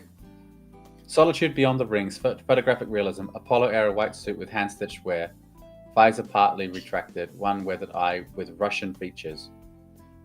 He studies a tiny crumpled photo of Earth in his glove. If the reflection was, gosh, that is nice. A violet dust storm curls inside the rings. Okay, it gave it so much context, though. Like, holy moly. It's a lot of details in it. It's actually really cool. Holy moly. Sheesh, that's cool. Look at even the structure on the rock. Yeah. The dirt on the suit. I think it's trying to put dust veils and like the Saturn's rings in it, so it's like looking more like a tesseract. But I think that you wrote just something. The suit, Apollo era white suit. Okay. That was the universal prompt. This is the Mid-Journey ready one. I should have actually read a bit further. I might run out of fast hours because I've been using quite a bit of thing. Higgs field style, Kling AI cinematic, GPT image ready. Okay, GPT. Oh, okay, GPT went weird on the other one. Let's do 5 instant and create image. For anyone watching the stream now or after, all of the prompts will be in my free resources package, which you can find linked in the description below. And Nano Banana. We need to give it a try. Yeah. Okay. Prompt too big. Hey? Huh? Unexpected Jason?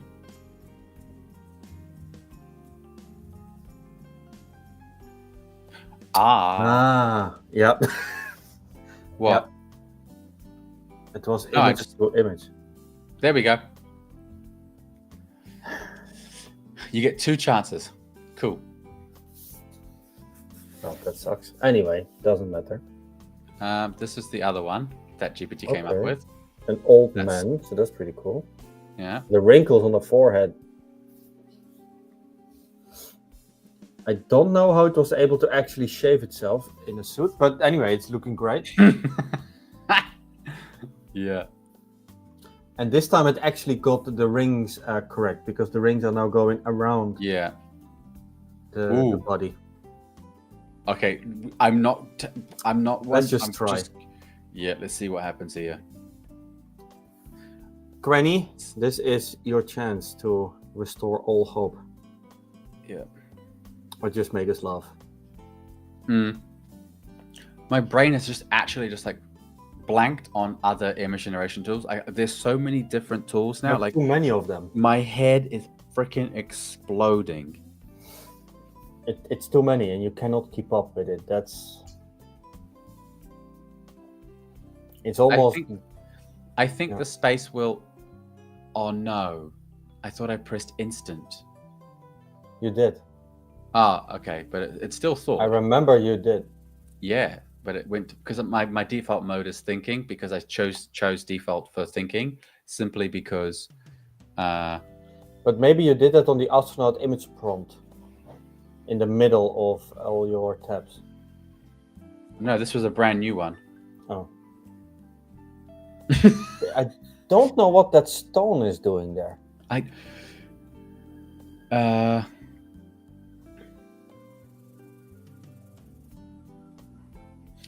nearby fractured ice boulder, about 3 meters wide, glows cerulean with stained glass cracks. Like, it's so specific, and it's like I don't think there's much direction. So, okay, this was mid-journey optimized. This is actually cool.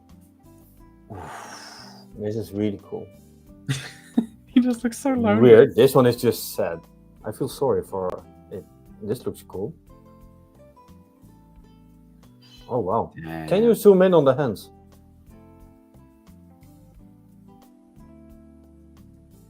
Oh, he's actually taking a sample?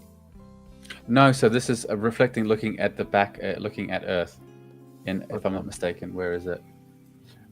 Astronaut studies tiny crumpled photo of Earth in his glove. No branding. Composition on a clean diagonal nearby. Then it's a very, very small photo. Which one is your favorite? Out of I like this one. That and one. so what we can do animate with. We can do automation or like loop it. So we can loop it with low or high motion. Do it high motion. I'm going to run out of fast hours so much because the animations use a lot. I don't like that. I don't like that. I still quite like that one. This one's a bit more like the reflection doesn't match. Yeah. This one, for me, it's still very strange. It is so weird. It is so. But what like, is nice is actually the fingers are really cool. Yeah. It's like magician. Look at. Can you find this card? Is this your card? Whoop, there it is. Oh my! This already looks. What Oh the my gosh! Fracas did it do?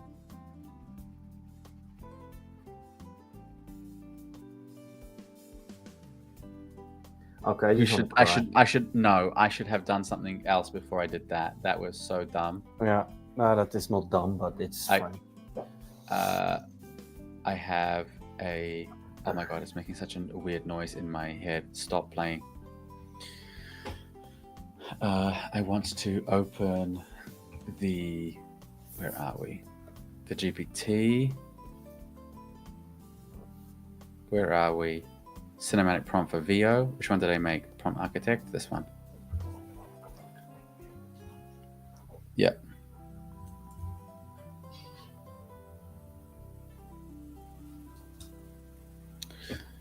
Okay. Oh, it's still using 4.0. You can use higher models now, mate. Creating scene prompt. I don't want to really. I mean, I'm not going to use VO today. Other than what we've done. Oh, Quinny came back. The Earth green. That was the first thing I saw. Do you remember it said explicitly no text, and it's like green. It literally thought, you know what? Fuck you, Elliott. I put green there. But it did it. Saturn, I think, out of anything, looks the best. It actually looks the best. Like a full image of Saturn. Okay. Like an image of Hubble or anything, and the crack in the mask looks really good. The face, actually, the face structure is very nice. It's very neat. Yeah. Okay, here we go. The animation. I hope it's good. Where's the animation? Oh, there. Okay, that looks pretty cool. Hey, this How did it?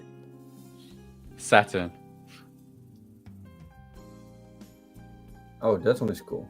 Oh wow, and the Earth as well in the. Yeah.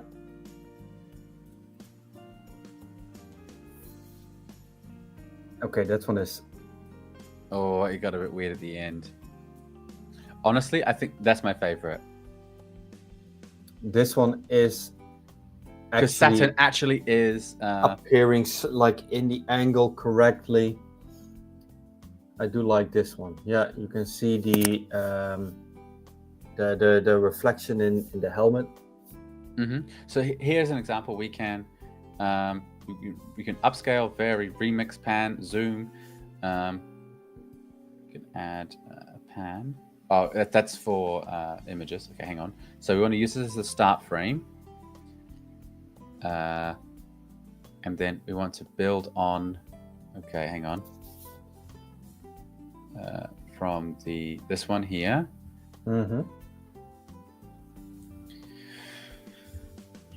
Using the above prompt, we are now using this generated image has now been converted to a low motion animation in Midjourney.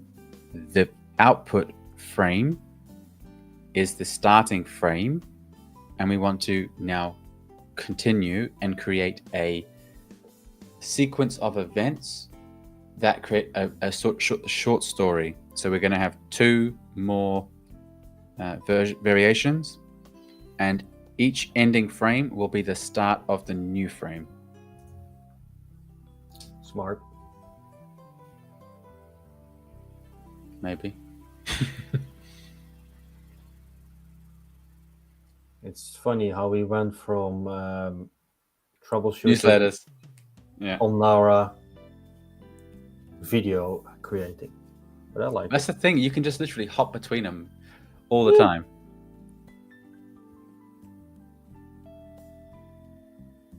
Nano banana. Now I have that song in my head. It's unbelievable. Go out of my head. Wasn't it Gwen Stefani? I don't know. I have no idea. Result. Here are 2 Okay. chain prompts that continue to your story. Each reads clean in Midjourney low motion. Each ending frame becomes an exciting frame. Continue from previous frame. Photographic realism with an 800mm f1.2. Really, GPT? You couldn't figure that out? Same Apollo era suit and hand stitch. Same clean diagonal drift. The glove hand loosens, and the tiny crumpled earth photo slips free and begins to slow tumble. No brand. Ooh. Okay. See how this That's goes. actually awesome. Okay. Am I using V7 with personalization? Okay, I'm not going to use raw.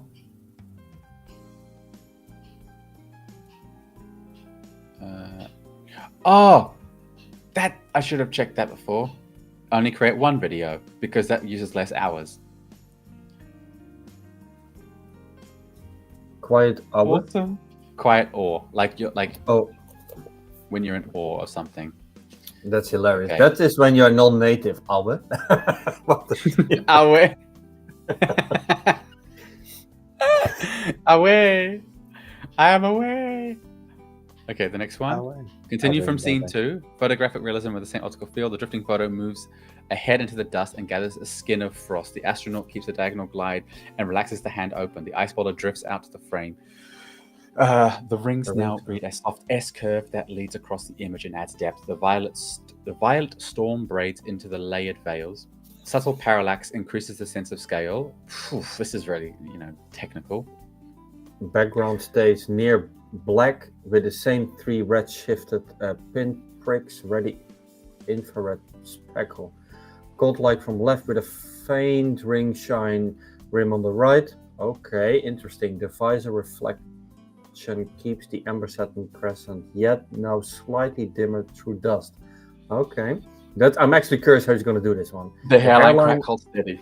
Yeah, a thin breed fog traces the inner visor, then clears. The mood remains calm and human. Okay, let's make the next one. Oh no! Some Chinese throwing stars in there. That's weird. Wait, did I screw up? And I used the... No, you didn't. Because I used this one. Yeah. As the beginning frame.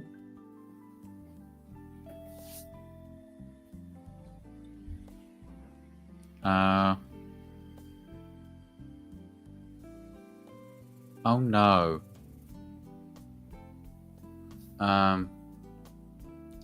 I should have used it as the end frame.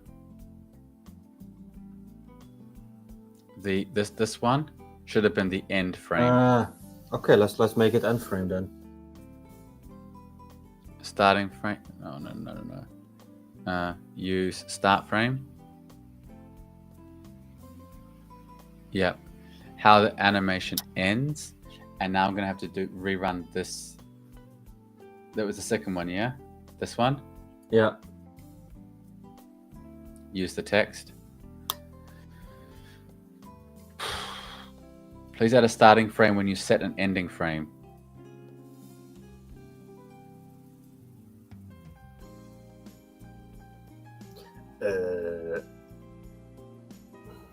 I don't know how to... That one, maybe.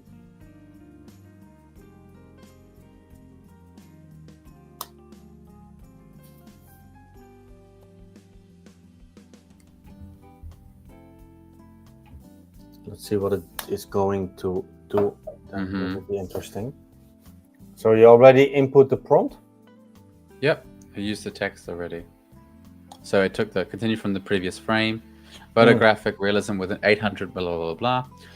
The gloved hand loosens and the tiny crumpled earth photo slips free and begins a slow tumble. No branding. The fractured ice boulder stays near frame left and rotates a little as cerulean subsurface cracks catch light. Cerulean subsurface cracks. That's what the spinning blades were.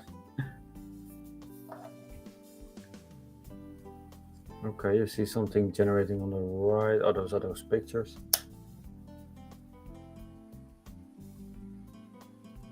So 33% complete. Interesting. Oh.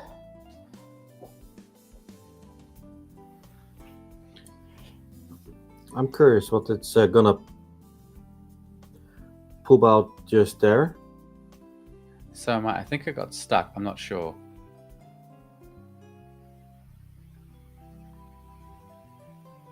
But I think once you showed me ones you already made, right? For what? With the snowman or The Yeti. the Yeti? That was a nice one.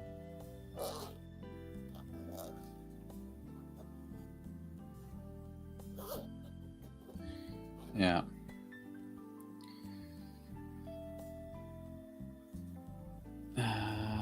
Look at the thing.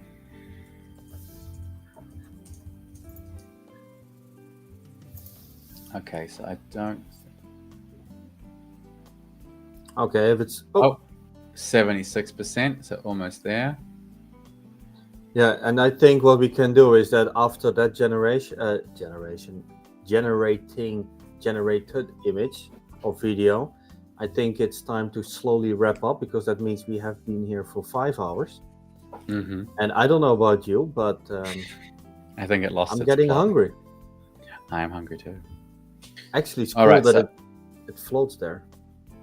Yeah, but it's supposed to just drop the one. It lost its. I think it lost its train of thought. I think there was too much direction. Potentially. Maybe you're right. So uses the start frame and just loop it and then go for it, and that's it. I think I'm probably out of fast hours now. I've done a whole host of. So that's submitting. It's a nice image though, either way. So actually, it's a very cool image. Yeah, anyone who actually wants to have these prompts and everything will, just be in the resources. So head on over to them. So yes. So a little wrap up, Elliot. What have we done so Mhm. far in the 5 hours? We spent the better part of 4 hours working through a troubleshooting of an AI newsletter, which has in turn actually succeeded. So if your business wants to set up a newsletter and you don't know how to do it, watch us painfully go through 4 hours of getting it done and set up. There will be clips of this for easier access. However, then we took a nice slight pivot over to video and Claude Code and the capabilities that is just skyrocketing tenfold, because every day with AI is something literally new, something is being released, and Yep.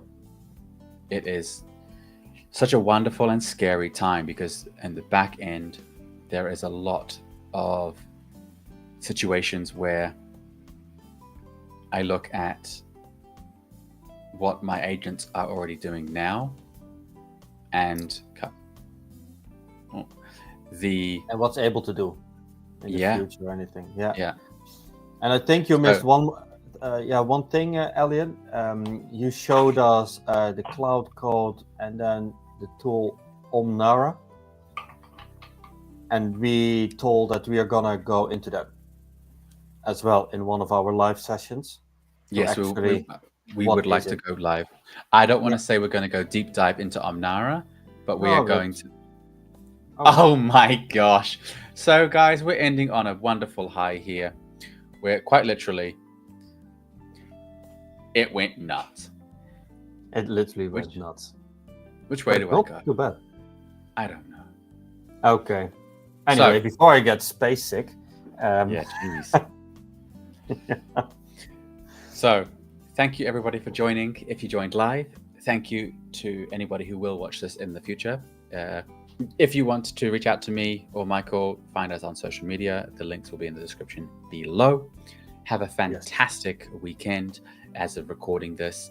And fingers crossed, in the next 4 weeks, we will have multiple systems where AI newsletter systems don't break just because of a literal line. So, thank you very much. Thank you Amen to for that. joining me today, Michael. And Thank you. everybody, have a wonderful day. Don't forget to subscribe if you are watching on YouTube, follow, and you know the drill. Exactly. Have a great one, guys. Oh, yeah. Time for a beer. Yeah.